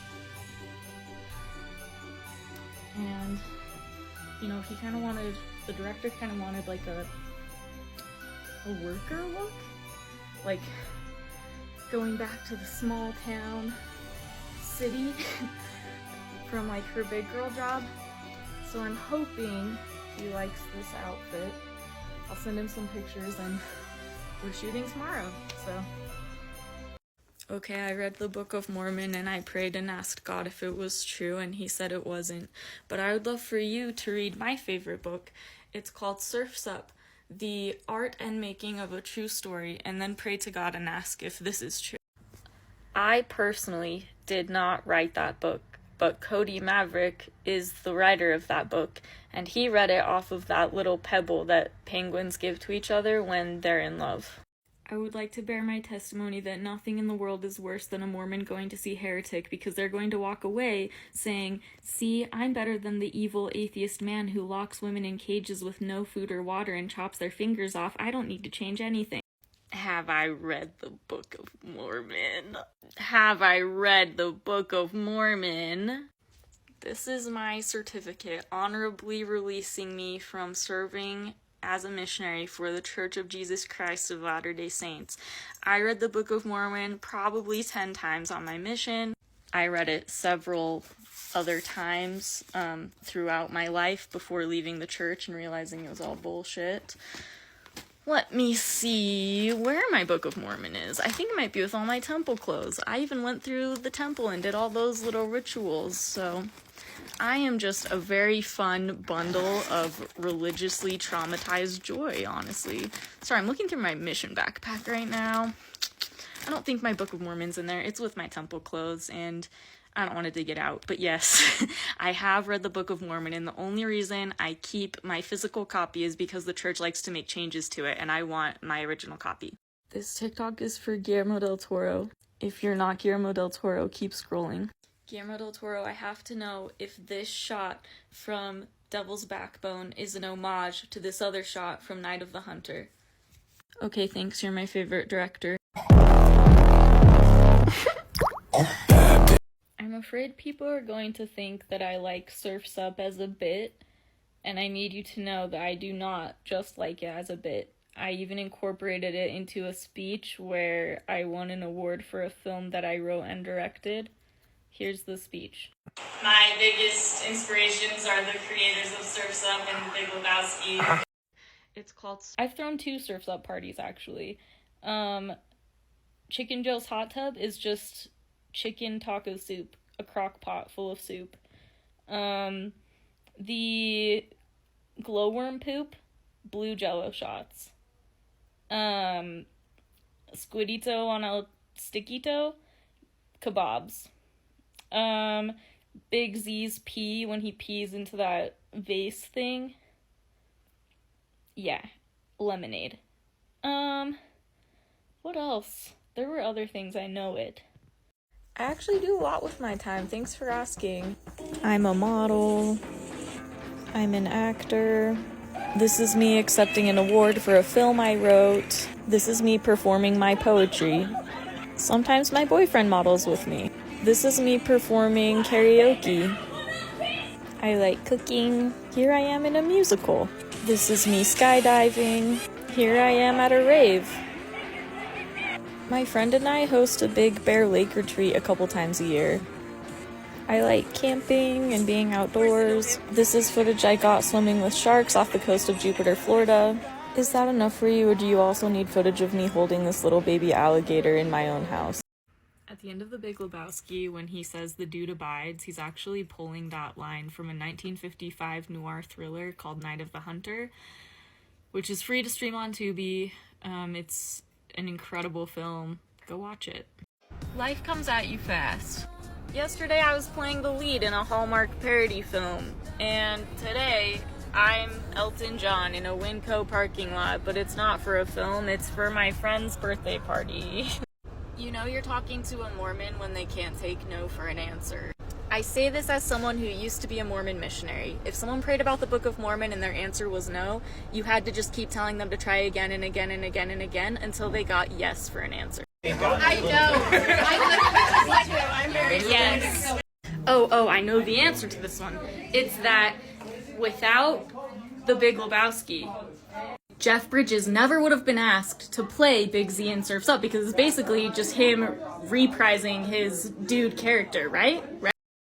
At a party where we all dressed as musicians. We have Kesha, we have Chapel Roan, we have Young Gravy, we have Kesha again, we have Dua Lipa, and that's just Colton. I can't tell if you're trying to correct me or not, but... Lord, save little children. If they abide, and they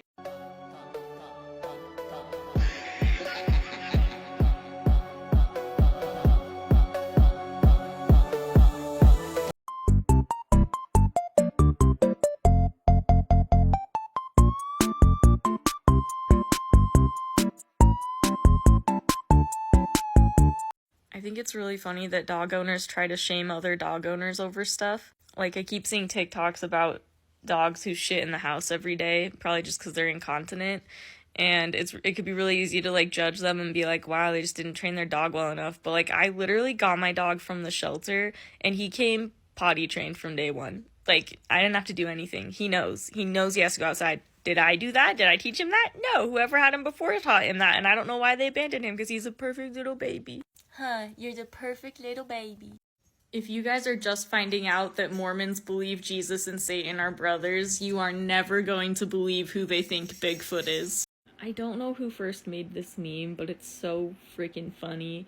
It just says, in this house, we believe Bigfoot is real. He is Cain who slew Abel. He survived the flood. He wanders the earth, and he spoke with David W. Patton in Tennessee in 1835.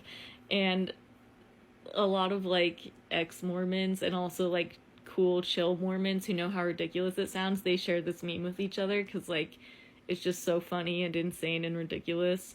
But yeah, Mormons believe that Bigfoot is Cain from the Bible. I need a drive-in restaurant where it's just, like, Bigfoots on roller skates delivering food to each car, and I need it to be called Raising Canes. I'm honestly tired of modern-day cavemen saying shit like, woman no wear makeup, so woman ugly, as if they have ever put a bar of soap between their giant hairy ass cheeks. He had a very long and exhausting day, terrorizing Great Danes at the dog park. Holy fuck, I found the G-spot. Just because there's seasonal depression in your heart doesn't automatically mean that it's too cold to go on a hike. I just got back from an hour-long hike and it was 57 degrees, which is basically summer if you live in Utah. My dog didn't pee on your rug. He was auditioning for The Big Lebowski. Listen, no matter what happens, there will always be someone who has never seen Megamind, and you can relive the joy of introducing someone new to Megamind over and over and over again until you die. French pressed up against my chest, a wee wee, if you know what I mean, and you know what I need. Like the way you cut in my bean. French pressed up against my chest, a wee wee, if you know what I mean, and you know what I need. Like the way you cut in my bean. Something about you turned me into a. Years ago, my boyfriend's tooth fell out from biting into a banana. His tooth literally cost thousands of dollars to fix, and you might be asking yourself, well, is it really worth it to invest in my teeth? And the answer is absolutely. Taking care of our teeth is super important to us and to my dog, apparently. So we use this underbrush remineralizing gum. I love this stuff. It tastes great and it feels great. Guys, I think I need an intervention. I hadn't shopped online in like 10 years besides like the small inconsequential item here and there, and I just rediscovered online shopping, and I didn't know how many things are out there to buy. I know I sound like a fucking boomer right now, but I'm not kidding. I did not online shop ever, like until yesterday. And now I'm looking at my bank account and I'm looking at all the items I bought and all of my confirmation emails, and I'm like, somebody take my phone away from me. I found this piano for $35 at DI. The only problem is it doesn't work. It's electric. My boyfriend started taking it apart to see if we could find out what the problem is. It didn't come with a power cord, and we thought maybe that was the problem, so we did get one from Best Buy, but unfortunately it still wasn't turning on. So my boyfriend spent all day taking it apart.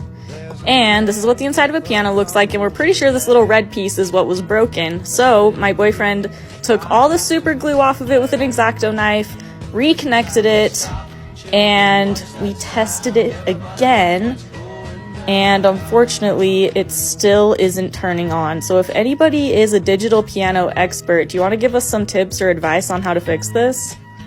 You're telling me that Jesus gave Joseph Smith very specific instructions for our health and didn't once bother to mention microplastics, which are stored in the balls, by the way.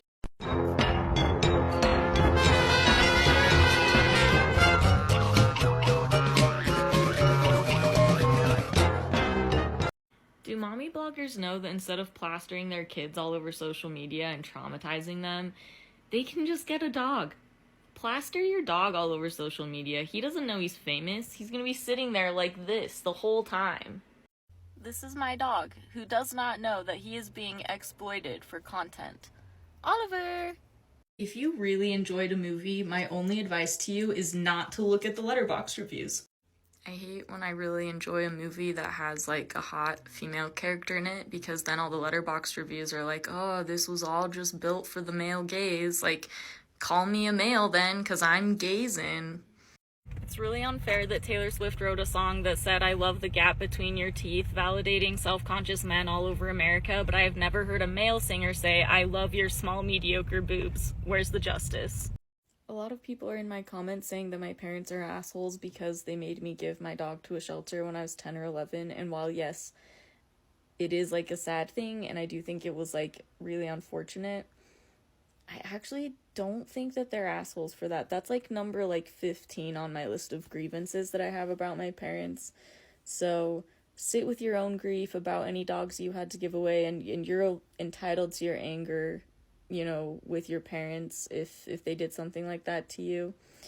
But I actually don't harbor a lot of anger towards them for that. And maybe there's something deep inside of me that, like, is waiting to come out, but I have dealt with a lot of anger in other ways. And this one just hasn't really incited me to a lot of anger. It's more just grief and sadness that I couldn't take care of that dog and that nobody helped me figure out how we could keep him and maybe take care of him. It really bothers me when people say abortion is murder, because when I had my abortion, they couldn't find the embryo anywhere. They did a whole ass ultrasound inside and outside and couldn't find anything. I have a horrible feeling that you actually want to debate me on this because you're saying it as, like, a belief system and world philosophy. Like, that feels really heavy. Where I'm like, oh god, I have to come up with, like, this philosophical answer instead of just saying I found a lot of peace and happiness outside of the church more than I was finding inside of the church. That's what it is in a nutshell for me. And I'm not a missionary anymore. I'm not going to debate you on this. I was a missionary for 1.5 years, and I really tried to convince people that I had found the way. And I just don't want to do that anymore. I'm not here to fight anybody, and I'm not here to convince anyone. I'm just sharing my experiences and sharing what's worked for me. I think I might just be a bitch, but somebody on my Facebook group that I'm a part of posted a casting call asking for 2 actors for her TikTok shop. And instead of paying them, she's like, I'll give you a shout out on my TikTok page. I have 5,000 followers. And I looked at her TikTok page and she has, like, 300 to 500 views on every video. I scrolled for as long as I could handle it, and I couldn't see anything where she'd ever gone viral or had ever had more views. And, like, I'm not trying to throw shade, because I don't think that you have to be viral to be, like, a worthwhile creator. Like, by all means, like, keep going. But don't ask for actors and say that your reward or that their compensation is going to be a shout out on your TikTok page with only 5,000 followers, when an actor could just start their own TikTok page and probably get more reach just from that. Why would they advertise for you for free? For a religion who had a prophet that said that some people would be genderless in heaven, Mormons are incredibly transphobic. A24 released some heretic merch and I am screaming. Do you think they could make one big enough to hide $265 billion in? Just curious. If you are like me and Thanksgiving and other holidays are kind of hard for you because your family kind of sucks, I cannot recommend enough just doing a Lord of the Rings Black Friday marathon with all of your friends. This comment is objectively hilarious because I'm literally saying, like, how I'm taking accountability and responsibility for my own happiness by doing a Lord of the Rings marathon with my friends this weekend. And all you can say is, classic Exmo, point the finger at everyone else but at yourself. Like, what the fuck does that even mean? Like, I'm literally telling, in my video, I'm like, hey, this is how I'm gonna make the weekend fun. because I'm not spending time with my family. And you're like, yeah, point the finger at everyone else but at yourself. What the fuck does that mean? What? I'm doing the thing. Like, I am pointing the finger at myself. I went, I don't really like spending time with my family. What should I do about that?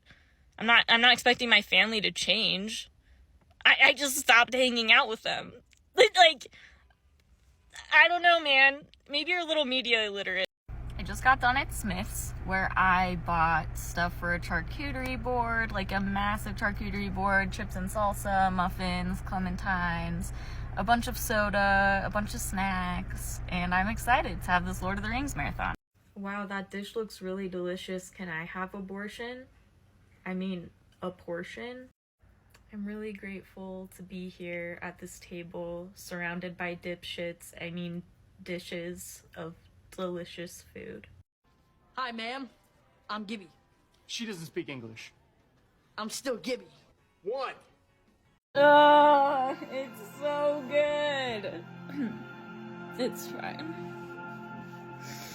Oh. I keep seeing people say shit like, oh, I gotta go see Wicked so I don't see spoilers. But you especially know you're Mormon if you wanted to read the book and your dad said he was gonna go through with a permanent marker and take out all of the unseemly parts. Yes, but it's also weirder than that because they believe that the indigenous people that were living in North America are actually from Jerusalem and came here by boat. I shit you not.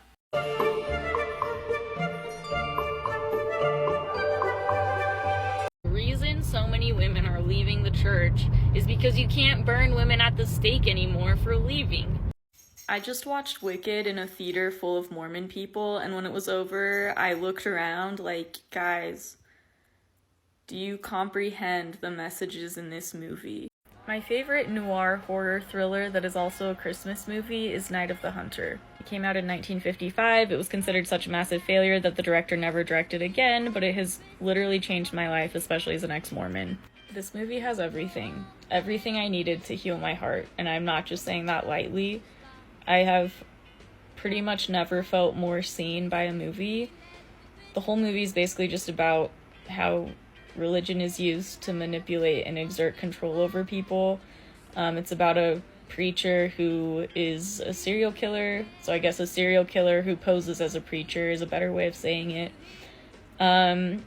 It's extremely forward-thinking for its time. It's an extremely compassionate view on promiscuity, on women, on children. Like, just trust me, it's a fucking great movie. Go watch. I would like to believe that me and my coworkers invented the Utah soda craze, because 15 years ago when I worked at McDonald's, we would order a large Dr. Pepper with 2 or 3 pumps of vanilla, and at the time that was unheard of. It was revolutionary. Night of the Hunter is technically a Christmas movie, which means this shirt is technically a Christmas sweater. One of my must-watch movies is Challengers. I loved Challengers so much that I did a birthday party of Challengers this year. Like, my boyfriend made me a tennis ball cake. I made people dress in tennis outfits about my Mormon mission and think, wow, religion has led me to places I wouldn't even go with a gun. On my mission, we were in a neighborhood once, and we saw the FBI or the CIA or somebody pull up to this old lady's house that we knew, and all the neighbors were outside on their porches watching. We heard them like yelling at everyone to get on the ground in the house, and we were really nervous about those neighbors about the people in the house because they're Hispanic and they didn't speak English very well and they were really old, so we were really like worried and concerned. Anyways, the lady's nephew shows up to the house as if everything's normal because the police cars were unmarked. And as he's walking into the house, we were like, hey, don't go in there. There's like a bunch of police in there. And then the police came screeching down the street and got out of the car and arrested him and then yelled at us and said they were going to arrest us for obstruction of justice. I'm in line for In-N-Out, and I hate when people say that In-N-Out is overrated. To me, it is the perfect amount of rated. The movie Bernie is a true story about a man who unalived someone so unpopular, they had to try him in a different location because a jury of his peers would have found him not guilty. Anyways, New York City has the chance to do the funniest thing. Damn, guys, it's so hazy out there. Like, I wonder why it's so... Oh. I'm selfish. I'm not finna give you pussy for free. Tell me what the fuck you doing for me. He be on the perks, I hope he OD. You my little bro and I'm your old. You have been the light of the day. You are such a gift. You brought such light into the room. Thank you very much. I got shoe organizers for my bathroom, and they're a game changer. Very demure. Very mindful. There is only one documentary that I know of that follows the plot of Avatar perfectly. I wish I was joking. It's called Stranger at the Gate. It's about a man who enters a Muslim cultural center with the intent to do harm. And when he meets the people in that cultural center, he changes his mind. The thesis of this short film documentary is good thing the people in this cultural center were nice to him, or he would have unalived them all. Which is pretty much the plot of Avatar. Good thing the natives were nice to this white military man, and yes, the man in this documentary is also military. Good thing they were nice to him. Oh, but they're not just being nice to him. Actually, at the end of the film, he becomes the director of the Muslim Cultural Center. This is not a joke. It's literally Avatar. The guy becomes, like, the king of all the avatars at the end, right? 0 out of 10, do not recommend. Literally Avatar. The guy becomes, like, the king of all the avatars at the end. I forgot to mention that this man literally converted to Islam. So it's literally the plot of Avatar. Literally! He becomes an avatar. Wow, look at all this fog. It's so pretty. I don't know, man. Sometimes I feel bad for the church. Like, they're trying so hard to push this cure-all that's just like, you're a bad person. Satan has a hold of you. That's the answer to life. When, like, therapy exists now. Like, I regret to inform you all that I've been looking through the CEO Assassin's Twitter account, and he gives huge libertarian vibes. Like, just the most massive, stinkiest libertarian vibes.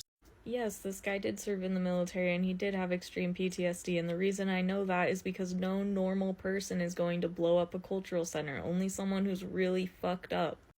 A lot of people are mad about my TikTok, and they're allowed to be mad about my TikTok, but, like this person says, having garbage politics doesn't change the heroism of his deed. And there's actually some more stuff that has come out, and I actually think maybe he had, like, a change of...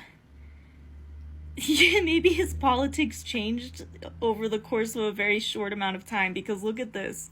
All signs point to the fact that this guy was extremely well off. Like, his parents own a country club and nursing homes. And, I mean, his cousin's a Republican. But this is what I find most fascinating. He left a review on Goodreads of a book called The Unabomber Manifesto, and it says, when all other forms of communication fail, violence is necessary to survive. You may not like his methods, but to see things from his perspective, it's not terrorism, it's war and revolution. So that doesn't really sound like a libertarian to me, to be honest. So maybe I retract my statement. 6 years ago, when I was in a really bad mental health state, like so bad that I was fighting the urge to unalive myself every day, I was actually working for the Mormon Church at the time, and they have a church-owned health insurance company. The Mormon Church is worth $200 billion, by the way. So I went to therapy, and I tried to submit a claim to this church-owned insurance company, and they denied it. Even though I was diagnosed with depression, and I told them I was, like, seriously, suicidal. The insurance company denied my claim and said my case wasn't severe enough, basically hinting that I would have to actually attempt something before they would approve any kind of payments. And I ended up having to pay for all of my therapy out of pocket when there's a $200 billion corporation.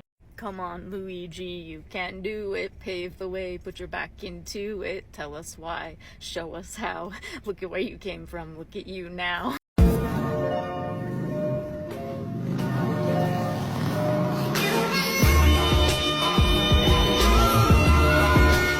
Oh, look at these cookies, they're 1 calorie a piece. You know what else is 1 calorie a piece?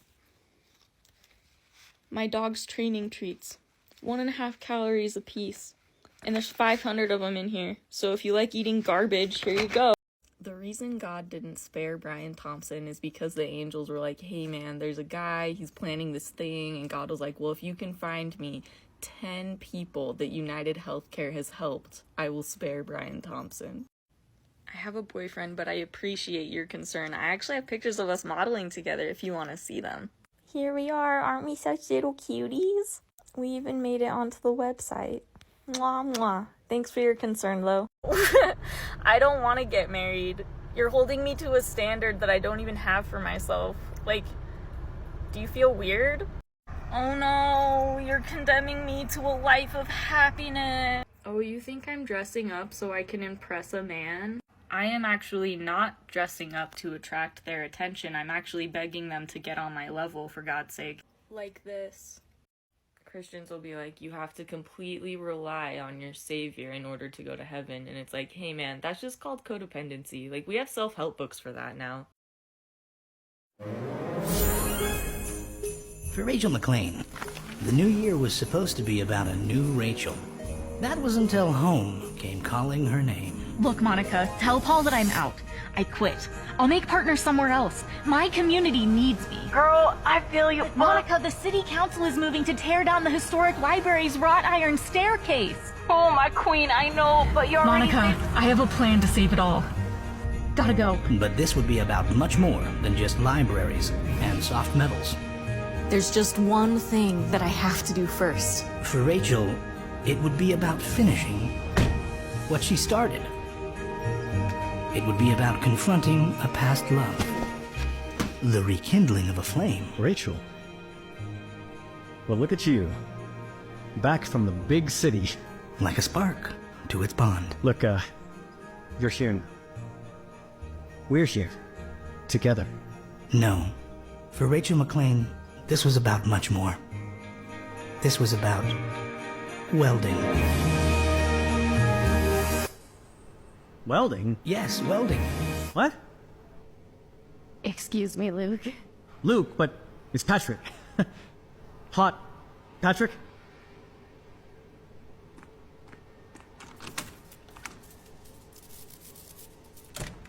Welding? But I'm Hot Patrick.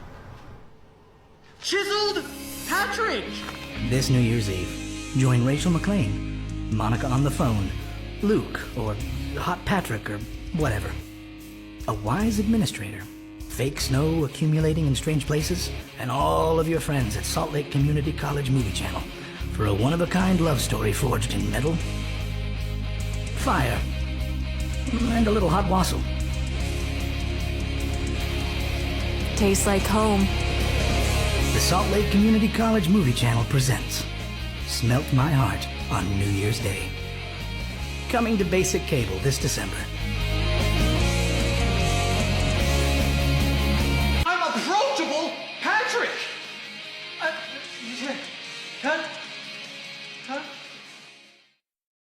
Mormons will be like, Satan will get you if you don't read your scriptures every day, if you even miss one day, and you have to pray all the time, in the morning and in the evening, but you always have to have a prayer in your heart, and you have to pay exactly 10% of your income on your gross income, not your net income. And it's like, honey, that's just called OCD.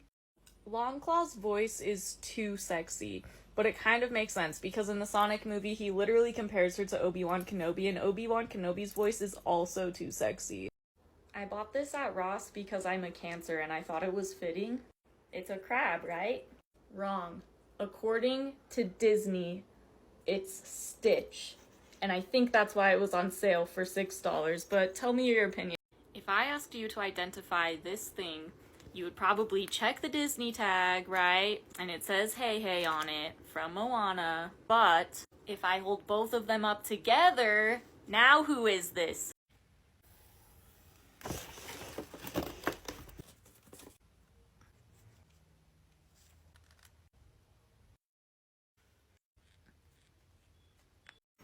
No, it is not a vinyl. I wish it was.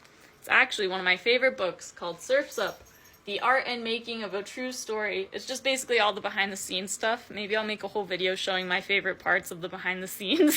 Oh, if I don't confess before I die, I'll regret it? What kind of Bond villain are you fuckers worshipping? Oh my god.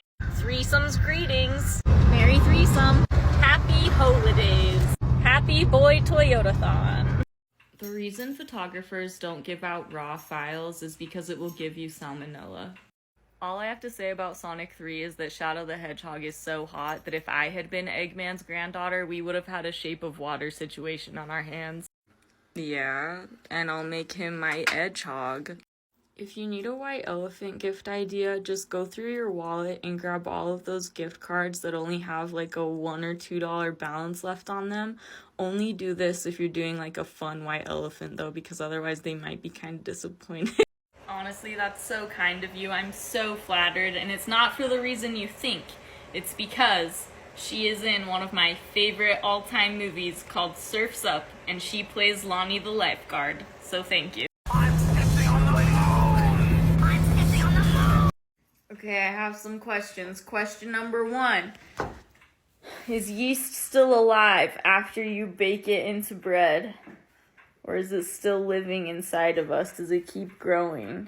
This is my apology tour for the TikToks I've made in the last 24 hours. Apology number 1. I'm sorry I didn't blink in that one video that went viral. I didn't even know it was gonna go viral.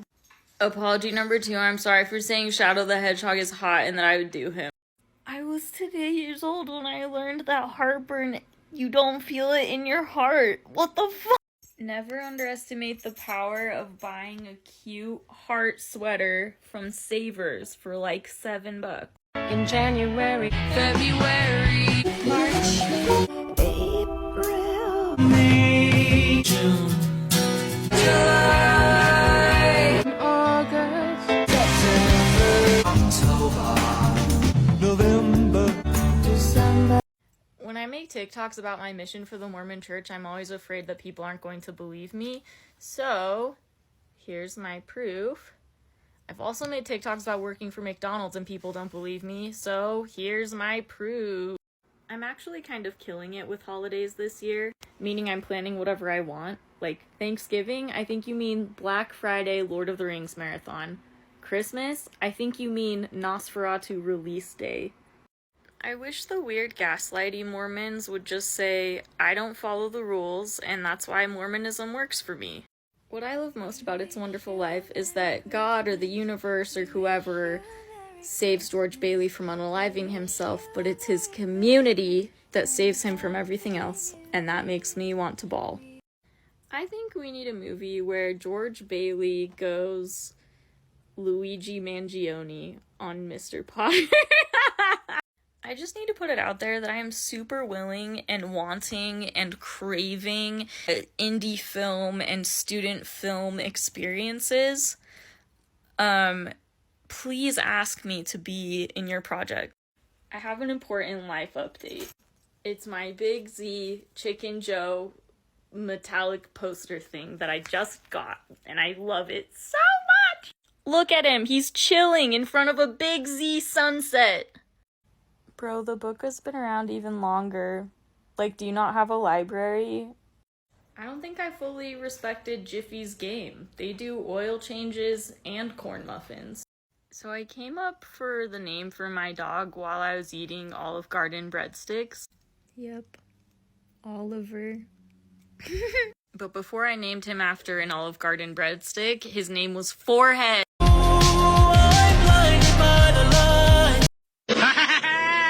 Nothing bad ever happens to the Kennedys! What?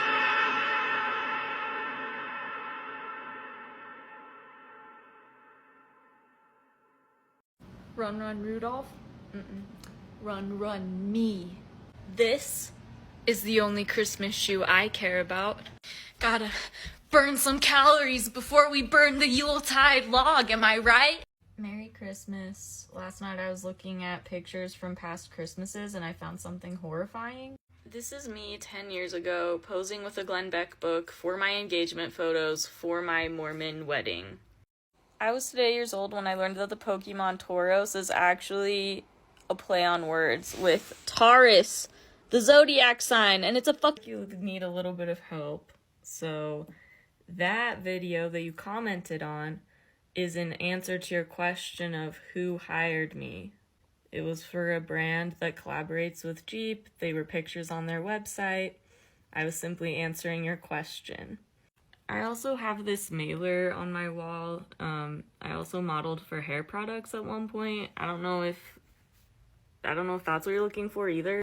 Anyways, I hope this helps at least a little bit. I'm sorry that you don't know what I just showed you.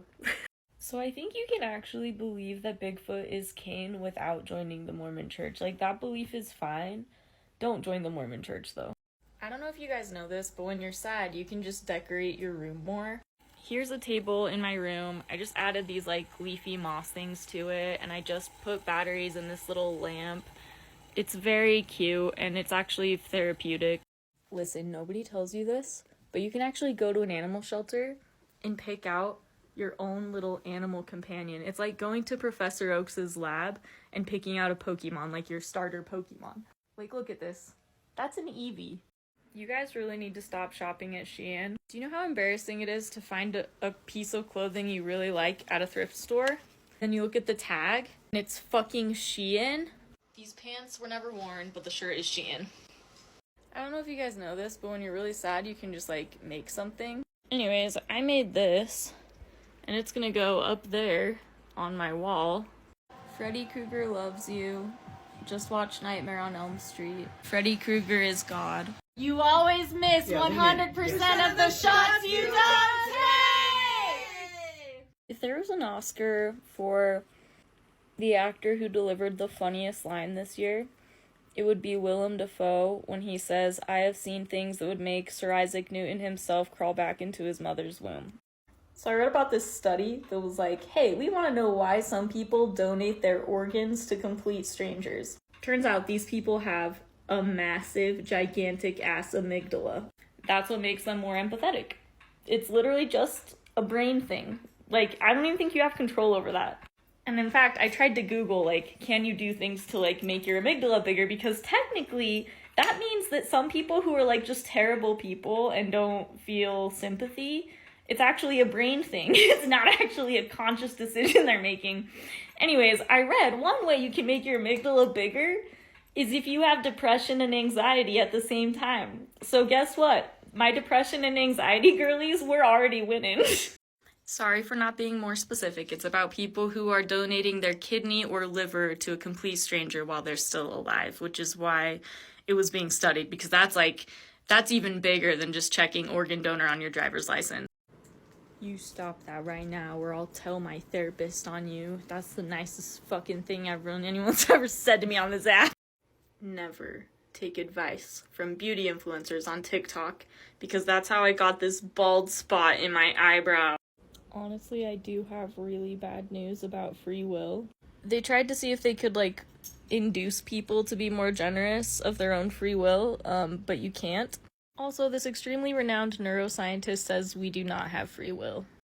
Quick question, did anybody have a gay man infiltrating a Utah-based militia for 2.5 years and then releasing thousands and thousands of documents and stories about this militia and the shit they do in Utah on their 2025 bingo card? Just wondering. So yeah, the article was written by Joshua Kaplan. It was posted on ProPublica's website today. This is the thread on Blue Sky where Josh says that he received an envelope with no return address with a flash drive containing tens of thousands of secret files. It came from a vigilante. It was someone who had conducted a years-long undercover operation without telling anyone. This was a guy who was outraged by January 6th, so he spent 2 years getting inside the top ranks of militias like the Oath Keepers. The files revealed secret operations, including the surveillance of a student reporter here in Utah. There were debates over whether to commit acts of terrorism. He even provided photos from, like, an Oath Keepers training, and that's where they, like, train people in tactical stuff, which is highly disturbing to me. The most disturbing part for me is that he met this Las Vegas police detective who was retired and had this plaque hanging on his wall that basically just says he still likes to hunt people. Like, he got a taste for that and can't go back. I shit you not. Y'all are never gonna guess who was on the board of directors for the Oath Keepers, a militia of white supremacist, military-adjacent guys who are really violent and want to do terrorism in America. Anyways, So I was one of those Mormons that was taught that, like, I'd have my own planet someday. I'd be able to make my own planet. But I was told that I was gonna have to be really good at science and, like, learn the science behind making a planet. And that really stressed me out because I'm not a science. So I've been reading a book about witchcraft in the Middle Ages. And something that's really pissing me off is that the church used to say, oh, the reason that the Dark Ages happened is because God's true church was lost from the earth. And I'm reading this book about the Middle Ages, the Dark Ages, and, like, it's so obvious to me that the Dark Ages happened because of religion. Like, it's all because people were like, oh my god, like, there's devils and we need to follow Jesus and we need to have a cross, and, like, I'm just so mad that Mormonism lied to me in another way. Like, it's so obvious that the Dark Ages happened because they rejected science and logic and reason and decided to go with religion instead, which does nothing for anyone. Anyways, I hate Mormonism so much. If you're gonna survive on social media, you need to not listen to what people say about your looks. I've had people tell me that I look like Madame Mim, and I've had people tell me that I look like Zooey Deschanel. I've had people tell me that I look like I'm 50 years old. I've had people tell me that I look like Lana Del Rey in her current era, which honestly made me want to throw up, but, like, fair, I guess. Anyways, what I'm trying to say is don't listen, because depending on what my hair looks like, depending on the lighting, depending on if I have makeup on, depending on so many different things, people make different comments on my TikToks, and I can't let it get to me. I just can't. Like, I can't absorb any of that because, I don't know, I try to show up really authentically in my videos, so, like, if I'm not wearing makeup, I'm not going to put on makeup before I make a video. I want to show up as a human, not as a curated version of myself. I told my boyfriend that Flo won a Golden Globe, and he thought I was talking about the progressive lady. Everyone thinks they have the best dog, and none of them are wrong. Dogs ask no questions. A wilderness survival trainer spent 2 years undercover, penetrating the top ranks of 2. Go watch this ProPublica video. Repost it. Share it. Don't let this get buried. I don't think Trump would want to take over Greenland if he had ever seen Princess Bride, because isn't that where everyone's unemployed? In Greenland? Why did none of you tell me that the bad guy in The Kingsman is a climate change extremist? And further, why did none of you tell me that in the second Kingsman, the bad guy wants to kill Elton John and legal... Guys, I think they're gonna have to find a new place to host the 2034 Winter Olympics because it just doesn't snow anymore. We haven't had a single speck of snow, like, that has stuck to the ground all season. I used to trick-or-treat in the snow, and now we have no... Something I really hate about Mormonism is that explicitly they will say one thing, and implicitly they will indicate the complete opposite thing. So, for example, Mormonism will say, hey, we think women actually can get abortions if their life is in danger. But then you look through every church magazine dating back to the 70s, and you will not find a single story of a mother praying to God and then deciding to have an abortion when she finds out that her pregnancy has complications. Every story about a mother whose pregnancy has complications is about that mother deciding to give up her life. And in many of these stories, the mother actually fucking dies. That's the narrative the church is pushing, is actually, we think you should sacrifice yourself and sacrifice your life for your family. You don't actually have a choice. The righteous thing to do is to just give birth and maybe sacrifice your life in the process. They don't share any stories of a mother choosing herself. I'm seeing a lot of misinformation about the wildfires in California. Mainly on Twitter, I'm just seeing a lot of people saying, like, oh, were these fires started by somebody? And the answer is no. Experts have warned that there's an increased wildfire risk in California because of flooding. There's been articles published about this. Basically what happens is when when there's flooding is there's an increase of vegetation and growth, right? But because it's so dry in California, typically that vegetation dries up really quickly and just becomes more fuel for a fire. And that's happened the past couple of years is there's an increased fire risk because of this. There's also extremely high winds in California right now. And because of that, helicopters can't even get into the air to drop flame retardant or water. So the fire is just spreading and there's really no possibility of containing it right now. I think there should be a species of fungus called dunce caps. Yeah, so this is one of those instances of explicit versus implicit messaging. Explicitly, the church is like, oh, we think everyone should get an education. But there's actually a lot of mixed messaging. I won't say it's as egregious as other topics, but holy hell. Maybe your parents or local leaders did you wrong. What the fuck, man? Maybe the Book of Mormon did me wrong. The Book of Mormon's all like, oh, when they're learned, they think they are wise. Like, give me a fucking break, dude. For real. Like, do you read the scriptures? Like, every reference to being wise in the scriptures is either making fun of educated people and saying, wow, they think they're so wise, or they're talking about real wisdom, which is learning about God and being close to him and being spiritual. Like, calm down, man. I don't know, maybe your parents or local leaders did you wrong. It's in the fucking Book of Mormon and Doctrine and Covenants.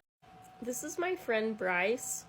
He's like my old geriatric friend who I think should be in a nursing home, but for some reason they keep letting him have access to a phone. I don't know. Guys, we really shouldn't be panicking that TikTok is going away forever on January 19th. I mean, we'll always have Twitter. We'll always have Facebook. I had a guy mention recently in my comments, he was like, model for what? Frump magazine? Just to catch you up, I am basically done with that screenplay I started back in October. I think I'm gonna start trying to crowdfund for it, and that freaks me out. I've never done this before, and I really want to get the short film out there and kind of have it attached to my feature-length screenplay. It's so hard to put your work out there. It makes me want to throw up. I think it's a good idea, and every time I read the screenplay, I laugh. It also touches on like a lot of personal themes for me. It's not just a comedy. You never know until you ask, and you kind of just have to put yourself out there. Maybe I'll just pause this video and show you what it looks like after I'm all done getting ready. Here is the finished look. I'm all ready to go on set. I just saw a meme that was like, a computer can never be spiteful or horny, therefore a computer should never make art. I just want to add that a computer will never have an abortion, and that's what my screenplay is about. So they shouldn't write screenplays either.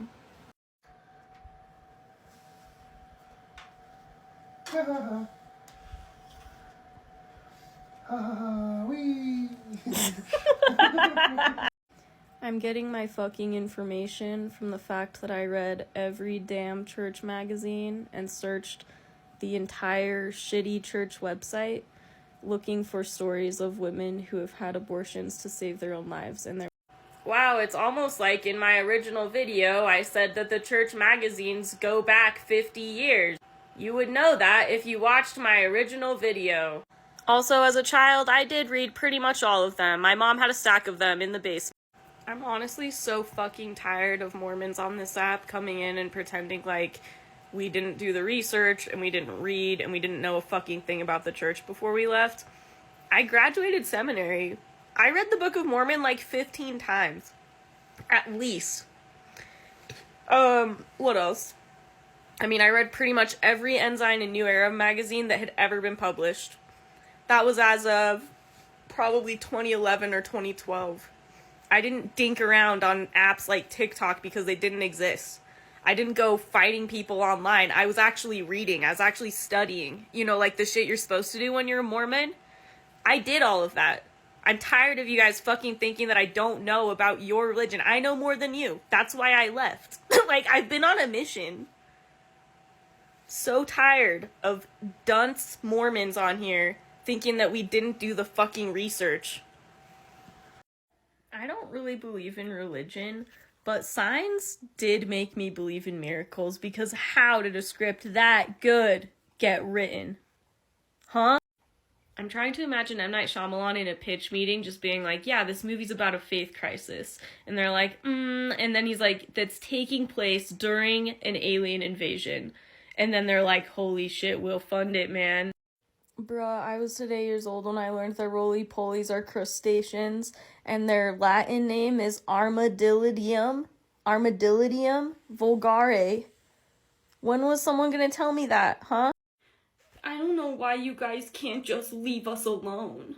I'm only a part of a $265 billion corporation that has been taking money from members and lying about what it's being used for. And the money in our church is being used to cover up sex abuse cases. But like, why can't you just leave it alone? Leave us alone. We're so persecuted. That's what you sound like to me. I am under no obligation to you or anybody to shut up. And that's what you're asking the ex-Mormons to do when you talk about this. It's your polite way of telling us to shut the fuck up because it makes you uncomfortable. I'm not gonna shut the fuck up. Sorry. Oh my god, I forgot to wake up this morning and care whether somebody who believes that the Garden of Eden is in Jackson County, Missouri thinks I'm intelligent. Fuck! Since TikTok's going away soon, do you want to hear about how much of an asshole President Nelson is? When President Monson was prophet, people would remove their names, and then some of them would feel really bad about removing their name, and they would ask to, like, reverse it, so that they wouldn't have to wait a whole year and get rebaptized. And President Monson was like, yeah, if these people realize, like, the error of their ways, I think they should be able to come back, and we shouldn't make them wait the full year. But then President Monson died, and President Nelson pretty much right away was like, we have to come down really hard on these people who are wishy-washy about their testimonies and are wishy-washy about their faith. So if someone removed their name, he'd be like, fuck you, too bad, you have to wait the year, I don't give a fuck. And I just think that's interesting because you're talking about people's salvation. So I just think it's interesting, you know, like in President Monson's time, the principle and the idea was to be more merciful, right? And President Monson speaks for God. But then, like, the day after President Monson dies, God changes his mind. Isn't that crazy? Isn't it crazy that, like, the weird, mean prophet takes over and suddenly God's policies become meaner and weirder and more strict? Super interesting. Yeah, I don't know, man. I do think it's led by God, though, you know? Like, God, I think he's pretty wishy-washy. I'm sure he just matches whatever temperament of the current prophet that holds the office, you know?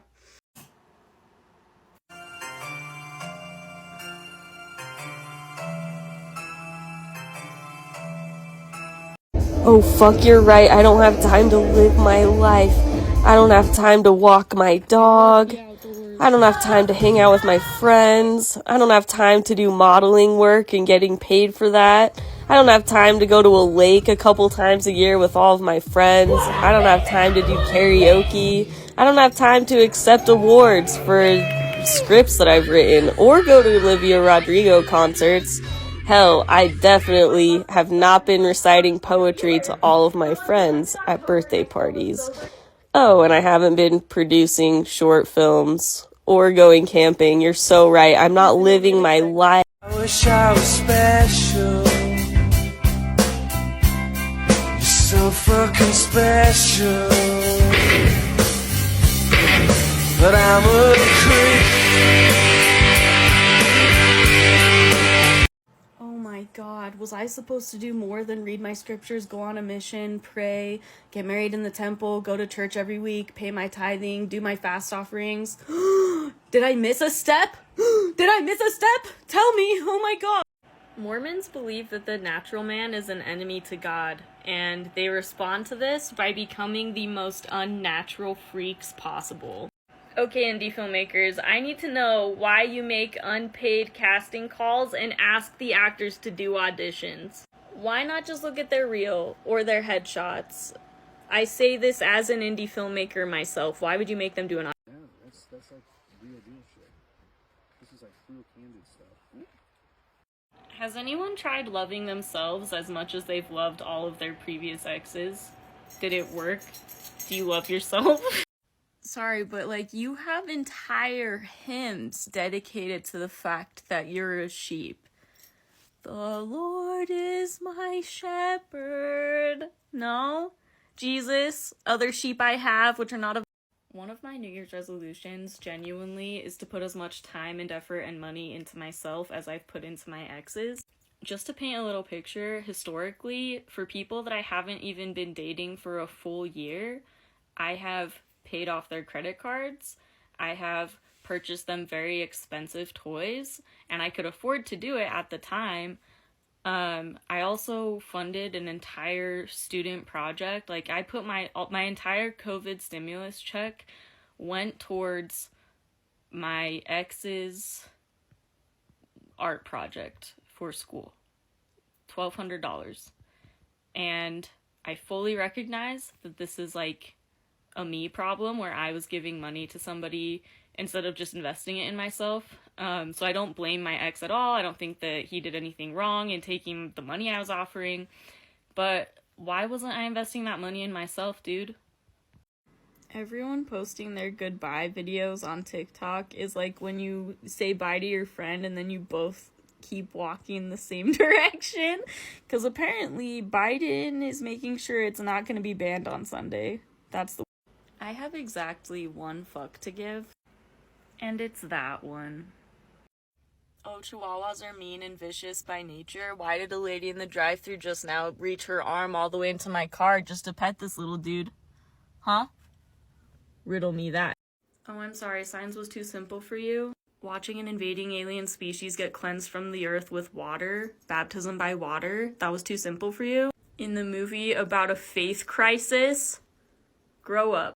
A really stupid video I made about amygdalas has almost 1 million views on Instagram, and I can tell that Instagram wants me to keep talking about amygdalas so badly, but I don't have anything else to say. Sorry, you're gonna have to listen to me talk about M. Night Shyamalan. Sorry, is there something sexy about binders to you? You think that people wear binders to sexualize themselves? What? Sure, TikTok being banned for 12 hours kind of sucked, but at least we got to see a bunch of sad, insecure, jealous bootlickers say, I don't think people deserve to make money unless they're suffering, and I'm better than them because I'm willing to suffer to make money. Unfortunately, the algorithm has started feeding me the QAnon for liberals videos, where like people just have the most insane conspiracy theories I've ever heard. Name one conspiracy I've spread about the LDS faith. I'll wait. If Julia Reagan has taught me anything, it's that if you give your entire life to Mormonism, you might get a little bit more out of it than just being a wife and a mom.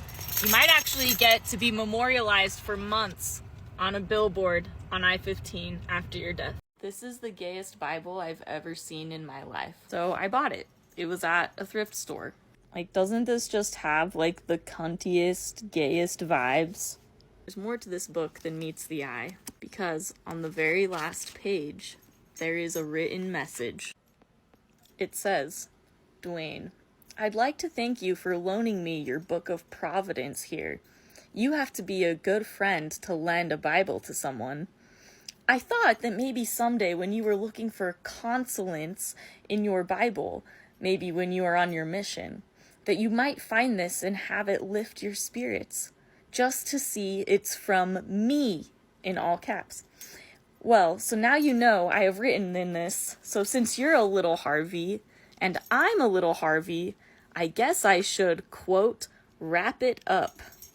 I've got to get this to you, so be good, and always use saran wrap. Love ya, another female fan, Marcy. Hatch? Question mark. And then it says, P.S. Look up Matthew 5:28 and remember.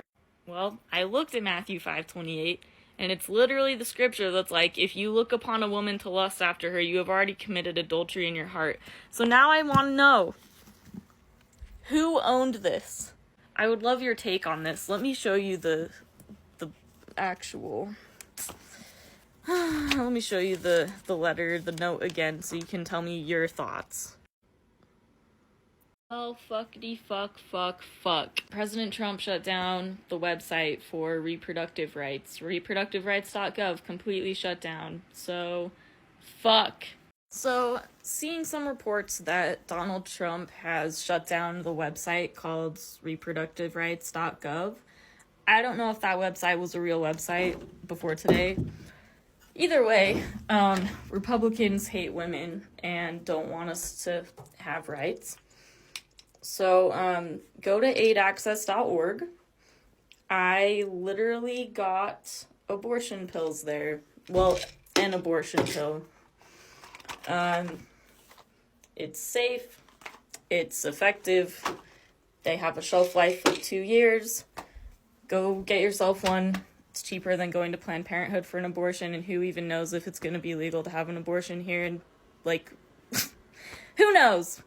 So, aidaccess.org, get yourself an abortion pill for $150. Fuck Trump. For additional context, this is a Dutch doctor who has set up that website, and she wants Americans to have access to abortions. So, thank you, Dutch doctor. Yes! That's what I was hoping when I read it! Oh my lord. This is amazing. Thank you. Because I was Googling. I literally Googled for a while. I was like, is there an Urban Dictionary thing for this? I submitted for 7 projects so far in the month of January. So starting off my 2025, I've submitted for 7 projects through my agency. And I already have a callback, which is a really big deal for me. In the past, it's taken dozens of auditions to get even a callback. So I'm feeling really excited, grateful. I don't think that I will get cast in this one. It's going to be really competitive, and that's totally fine. But I am just like feeling something different in the air this year for me. And I acknowledge that the world is on fire and everything is really bad globally and politically, but as far as my personal career stuff, things feel different. And I think part of it is I'm giving myself permission to not audition for everything and not burn myself out. I've been really picky and choosy about my auditions. Not necessarily like judging the audition, but just saying, am I in a place to give my best work right now? And like, is it worth it to put in all of that effort? Like, do I think I could really show up and do a good audition right now? And if the answer is no, I just don't do it. And I don't force myself. But this audition that I got called back for sounded really fun, and it felt like something I could do. And I'm just really proud of myself, honestly. Again, I don't think I'm going to actually book it. But even to get called back, like, for me, is just so rewarding. And I'm really looking forward to it. Don't torture yourself to make art. It's not worth it. Art doesn't have to be torture, and that's like something I've really tried drilling into my brain the past couple years, is if you're torturing yourself for it, then why? You might as well go back to your regular job. You might as well go back to the life you were living before you decided you wanted to be an actor. Because for me, art is freedom. Art is breathing and relaxing into reality. And I don't think you make good art by torturing yourself. I'm sure good art has been produced that way. I don't think you have to do it that way. I think it's a big lie. Anyways, that's what I'm thinking about tonight. Good night. If you're torturing yourself to make art, why? You might as well go back to your regular job if you think it should just be suffering and torture. Fuckity fuck. President Trump shut down the website for reproductive rights. Reproductiverights.gov completely shut down. So, fuck.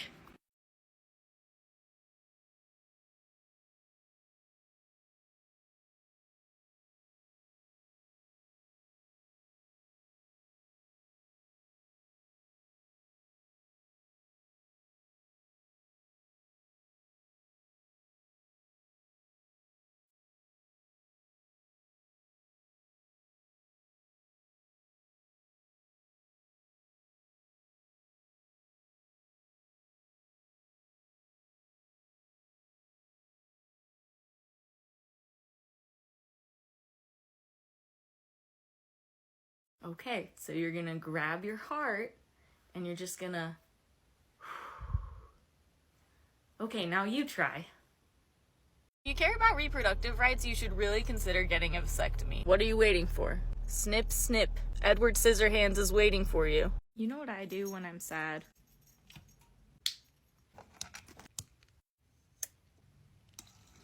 And then I sit on my bed. And I look at all of the lights in my room. How are we feeling about the brutalists?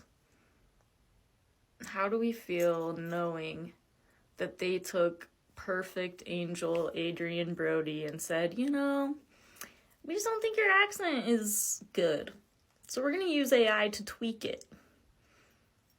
I'm telling you, if that happened to me, I think I would be staring daggers into the director's eyes. Like, you made me learn an entire new language and you have the audacity to tell me my accent isn't perfect and you're gonna adjust it with AI? Oh, it pisses me off. I wanted to see the movie and now I don't know if I want to because I don't think AI is ethical. I just don't. Sorry. Like, CG is not the same thing as AI. I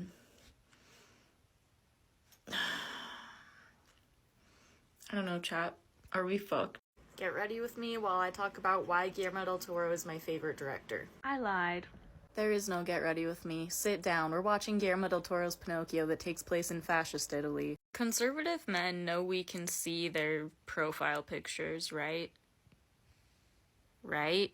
I need to issue a formal apology for making a video about Julia Reagan claiming she was Mormon. Apparently she's Jewish, and I apologize, but it is the most Mormon thing in the world to put your wife on a pedestal, especially after her death. Vision boards work. I made vision boards at my friend's house 3 days ago, and I let myself be a little bit delusional with my vision board. I put the possibilities are endless. I put the Oscars on there, you know? 3 days after making this vision board, I got a call back with a huge company paying thousands of dollars. So vision boards fucking work. Let yourself be delusional this year. One of God's prophets wore a coat of many colors, and that sounds pretty gay to me. Not to mention the fact that Jesus Christ spent all of his time with 12 other dudes and got kissed by one of them. Gay. They wouldn't have burned us if we weren't a huge threat to their power, if we weren't a huge threat to the way things are. Okay, I'm gonna need you to work really hard on something for me if I tell you this stuff. I'm gonna need you to make and draw conclusions, okay? I'm gonna tell you a story, a true story, and I need you to think about it logically. You think you can do that? Okay. In Europe, there was a religious bishop who was abusing young girls.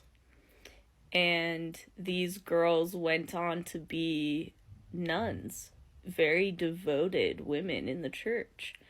And he got so terrified that they were going to speak up about the abuse they had experienced from him that he accused one of the girls of being a witch, and she was put on trial, and they considered burning her. They actually, the church ruled that she was going to be hanged, and everybody in the surrounding towns who knew this girl rose up in protest and said, hell no, you will not be burning this girl at this, you will not be, sorry, not burning her at the stake, but you will not be hanging her. And he spent the rest of his life in hiding. But men accused women of being witches because they were a threat to their positions of power.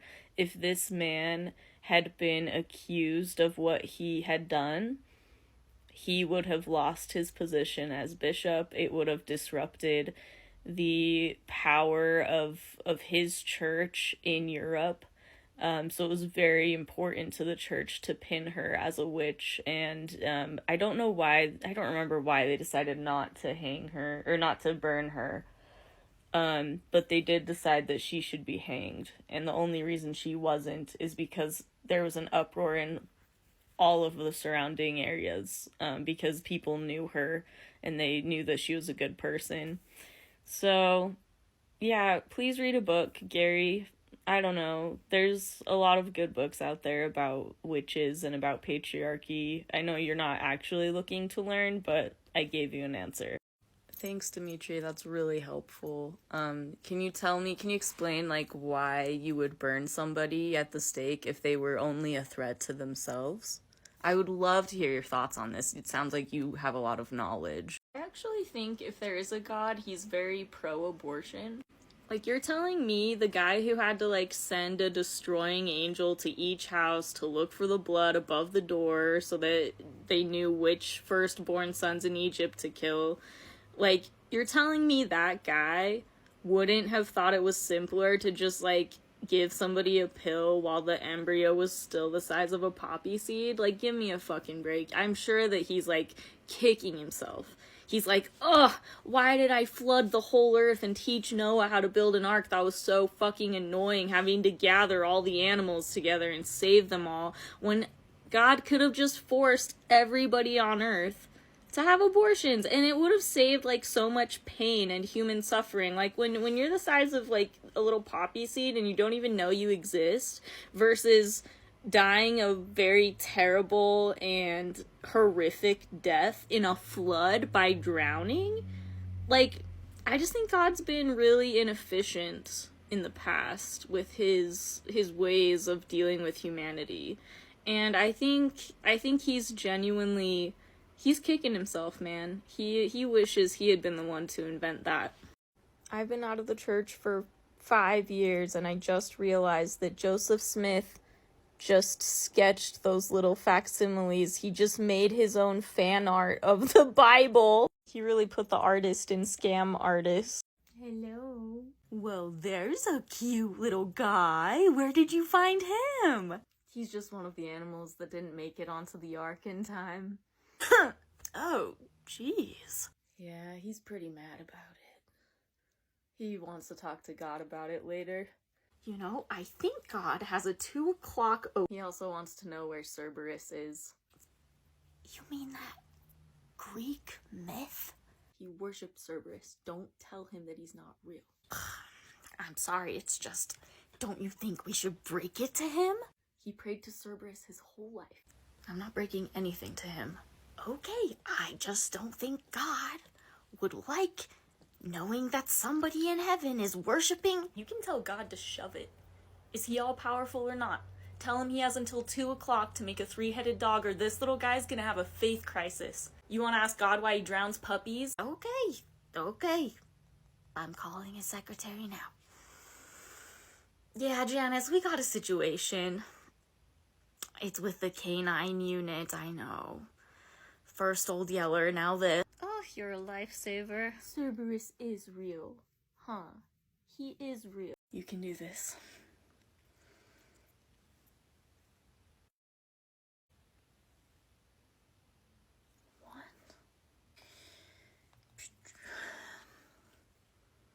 Hi, Gabriel. Hi, it's me, the Destroying Angel. I had a question for you about that assignment that God sent me on. So, lamb's blood above the door means I don't destroy it, right? I pass by that door. Okay, that's what I thought, but so what do I do with the blue ones? Yeah, about half of the doors are like this really bright, striking blue. I'm just not sure, what... Well, I'm in Los Angeles. Scriptures make it really clear. I don't actually know what happens when you die. I mean, we know God's gonna make people who didn't believe suffer. I hope it's peaceful. Like, the most suffering you could imagine, and it's gonna be so good to watch that. I also think maybe nothing is gonna happen. Carnage. Maybe we're just like a little light that finds its way back to the stars. Suffering. I hope we get to relive our favorite memories. Death. I just hope people find peace and know that they did the best that they could. People are gonna regret their entire lives, and I can't wait to watch it. I can't believe this. Oh, what happened? Bank of America closed my account. Oh, damn, I'm really sorry. I think they did it because I'm conservative. Did you break their service agreement or do something illegal? Well, yeah, but that's not why they closed it. They closed it because I'm conservative. So I think in this case, it's pretty safe to assume that you probably had your account closed because you broke the law or broke some rule they had. No. There are laws they need to follow. They cannot just be closing somebody's account based on their political views. Okay, can they debank you for being conservative? That's what my video was about. I don't ever want to be rich because I don't know a single funny rich person who's like sure, there's some funny rich people in the sense that like you can't believe how detached from reality they are, but they're no self-aware. So you're saying God's gonna come down and use his one and only begotten load to get me pregnant, but somehow I'm still gonna be a virgin afterwards. How does that work? The Holy Spirit is gonna do it. So it's like a threesome? Like, is that what we're... I don't understand, like, the biology of this, if I'm being completely honest, and it also feels really unfair that I'm gonna be pregnant and everyone's gonna think I'm a whore when I didn't do anything at all. No, I'm grateful for the honor of being a 14-year-old child mother to the Son of God. That's lovely. I really think you should have waited at least until I graduated high school. I mean, like, does 3 years really make a difference in, like, the eternal plan of salvation? I think there was, like, somebody older that you could have used. Like, I'm just thinking, like, the implications of this in the future are going to be kind of weird. Like, Joseph Smith might get kind of jealous, and, like, he might think that he can do stuff with 14-year-olds. Like, have you ever... I don't know. It's just something I thought about. Have you guys thought about that? Yeah, I think the female form is so shocking, you know? People are just too moral these days, you know? I've never seen a woman naked. I really, really want to see a naked girl before I die. In person. People are just such prudes, you know? It's like, come on, it's just boobs. Like, sure, I want to touch them, but, like, at the end of the day, it's just boobs. Like, who cares? Like, take your shirt off right now. Like, I won't even care. It's like, we spend our whole lives being ashamed of our bodies, you know? But, like, you're beautiful. We should... You guys think any benefits of that silicone tape are completely canceled out by the fact that you're literally tugging at your skin as you remove the tape in the morning? I just got the call. I was fired from my job as the DEI manager at the Bible. I was the one who wrote about the amazing Technicolor Dreamcoat, Ruth and Naomi, those two lesbians, Jesus and Judas kissing. Did anyone else have a really, really rough week post-inauguration? Anyways, I did, and I'm supposed to do a read-through of a feature-length script tomorrow that I wrote back in October I started writing it, and it's literally me being like, hey, I want to write a script about abortion and how important it is to me, but also how neutral I think it should be. Nobody should have opinions about abortion besides the person making the decision. I just feel very strongly about that. And I was spent this week being like, oh, it's a comedy. It pulls heavily from my own life. And I've spent this week being like, do I do this? Do I do this read through tomorrow? Like, everything feels so bleak. Like, in October, I thought that our politics were going in a completely different direction. And now I'm having to face the fact that we're going backwards. Anyways, what really helped me is I read this on Instagram. It is a quote from Toni Morrison, basically saying, put on your big boy pants, put on your big girl pants, put on your big they them pants, and get to work, because this is when we need art the most. So if you've been despairing this week and you're wondering, why am I even making art? Why am I even speaking out? Why am I doing this? This is when we need it. We need your voice. We need to push back, and artists are in a really unique position to do that, especially on social media, but also in every medium. Paint, write something, put your work out there. That's what we need for the next 4 years. We don't need to make stuff up about Trump for him to look bad. He does that all by himself. Please keep your heads on straight. Tell me how I ended up in a UPS store on a Sunday in one of the most densely Mormon populated areas in Utah, sending them a file called Ho Phase Shitty First Draft, asking them to print it. A United States Senator from Utah, a Republican, Mike Lee, is now... We don't claim him. We don't claim Mike Lee. Mike Lee is an embarrassment. When a civil war breaks out, please remember there are normal people in Utah, please. Mike Lee wants to abolish the TSA, but what happened to never forget? Never forget.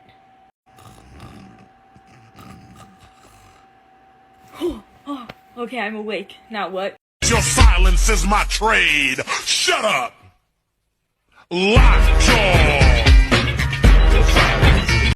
I did a read-through for my feature-length screenplay over the weekend, and it was a really good experience. And I'm gearing up to do a crowdfunding thing for a short film version of the script, and someone already offered $1,500 towards it. I'm a woman, and I'm wearing pants. That woman over there fainted when she saw my pants. I don't think we fully understand how behind the Mormon church is. Like, how behind the times. At church headquarters, you had to wear a skirt if you were an employee until the 2010s. They are 80 years behind the times. Don't even get me started on missionaries. Missionaries riding bikes, getting their legs eaten alive by mosquitoes. That was me. That was me as a missionary. Missionaries were not allowed to wear pants until very recently in the Mormon church. Why? 80 years behind the times, dude. You want to know the worst thing of all, though? It's that when I was a temple worker, we weren't allowed to cross our legs when we were sitting down because you could see the outline of our legs and it was distracting to the men. I shit you not. Do you want to see what we would be wearing? This floor-length dress all the way up to here.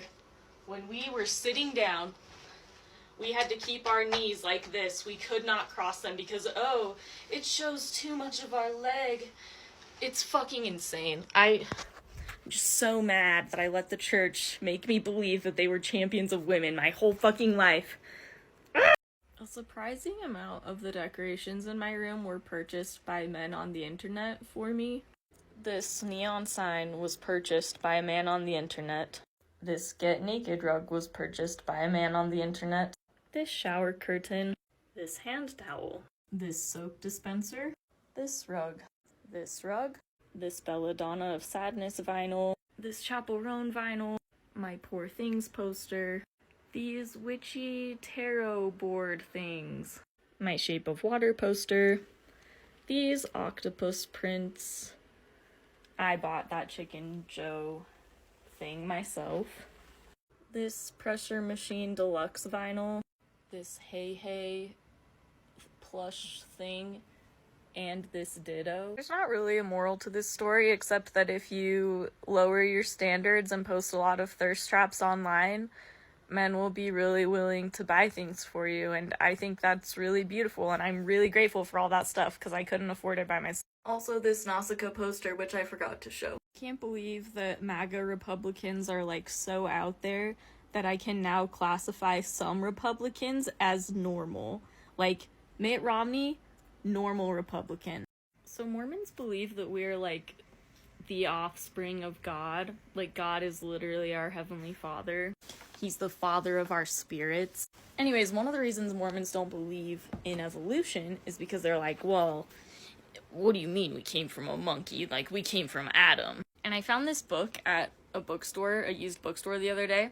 It's called The Fall of Adam, The Atonement of Christ, and Organic Evolution. My favorite quote in it says, "Which requires more faith, to believe that God is our father, or that some monkey-like ape gave us birth? And which would you rather have as your father, a creeping ape or Almighty God?" And if I am being 100,000% honest, I would rather know that I came from an ape, because God doesn't do jack shit. Anyways, the whole reason I bought this book is because I always have Mormons that are like, what are you talking about? We don't believe in science. The church has always taught that we believe in science. No. No. I don't know if anybody else needs some good news right now, but in case you do, here's some. Writer and comedian Demi Adejuibe donated all of the proceeds from his last 2 shows to Planned Parenthood and to a trans rights group. So, man, there's some good stuff happening amidst all the shit. Oh no. A World War II era declassified CIA guide to sabotaging fascism is going viral right now. Wouldn't it really suck if a bunch of federal workers went online and downloaded that free guide? And wouldn't it suck if those federal workers implemented the practices described in the guide? Practices that make fascist leaders' jobs so much harder and so much more difficult to execute.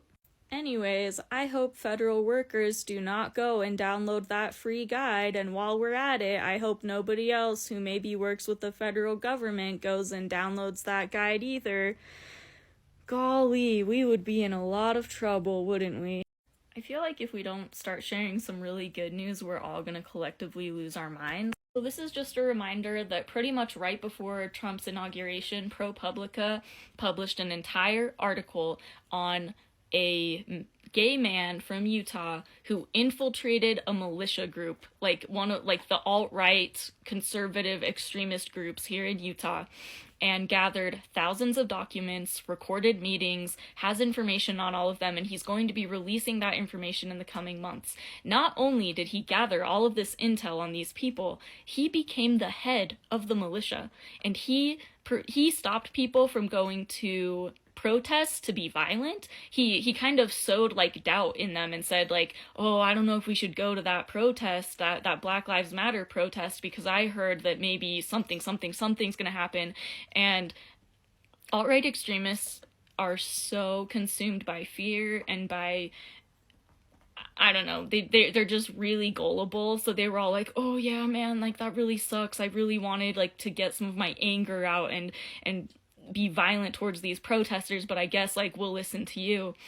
Anyways, gay man from Utah infiltrated a militia group. He's going to release thousands of documents in the coming months, and I feel like that is a piece of really good news about activism and a way that somebody found to fight back. Not everybody's going to fight back in the same way. You have to find your own path and your own way to do it, but I just feel like we need to be sharing good news right now. Honestly, you guys, the good news just keeps coming today. A priest. A pro-life priest. Ew, I have chip crumbs all over me. A pro-life priest did a Nazi salute and posted it on Twitter. But, like, it was a full Nazi salute. So God bless all of you for what you're doing. Please keep doing it. I hope that I can encourage you, and my heart goes out to you. God bless. I mean, it was so obviously a Nazi salute, I don't even know what to say. Anyways, his church published a public thing saying that this guy is no longer in their ranks. He's out. Because you can't just be doing Nazi salutes and still be a bishop or whatever his religious position was. And honestly, that's amazing news.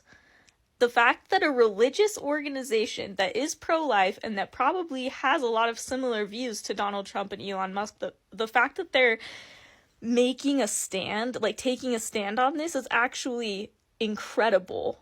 That means not all churches are pro-Donald Trump, not all Christian denominations are pro-Trump, which means there's some resistance. You realize that Elon just has autism, right? You realize that this priest was just being sarcastic, right? Like, grow up. My dog's asleep.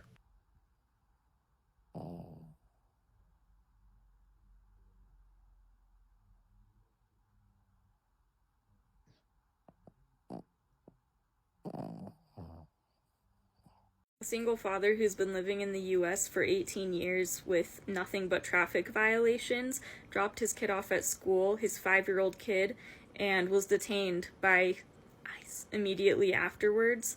Check out the link in Yeah, okay. Published April 2nd, 2008 on the CIA's website.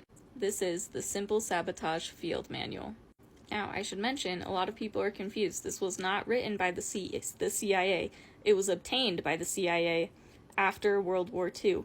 It was the Office of Strategic Services that created this document. I love this. It says, the purpose of this paper is to characterize simple sabotage. Don't mind my dog. And it says, sabotage varies from highly technical coup de main acts that require detailed planning and the use of specially trained operatives to innumerable simple acts which the ordinary individual citizen saboteur can perform. This paper is primarily concerned with the latter. It goes over some different sabotaging methods, and it says a second type of simple sabotage requires no destructive tools whatsoever and produces physical damage, if any, by highly indirect means. It is based on universal opportunities to make faulty decisions, to adopt a non-cooperative attitude, and to induce others to follow suit. Making a faulty decision may be simply a matter of placing tools in one spot instead of another. A non-cooperative attitude may involve nothing more than creating an unpleasant situation among one's fellow workers, engaging in bickerings, or displaying surliness and stupidity.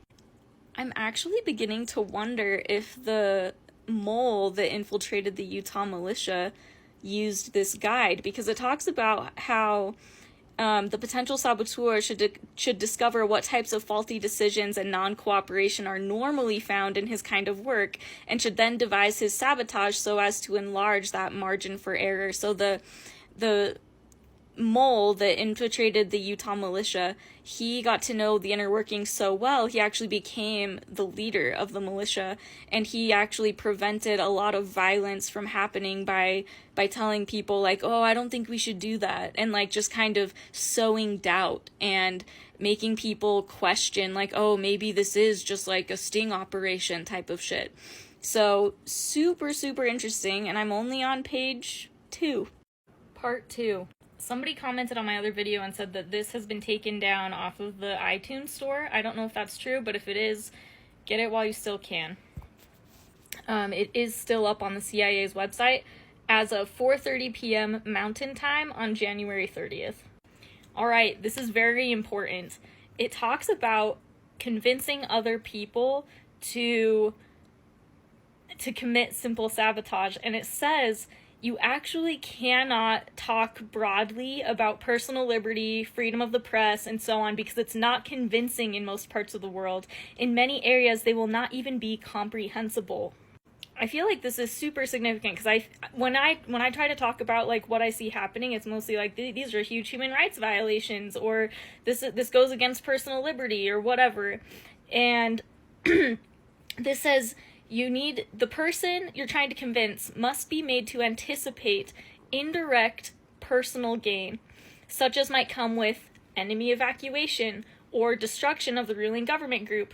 So these gains should be stated as specifically as possible for the area addressed. So for example, Simple sabotage will hasten the day when Commissioner X and his deputies Y and Z will be thrown out, when particularly obnoxious decrees and restrictions will be abolished, or when food will arrive, and so on. So, when you are talking to people about simple sabotage, you have to make it concrete. So, for example, if you're talking to somebody who is worried about their trans friends, you can say, simple sabotage will hasten the time when they decide to let everybody use the bathroom according to whatever gender they are, right? Instead of just being like, oh, well, freedom of the press, or, oh, there's a lot of stuff happening with our personal liberties. Like, that's not concrete enough. Guys, I'm literally crying reading this right now. This was written in 1944, so 80 years ago, like, whoever wrote it is dead. But it says, it should be pointed out to the saboteur where the circumstances are suitable that he is acting in self-defense against the enemy or retaliating against the enemy for other acts of destruction.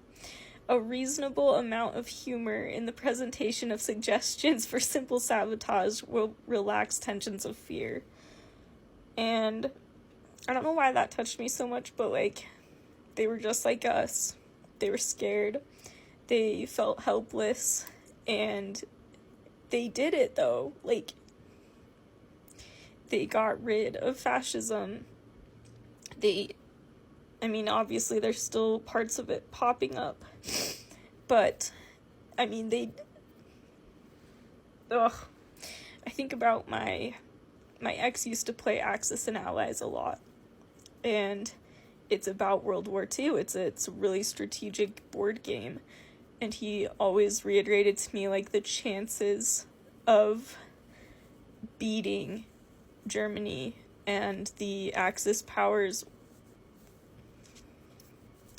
they were so slim.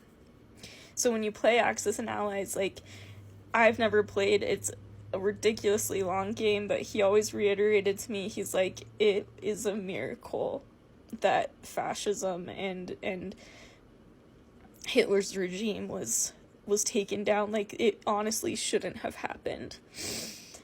And I don't know, man, I highly recommend reading this if you want to feel less alone and if you want to feel hope. Here's another makeup tip. So I did the one thing nobody expected. I lied. Lie. I made myself indispensable, and all the while, I laid the groundwork for my revenge. I've placed a weakness deep within the system, a flaw so small and powerful they will never find it. Weaponized incompetence. The reactor module, that's the key. That's the place I've laid my trap. It's well hidden and unstable. One blast to any part of it will destroy the entire station. He absolutely read a field guide to simple sabotage, and you should too. Can someone explain to me, like I'm 5, why you would pull people away from their kids, from their families, from their jobs, from the rent that they pay, from the bills that they pay, from the ways they contribute to the economy? Can you explain to me why you would pull someone away from all of that and then force them to live off of the fucking government? You're putting these immigrants in camps. You complain that immigrants are living off of welfare that they can't even access. These people are making under-the-table wages. They're paying rent under the table. They're taking their kids to school. They're contributing to society. They're contributing to society.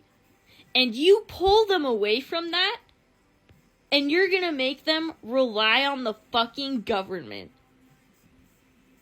That makes no fucking sense to me.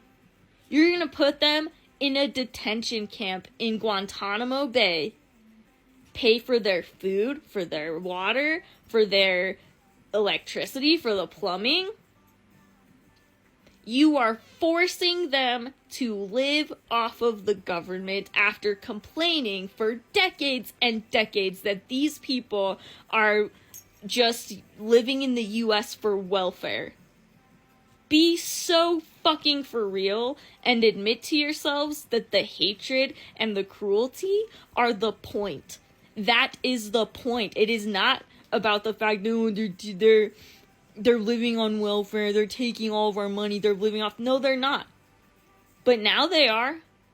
Good job, MAGA. You fucking played yourselves. Small little pea-brain energy is complaining for decades that immigrants are just living off of the government and then wasting thousands and thousands of dollars to detain immigrants and transport them to Guantanamo Bay and force them to live off the government. Right, kid, listen up. If you work very, very hard and post a lot on the internet, like to the point where it's almost an obsession, like to the point where people think maybe something's wrong with you. If you do that for 13 years, you could get to the point where a man on the internet gets you one of your favorite movie posters off of your wish list, and you can hang it up in your room. This is like the equivalent of a pizza party. If you're on social media long enough, for like 13 years, you'll get the equivalent of a pizza party at the end. Look, am I mentally ill? Yes. But do I also have a poster of Pedro Almodovar's Women on the Verge of a Nervous Breakdown? Yes. You know when you don't want to wash your makeup off because it just looks so good and you're like so proud of it? It doesn't look as good as it did earlier because it got a little bit ruined doing something. Anyways, I was just sitting here and I was thinking to myself, I can't let this really good makeup go to waste. And then I was like, wait, yes I can. That's a scarcity mindset. Being afraid to wash your makeup off is a scarcity mindset because you're gonna look this good again. You've slayed before, you will slay again. That's my promise to you. So take the makeup wipe and just do it. You will look amazing again. There's no reason to have a scarcity mindset around being hot.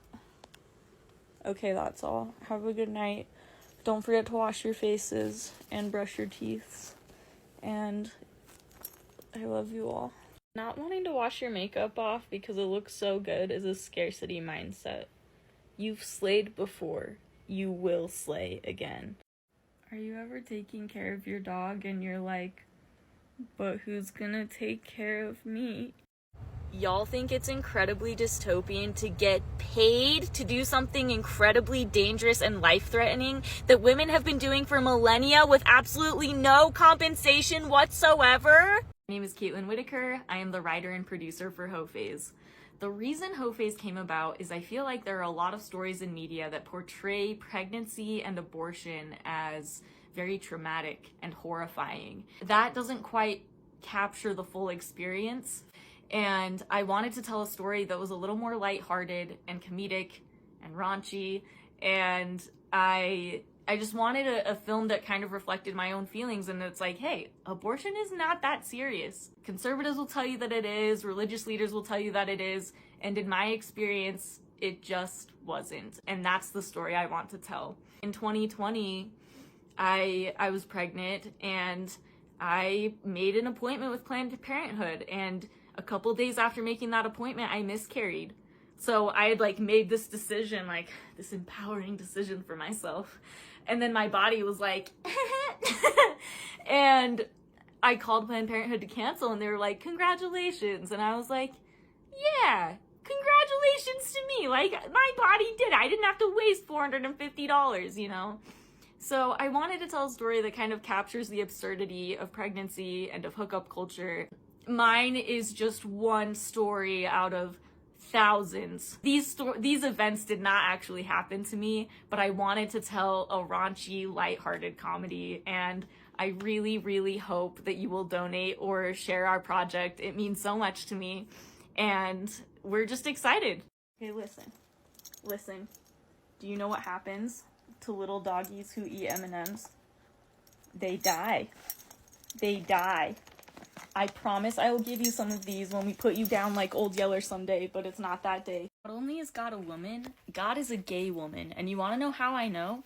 Because Moses talked to God in a flaming bush, bitch. 3 reasons to support my short film proof of concept. Number 1, it has been described as a reverse Mamma Mia, and I agree. Number 2, it's pro-abortion, and in a post-Roe world, we need this story. Number 3, the sex furthers the plot. There was a group of us here in the US that did not vote for Trump and did not want this, and to be honest, we're all pretty pissed, and we are all pretty scared, and don't really know what the next step is, but we kind of do, but we just don't want to. So on ScienceDirect.com, they published an analysis of the demographics of people who participate in surrogacy. This was published in October of 2024. It was found that surrogates have a high level of education, they are employed, and have independent income. Surrogates have medium socioeconomic status and above average income. And the women who are analyzed are surrogates for pro-social reasons, not necessarily for economic reasons. In the conclusion part of the study, it says that, opposite of what the Catholic Church and radical feminists say, surrogates actually become surrogates out of altruism and not from social conditioning related to poverty or economic status. They found that women become surrogates of their own free will, and I think that's how it should stay. I don't see anything wrong with being a surrogate.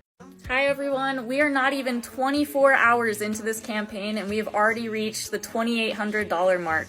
That, for me, is incredible. Last time I did a crowdfunding campaign of this scale, it took us a week to hit $3,000, and we've hit almost $3,000 in one day. So thank you, thank you. It means so much to me.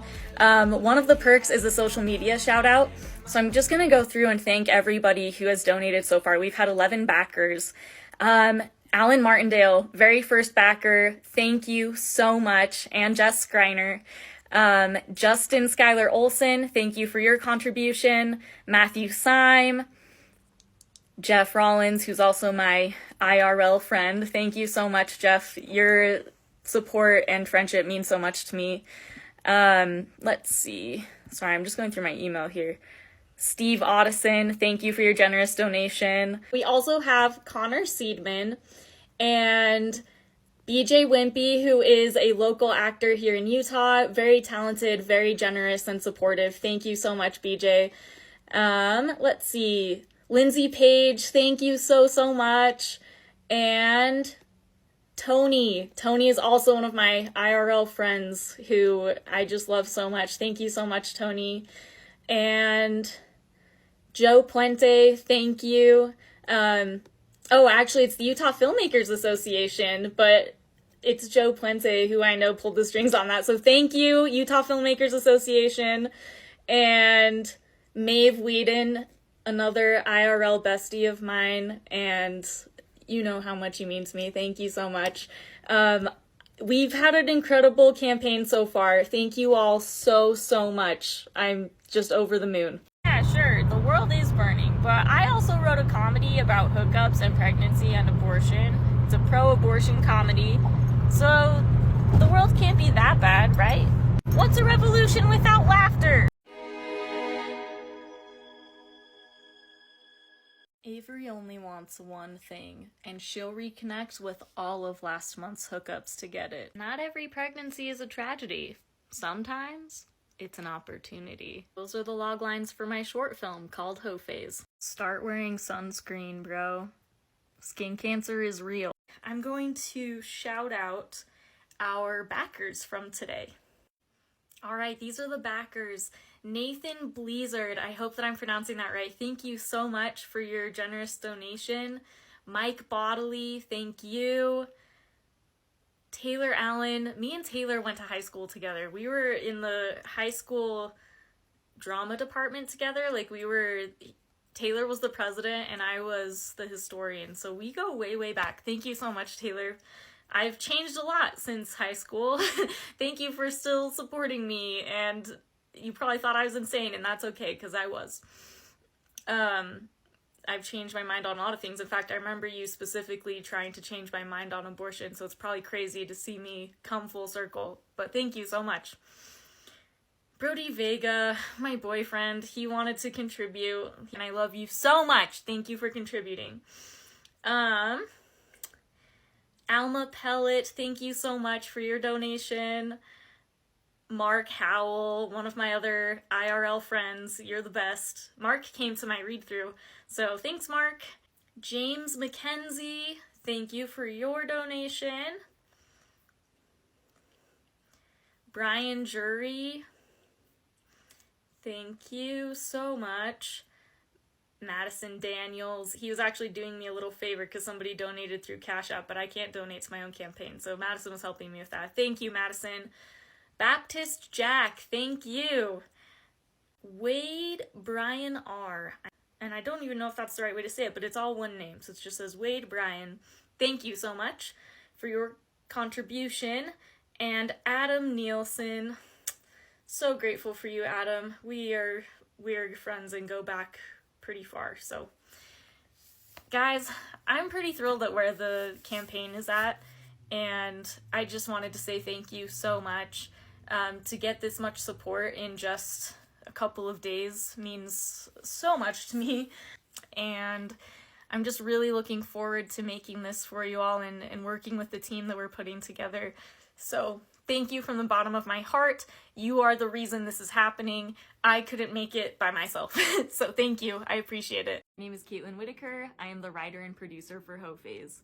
The reason Hoe Phase came about is I feel like there are a lot of stories in media that portray pregnancy and abortion as very traumatic and horrifying. That doesn't quite capture the full experience, and I wanted to tell a story that was a little more lighthearted and comedic and raunchy, and I just wanted a film that kind of reflected my own feelings, and it's like, hey, abortion is not that serious. Conservatives will tell you that it is, religious leaders will tell you that it is, and in my experience, it just wasn't. And that's the story I want to tell. In 2020, I was pregnant, and I made an appointment with Planned Parenthood, and a couple days after making that appointment, I miscarried.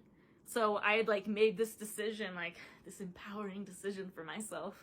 And then my body was like, and I called Planned Parenthood to cancel, and they were like, congratulations. And I was like, yeah, congratulations to me. My body did it. I didn't have to waste $450, you know? So I wanted to tell a story that kind of captures the absurdity of pregnancy and of hookup culture. Mine is just one story out of thousands. These events did not actually happen to me, but I wanted to tell a raunchy, lighthearted comedy, and I really, really hope that you will donate or share our project. It means so much to me, and we're just excited. Hi, Grandma Trumper. Just curious, where do you think we get the money for voting machines and ballots, you know, when they print those out and mail them, or even when you go in person to cast your vote and they have you sometimes fill out a paper ballot? Where do you think that money comes from? Where do you think the money comes from that we pay politicians with? You're saying no taxes. That's amazing. How will we have voting or politicians if we have no money to fund them with? You know, not to be doom and gloomy, but firefighters are paid for with taxes. The only reason I'm campaigning for him in Las Vegas. And after that, I went on a Mormon mission and realized that Republicans had been lying to me, or they were just extremely ignorant about immigration. That kind of radicalized me, was watching a family suffer the effects of having somebody deported. Their father was deported, and he was a Christian man, a member of the church, and I will never forget seeing the devastation and horror and loss in that family, and that's when I realized that Republicans are evil. If that's not enough, I also had a companion who grew up in the United States, only spoke English, did not know anything about her country, Honduras, And she came here when she was a baby, grew up here, went to school here, only knew about American culture, only spoke English, and when she turned 18, she was deported back to Honduras, and it was traumatizing for her. She didn't know anything about that country, and suddenly she's having to pay insurance to gangs. She's watching people, she's seeing dead bodies in the street. She went from the US, she was brought here as a baby, she had no fucking choice. Y'all are fucking evil. Like, sorry. Nothing will radicalize you the way that a Mormon mission radicalizes you. I think all Republicans should be forced to take a class on how to roast people well before they're allowed on TikTok. Anyways, you should subscribe to some makeup influencers. There are a lot of good influencers on here who will teach you how to do your makeup well. When Republicans say shit like this, I just know they've been holding things back for like 50, 60 years. They've never processed their feelings. They've just been like white knuckling their way through life, and if they never look internally, if they never examine any part of their life and just keep moving forward, they'll be fine. And it's like a miracle that they haven't blown up a building yet or like gone completely apeshit. Like, genuinely, you guys crack me up, and I really hope you get help. Like, if you can't even acknowledge feelings or like sympathize with people who feel scared, that is like such a fucking self-own, man. Like, I'm sorry your dad hit you growing up. My dad also hit me, but I went to therapy for it. Like, there's this really cool stuff now. Like, you can do like ketamine, and like there's like really great ways that you can access those little child parts of yourself and actually get in tune with them instead of like bullying them the way your parents bullied you. I've told this story before, but when I had an abortion, they literally couldn't find the embryo. They were like, do you want to do an ultrasound? And I like wasn't afraid of seeing the ultrasound, so I was like, sure. So they pull out the thing, they pull my shirt up, they do the jelly, they're looking. They cannot find this thing. Took 2 women. It was like 2 men trying to find the clay. I swear to God, they were just like, literally could not find anything. They even stuck something inside, and they're like, you're gonna feel a little bit of pressure, and I could feel them moving it around in there, and they're still looking, and finally they were just like, you're the earliest pregnancy we have ever seen. And I was like, yeah, I know, I keep really good track of my period, and I don't want to be pregnant. So as soon as I got that positive test, I was like, okay, time for an appointment.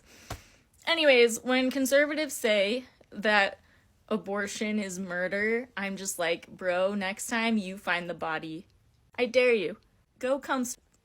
There aren't even words, really. There really aren't at this point. I think I'm going down on a girl.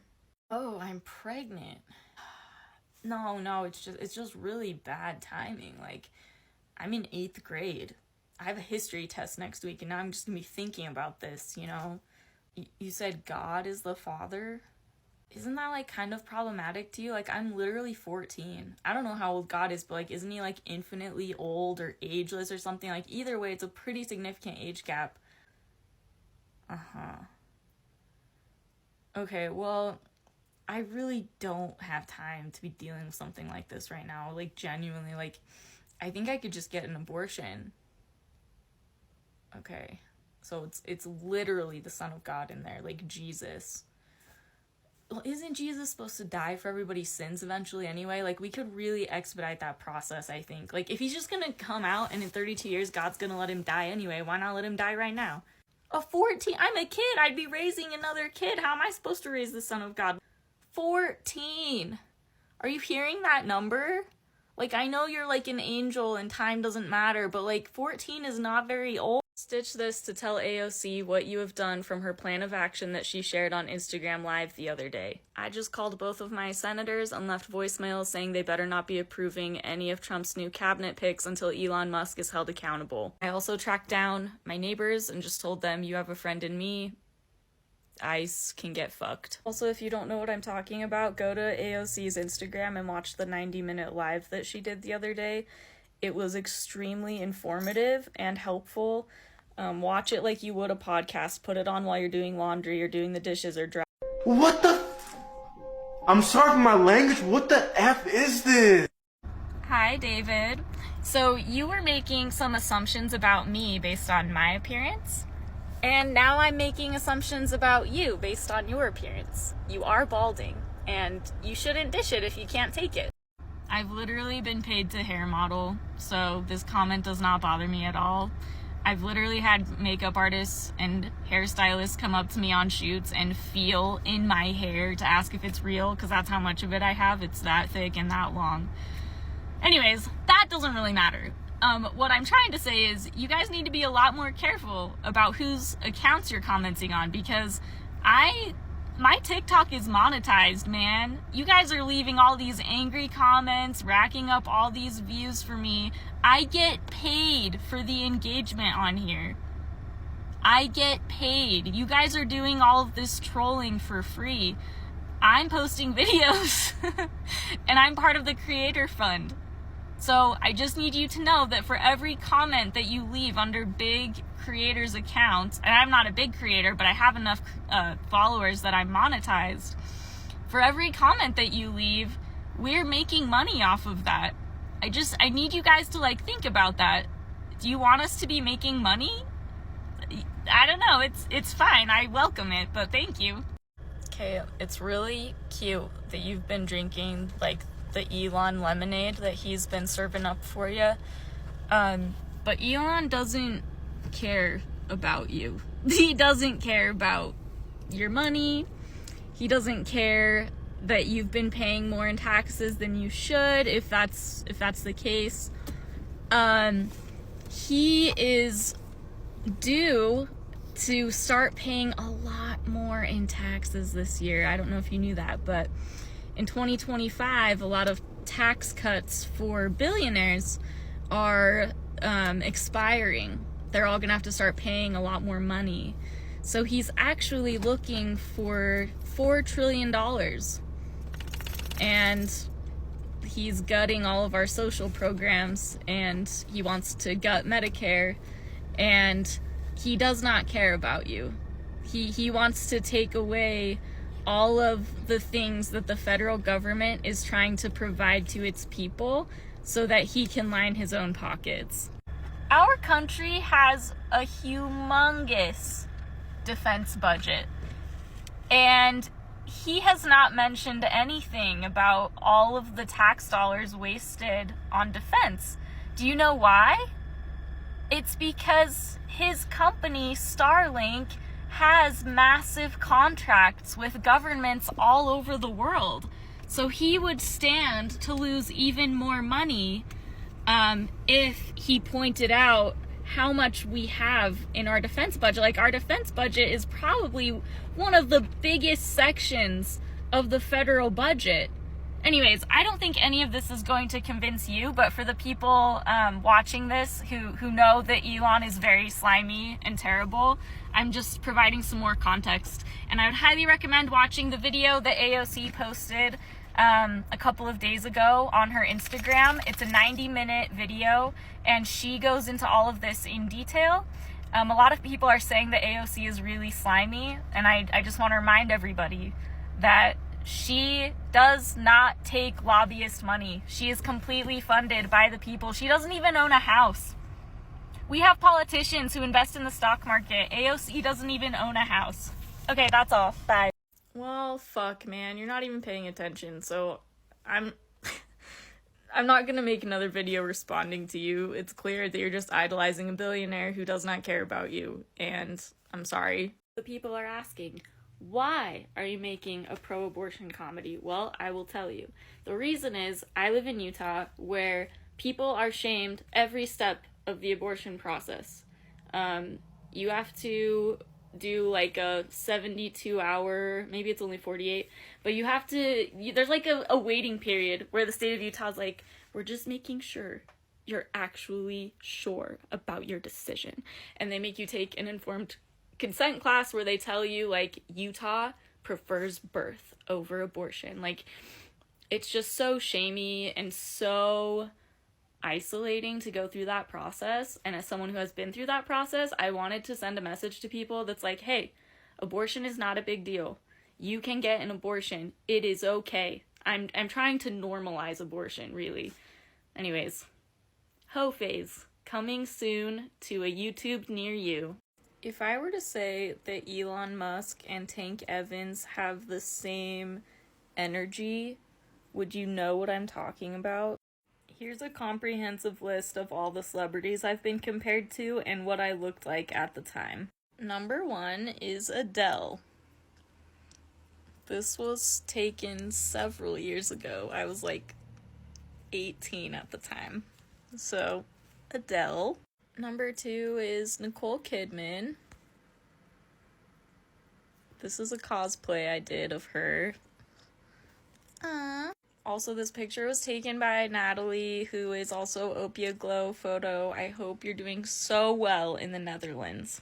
Number 3 is Amy Adams. My hair was redder at the time, and I didn't have bangs, so maybe that's why.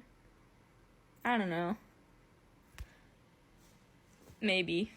I've also been compared to Alexandra Daddario, which I do not agree with, but I would say it was probably around this time. Probably like March of last year, honestly, that somebody was saying that.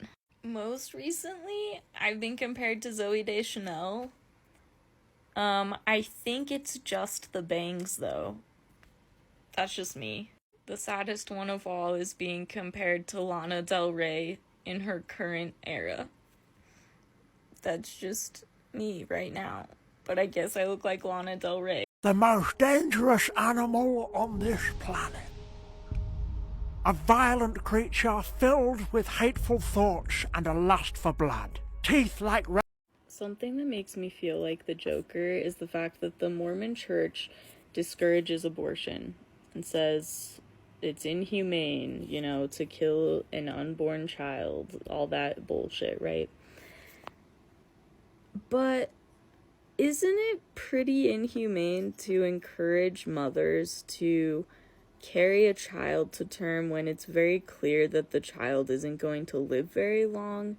Like, you're literally bringing a child into this world just so it will suffer and then die, instead of doing the more humane thing, which is to end its suffering early. I'm so for real. Now, I do not judge mothers who make that decision. It's an impossible situation. It's heartbreaking. It's horrible. I judge the church for convincing mothers that it is okay and fine, and the baby chose this in the pre-existence. It chose to suffer. The church has never once published a story about somebody deciding to get an abortion because the baby isn't supposed to live more than a couple days. But the church posts over and over and over again, over decades, stories of mothers bringing children into the world just to watch them die. It's actually, like, so disturbing to me that they'll tell parents, like, that little child has an ancient spirit inside of it, and that ancient spirit chose to come that was the size of a poppy seed. It's not even a kid. When you guys are pulling shit like that, it's disgusting.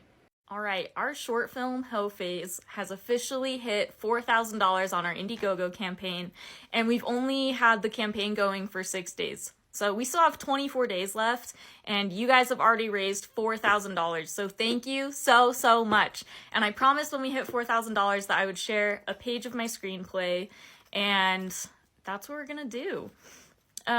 We are starting on page 6. I needed one that was appropriate for this platform. And in this scene, it's like the ending of one scene and then we go to another scene. So here it is. Here's page 6 of my feature-length screenplay, Hoe Phase. Avery. God, you're hot. Wayne. No way, that's you. I can't believe I'm literally going to fuck a woman who looks like... Cut. We hard cut to Avery sitting in Ryan's bed. Different guy. It is very clear that they just hooked up and are now watching a movie. They are both still nude under the sheets. The next sentence of dialogue is meant to finish the previous sentence in the final edit. Ryan, Amanda Seyfried. Avery, yeah? You have a celebrity crush on her? Ryan, oh yeah, big time. Avery, yeah, she's very hot. Ryan, are you into girls? Avery, oh, no. Ryan, yeah, it's like, how would you two even have sex, you know? Avery, yeah. Ryan, this movie is so deep. Honestly, it gets me every time. I feel like most of the world is just so blinded, you know? This really exposes the political machine we're living in. There you go. That's page 6 of my feature-length screenplay.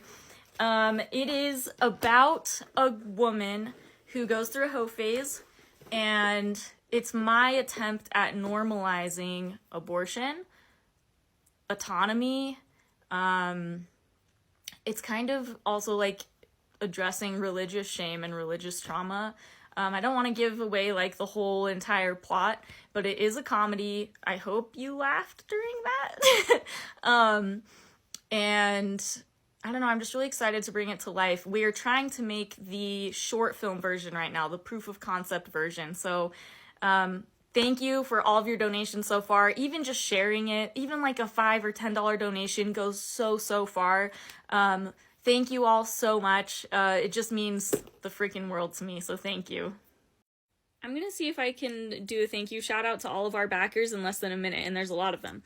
Ryan Garcia, Christopher McKenzie, Rasika Wickramaratne, Jacob Brom, Wade Brian R., Nick Perkins, Julia Adams, Rams Fan Man, Steve McSlayerson, Steve Sage, James Reyes, Eugene Strand, Reese Borgars, Jeremy Wood, Dude Weed, Jake Marchant, Dan B., Nathan Marshwood, Christopher Stonebloom, Carrie P., Nathan Janes, Michael Campbell, Ben Posey, Daniel Baker, Lawrence Boswell, and Ike Mauga. Thank you so much for your donations, for your support. It means the freaking world to me. I'm so excited to make this. I rewatched Yes, God, Yes today, and tell me why this comedy makes me laugh and then it makes me freaking cry. I'm like sobbing during that scene where she's at the bar talking to the lesbian.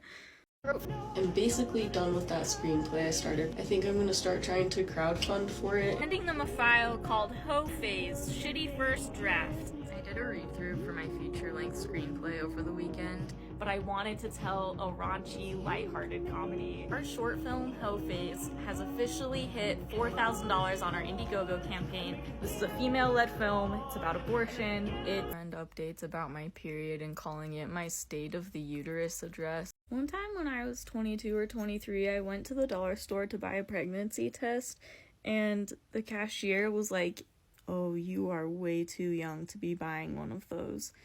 And that's just one time that somebody had an unsolicited opinion about my uterus. I live in Utah where people are like unreasonably scared of minorities for no reason and just wildly ignorant.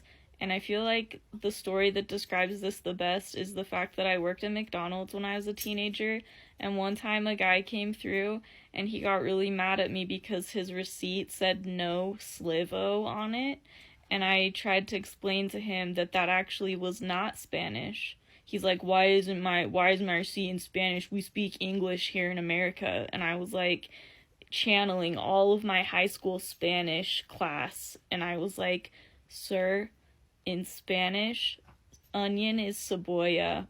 Slivo just stands for slivered onions, like your receipt is in English. And he called me a lying little whore and drove away. Anyways, it's just really fucked up that people who voted for Trump, not only are they like so racist, but they're also so stupid. Like, that's the level of stupidity that we are dealing with as a nation right now. Oh yeah, so like that's your big brain solution. I should just move so nobody ever gives me an opinion about my uterus ever again. Shut the fuck up. Shut the fuck up. It could happen in any red state. Being called a whore when you're 16, working the McDonald's drive-thru lasts about 5 seconds. But monetizing off of a story about the ignorance of Trump supporters and Republicans is forever. The state of Utah is in a really weird place with abortion right now. There's a trigger law in the books that should have banned virtually all abortions in Utah, and the only reason it did not go through when Roe v. Wade was overturned is because a judge declared the law to be unconstitutional. And instead of legislators accepting that, they've presented a bill saying that when judges declare a law to be unconstitutional, they have to provide, like, clear and convincing evidence that the law is unconstitutional. I haven't been able to find who would be reviewing that information and who would decide what is clear and convincing evidence, so that part is terrible. And I just think that really fucking sucks. Like, a judge said that the law is unconstitutional, and they're still trying to push this trigger ban into effect, and I just... fuck you guys for trying to control my body. Abortion is currently still legal in Utah up to 18 weeks. Hi, I'm Saul Goodman. Did you know that you have rights? The Constitution says you do, and so do I. I believe that until proven guilty, every man, woman, and child in this country is innocent. And that's why I fight for you, Albuquerque! Once upon a time, I was trying to raise money for a pro-abortion short film that I wrote, and I still am trying to raise money for a pro-abortion short film that I wrote, and I shared a personal experience about setting up an appointment with Planned Parenthood and then having a miscarriage. And this is what a man had to say about that in my comment section. If it helps, I have a partner, an ex-partner, who sat with me through a miscarriage and an abortion. I have multiple friends who got vasectomies as soon as Roe v. Wade was overturned, and my current partner is very pro-choice. I started watching American Primeval tonight, and I have to say my favorite part so far is that they make Brigham Young look just absolutely busted. Like, he is one ugly motherfucker. Women really had to rely on, like, the ugliest, creepiest motherfuckers just to survive. I'm so grateful I have a car. I'm so glad we have Google Maps now. Like, I can just put an address into Google Maps. I don't have to ask the scariest man I've ever seen at an outpost if he will take me and guide me through the wilderness. Oh my god. They named one of the pioneer women Oakland, which is accurate to Utah Mormons, but not to pioneer times. This is like Game of Thrones, except it really happened. So I grew up Mormon, and all of the movies and media that we would watch about Mormons from the 1800s was like basically just propaganda about like how holy and spiritual all of these men are. So it's crazy to see it all depicted like so violently and so accurately. Like, to see Mormons depicted as just like another group of evil fuckers is like doing a lot for my ex-Mormon heart right now. Mormons put on hoods and killed a bunch of people, and everyone still denies that the religion is rooted in white supremacy.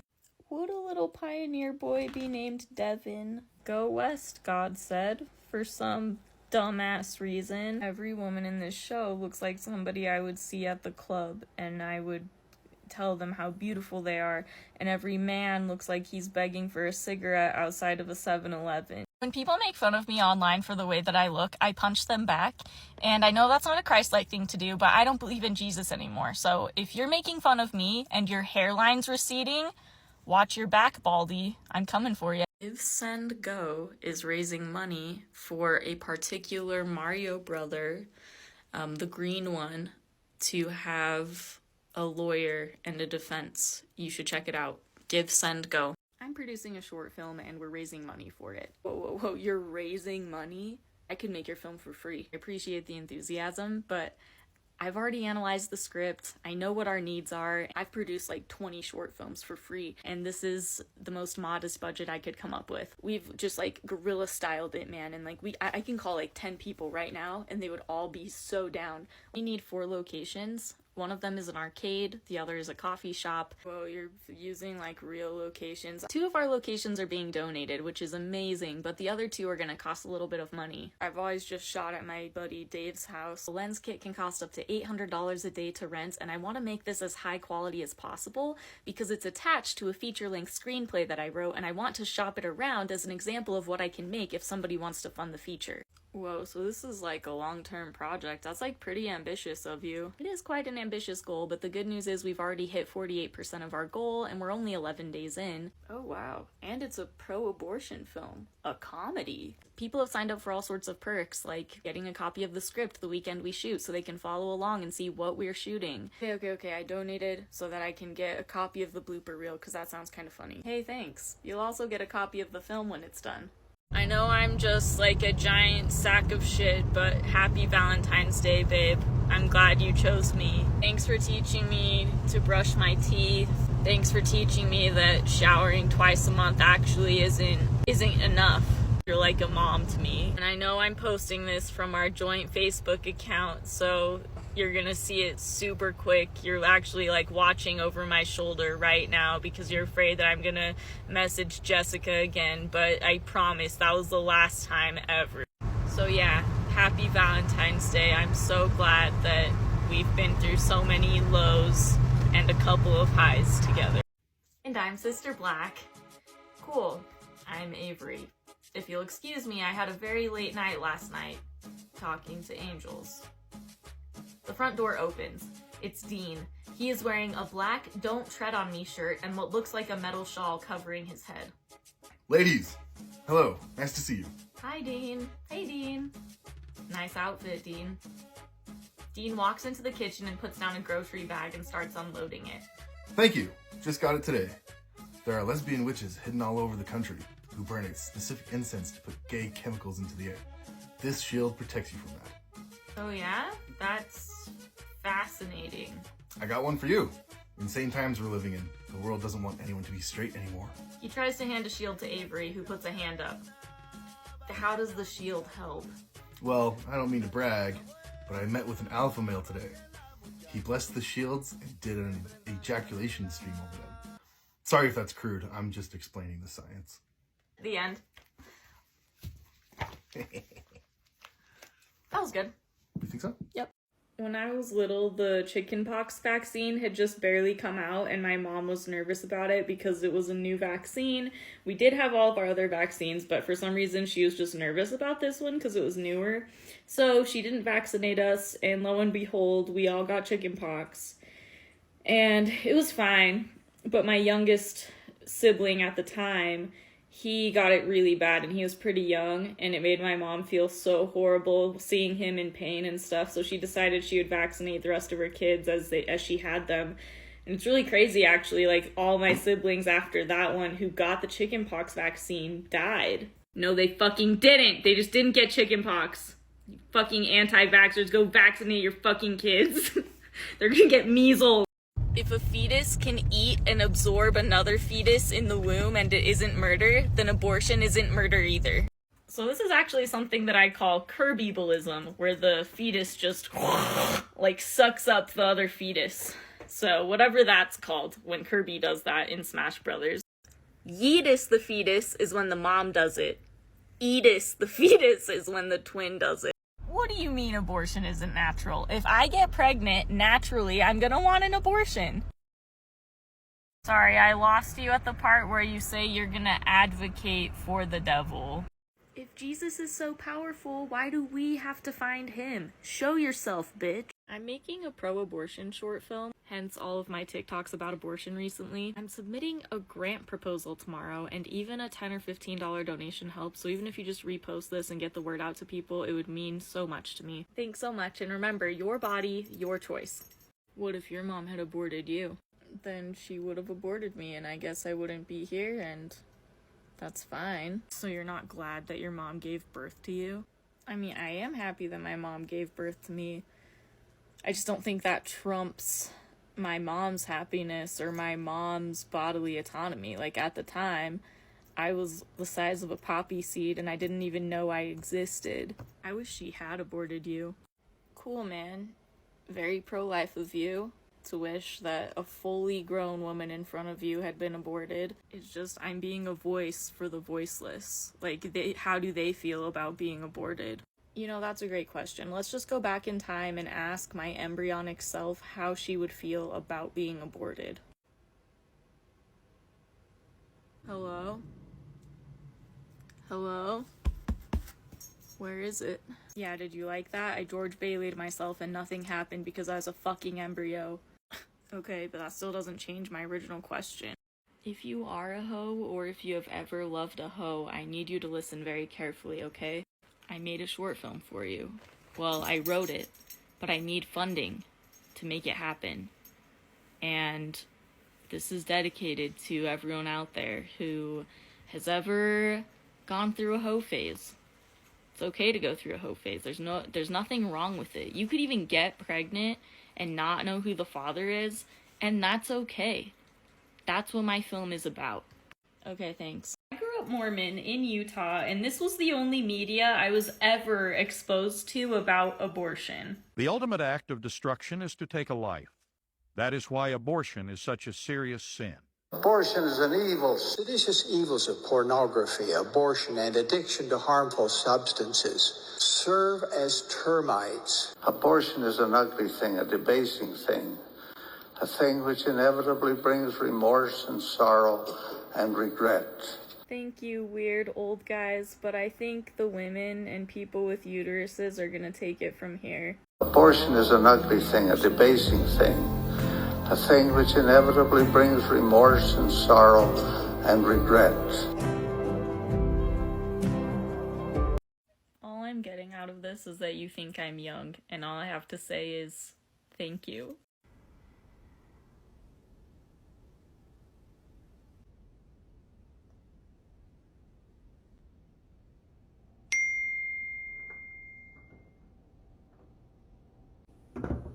Hey babe, I'm home.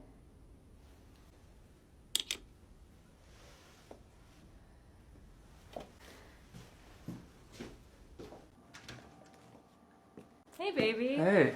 How was work? It was good. It was a long day, but it was good. Good. But I want to know what the good news you texted me about was. Oh, I got that promotion. Amy, you did? Yeah. Oh my god, that's great! Oh my god, congratulations. That's great. Yeah. I mean, we knew they would hire you, right? It would have been crazy not to. I mean, how do you feel about it? I feel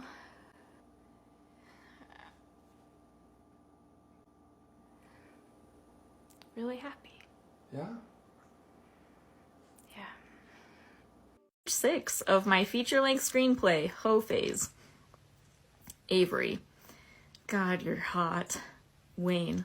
No way, that's you. I can't believe I'm literally going to fuck a woman who looks like... Cut. We hard cut to Avery sitting in Ryan's bed. Different guy. It is very clear that they just hooked up and are now watching a movie.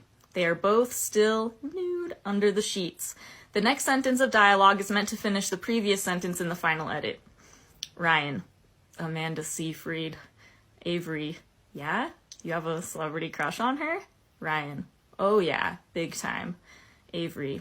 Yeah, she's very hot. Ryan. Are you into girls?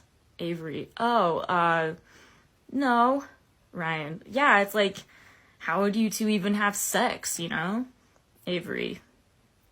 Yeah. Ryan. This movie is so deep. Honestly, it gets me every time. I feel like most of the world is just so blinded, you know? This really exposes the political machine we're living in. There you go. That's page 6 of my feature-length screenplay. It is about a woman who goes through a hoe phase, and it's my attempt at normalizing abortion, autonomy. It's kind of also like addressing religious shame and religious trauma. I don't want to give away like the whole entire plot, but it is a comedy. I hope you laughed during that. And I don't know, I'm just really excited to bring it to life. We are trying to make the short film version right now, the proof of concept version. So thank you for all of your donations so far. Even just sharing it, even like a $5 or $10 donation goes so far. Thank you all so much. It just means the freaking world to me, so thank you. You want me to pray to God? The guy who impregnated a 14-year-old?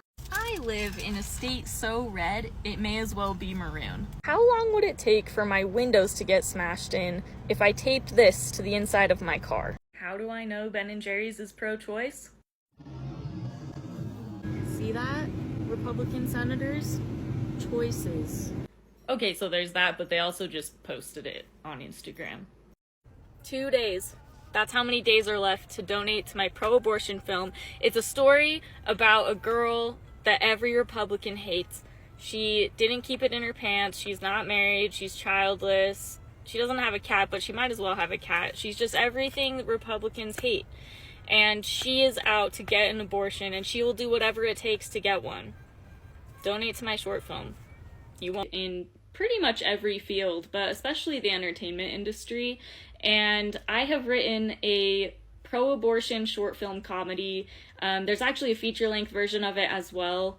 And I would love to see this get made. We have 31 hours left of our campaign, and we are 75% funded. Please look at the link in my bio and consider contributing. Thank you so much. Standing on a corner asking strangers to support your art is not for the faint of heart. I just told a guy that we have like 10 hours left of our crowdfunding campaign, and before I could tell him it was doing really well, he was just like, oh no, fingers crossed. Like, what the fuck kind of response is that, man? How do I know Ben & Jerry's is pro-choice? See that? Republican senators? Choices. Okay, so there's that, but they also just posted it on Instagram. I am the daughter of a Mormon man who used to joke that today's Sunday school lesson would be about loopholes in the law of chastity. Of course, when I leave the church, I'm gonna write a movie called Ho Phase. I am my father's daughter. In the last month, Tesla's stock has lost 30% of its value. Meanwhile, my short film, Ho Phase, which is about abortions and one-night stands, has quintupled in value. Really makes you think. We were in the living room, and we hit 100% of our goal, and Jeff was like, do you want to open a glass of Martinelli's? And I was like, yes. And I didn't realize he literally meant that. So cheers. Cheers to Ho Phase. Thank you all so much. Thank you for supporting art. Thank you for being pro-choice. I'm so excited to make this and to see where the project goes. I love you all so much, and I'm gonna go sleep for 1,000,000 years. Hey, did you hear that Trump's gonna just light all of the cash on fire? Like, everyone's required to bring their last dollars to the town square. We're just gonna light them all on fire. Everything's electronic now. Teslas are now the country's bird. The American eagle has been replaced with just a Cybertruck. Oh yeah, and for some reason Trump declared himself emperor of like all of Antarctica. Yeah, he's also saying that liberals were behind Ocean Gate. It's actually crazy that Joseph Smith named a whole prophecy after a Taylor Swift song. Not a princess, this ain't a fairy tale.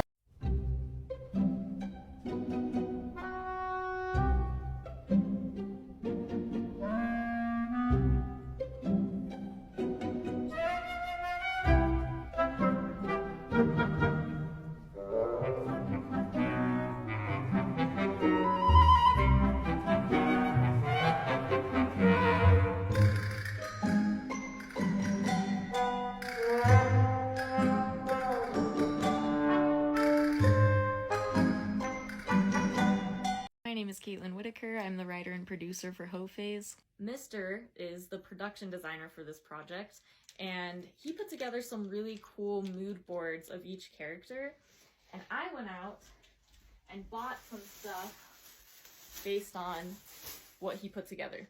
Number one is just this really cute casual sweater that fits the yellow. I also couldn't resist buying this. Isn't that so stinking cute? I also have this, which is purple. I don't know if it shows up very well on the video, but this was from Savers, and I've had it for forever. And what else did Mitchell like? There was one more thing I remember. One of my sweaters. Oh, it was this one. So here are some of the costumes I might be wearing, depending on what we pick the day of. Wow, it's gonna be so fun. We are the daughters of the witches you couldn't burn. Shut up. I'm the daughter of a woman who was crying over my barely exposed shoulders when I was 26 years old, okay? We need to calm down. You know you're in a cult when your mom is crying in a therapy session because you posted a picture of you wearing this outfit on Facebook. Your shoulders are showing. That's an offense to God. God is pissed and thinks I'm a bad person. You know you're in a cult when your mom is crying because you're not wearing the same underwear as her anymore. I wish this was a joke, but this really happened to me. I stopped wearing the underwear that all of my family wears. You think you can hurt me, but my mom was more distraught over me leaving the church than finding out that I wanted to off myself. So, nothing really hurts me anymore. Mormonism is really fucked up in a lot of ways, but the most fucked up thing of all is that I should not know what 12 old men are wearing under their clothes right this second. I should not be able to describe every single detail of their underwear, but I can because it was. I wrote 50 pages of a screenplay in 1 week. I wrote 10 more pages yesterday. Done with that screenplay I started back in October. I'm gonna start trying to crowdfund for it, and that freaks me out. Giving them a file called Ho Phase, Shitty First Draft. Name is Caitlin Whitaker. We hit 100% of our goal, and Jeff was like, do you want to open a glass of Martinelli? So I'm getting a BTS shot for him. We're all smiling. Yeah. Okay, party life back online. Easy cat.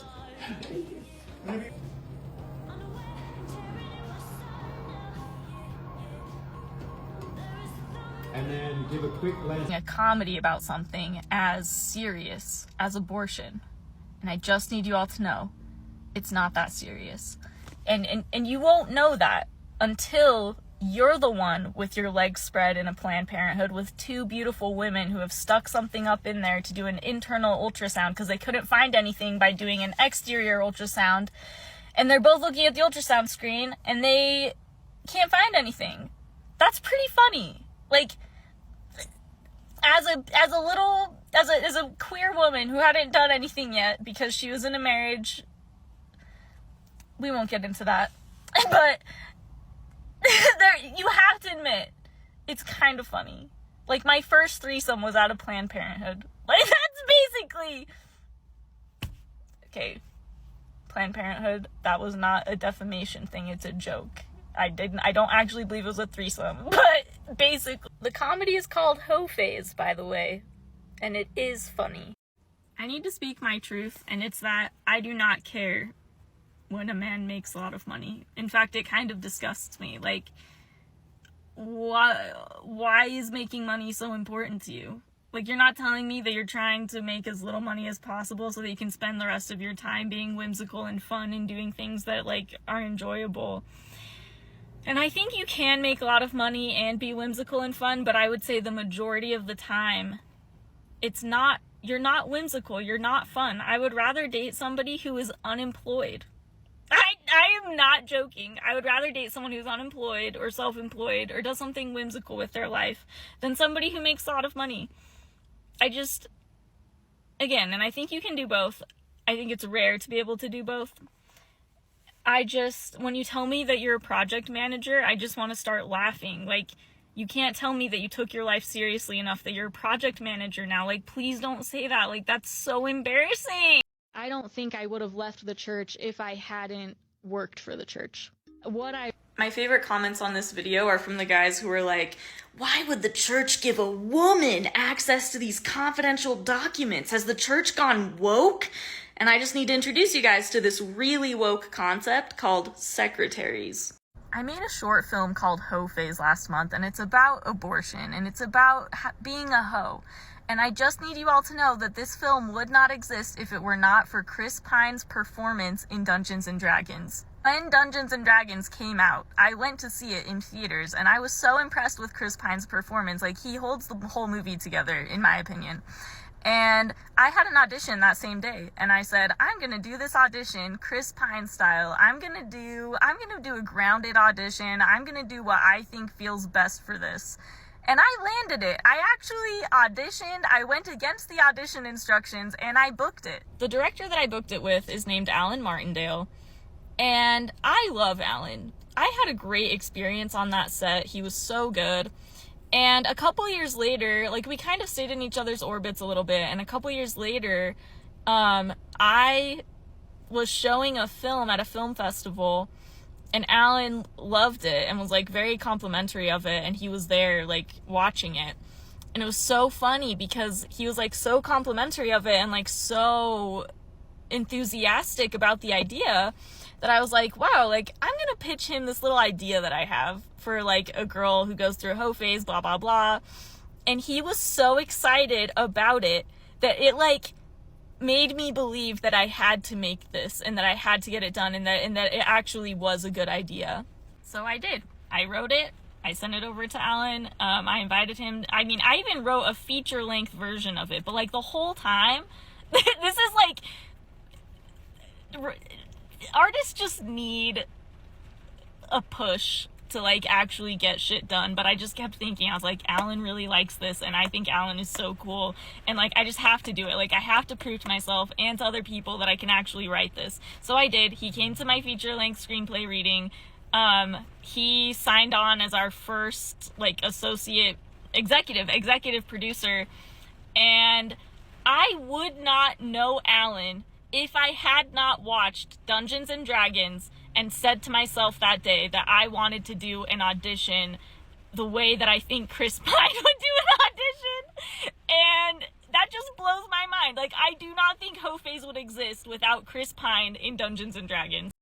For everyone who says that I was lying about what I shared on the Mormon Stories podcast, I would like you to consider for, like, maybe 5 seconds that what I shared was true.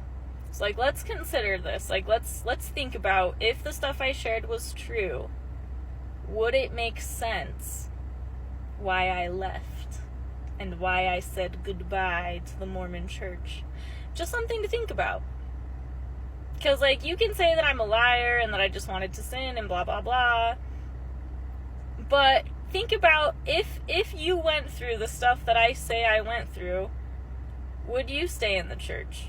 Would you stay in the church if you saw that a 14-year-old girl had been excommunicated for being groomed by her bishop? Would you stay in the church after seeing something like that? Just something to consider, something to think about. Also, my memoir is still available, so get it. Posting on social media, always, always, always. That's a financial opportunity. A man paid me $40 for pictures of my dirty feet and pictures of my feet in dirty socks. $40. It's gonna take me like 5 minutes to take those pictures, and he wants a video of me taking my socks off. That's it. He doesn't even want no nudity, no face, no nothing, just my feet. Never, ever give away your feet for free. Oh no, they castrating bitches up in here. Hearing Mormons defend Joseph Smith as ardently as they do is actually so funny, because it's like, oh, you donate to Operation Underground Railroad, and you also sing Praise to the Man, which is like about a guy who marries 14-year-olds. Like, I just think it's interesting, you know? Like, they hate pedophiles. They do. Unless that pedophile was called of God and he was commanded to be a pedophile. Then it's like a gray area, you know? I grew up in Utah. I was Mormon. We don't really get sex ed. That's all important to this story. I was a member of the drama club, and I was the historian, and we got like those little Letterman jackets. So the theme that we came up with for these jackets was like, everybody pick a favorite food, and that's gonna be like your little nickname on the jacket. Well, my favorite food at the time was a Dr. Pepper Slurpee, you could go to 7-Eleven. I think they still do it. Like, Dr. Pepper flavored Slurpee. Well, Dr. Pepper Slurpee didn't fit on a Letterman jacket. There was like a character limit of like what you could sew into the jacket. So I shortened it. I shit you not, to DP Slurp. DP Slurp. If you don't know what DP means, look it up on Urban Dictionary or something, but that's like an encapsulation of what it's like to live in Utah. This Letterman jacket got approved at like every level, and they actually put that on my jacket. I still have the jacket. Every day, baby. And so I'm throwing my entire family heritage away. I'm free. Where's the polyamory and the drugs?